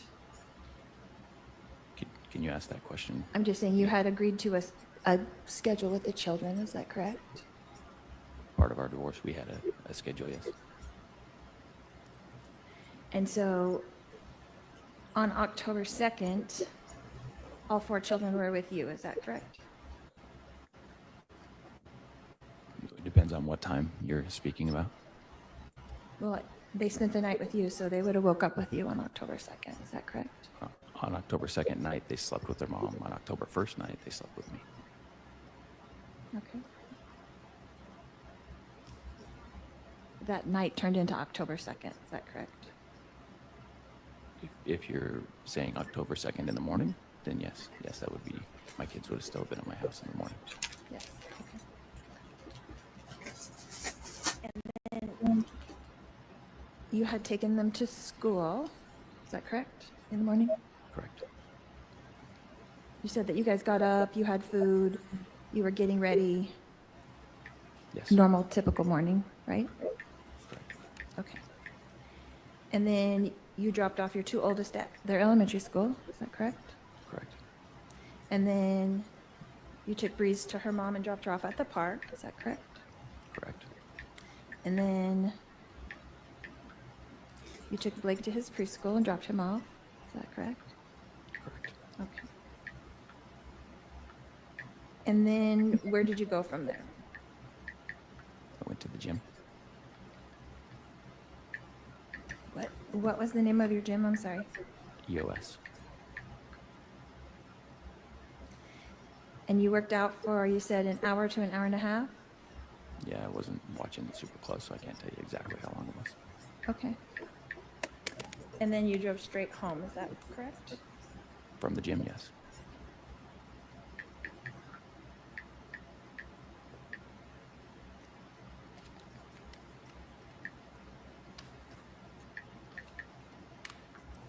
Now, on that day,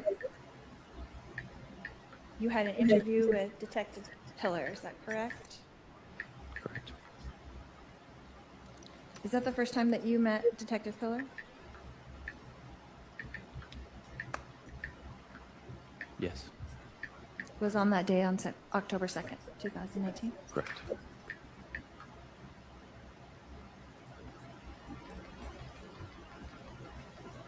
And in that interview, you told him basically what had happened, is that correct? I answered the questions that he asked, yeah. And you told him all about Melanie, is that correct? It's a pretty broad question. I don't know that I could say that I told him all about Melanie. So you discussed Melanie, is that correct? We did, yes. And you discussed me, is that correct? We did, yes.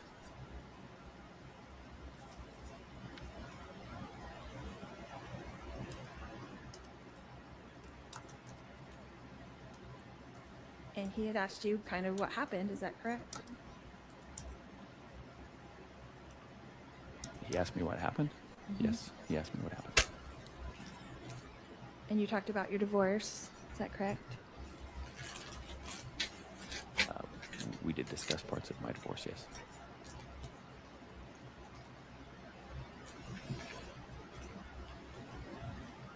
And you had told Detective Pillar that someone had convinced her that you were gay, is that correct? Can you ask that question again? You told Detective Pillar that that someone had convinced Melanie that you were gay. I can't remember if I specifically told him that someone had convinced Melanie that I was gay. I would have to review the conversation I had with him to be able to say for certain that's how I worded it. Okay. Do you recall telling him that she has a friend named Lori? Melanie? I did not say she has a friend named Lori, no. You didn't? Would you like to look at your interview? I To said refresh that your she- recollection? I said that she has an aunt named Lori. Would you like to review this to refresh your recollection? Sure. Is it? I think she has a exhibit she needs to approach with.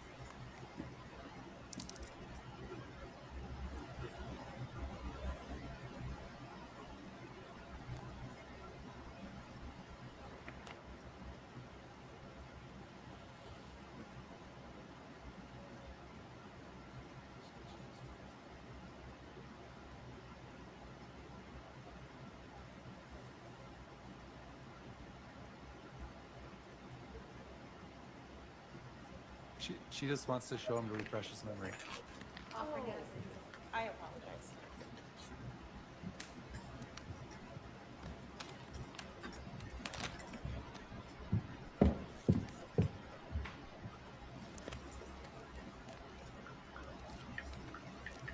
If you want to just read that page to yourself, and then I can ask you a question again.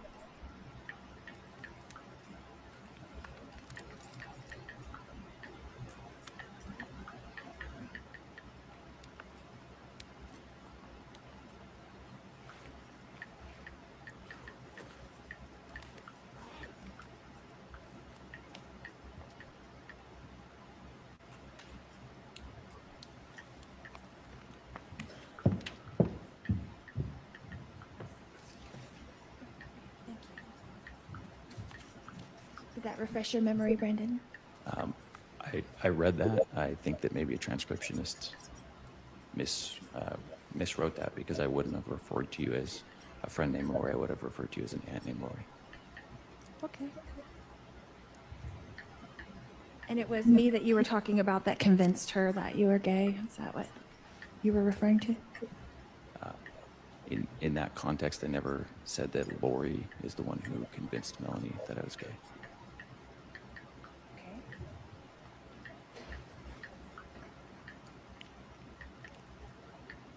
So in the second paragraph, it didn't say she's the one that convinced her that I'm gay? Improper impeachment, refreshing. I'm not sure what she's doing. Sustained. Would you like to read it again? If you would like me to, I can read it again. Okay. It's line 251.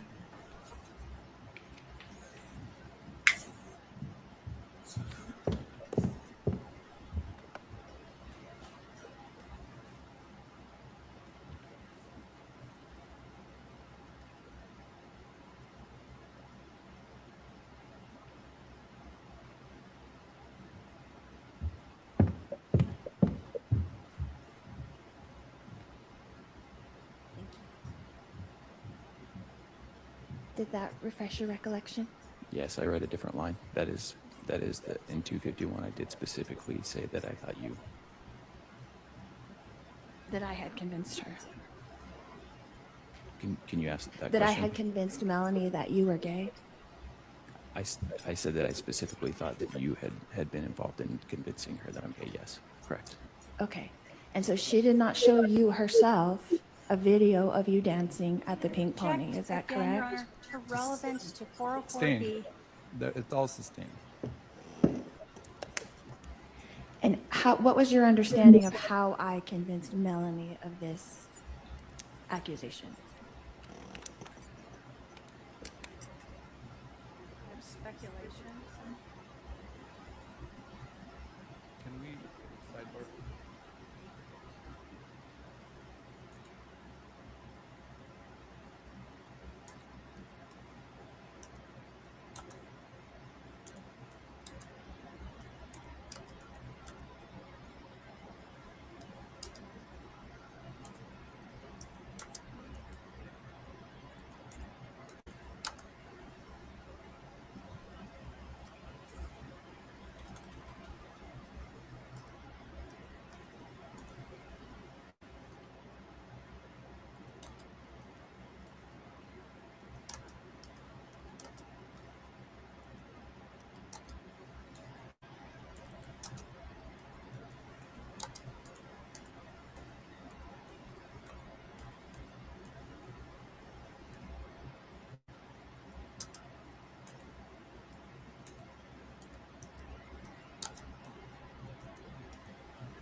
Oh man, honey. Child trying to figure out what the hell happened to the girl. The wife.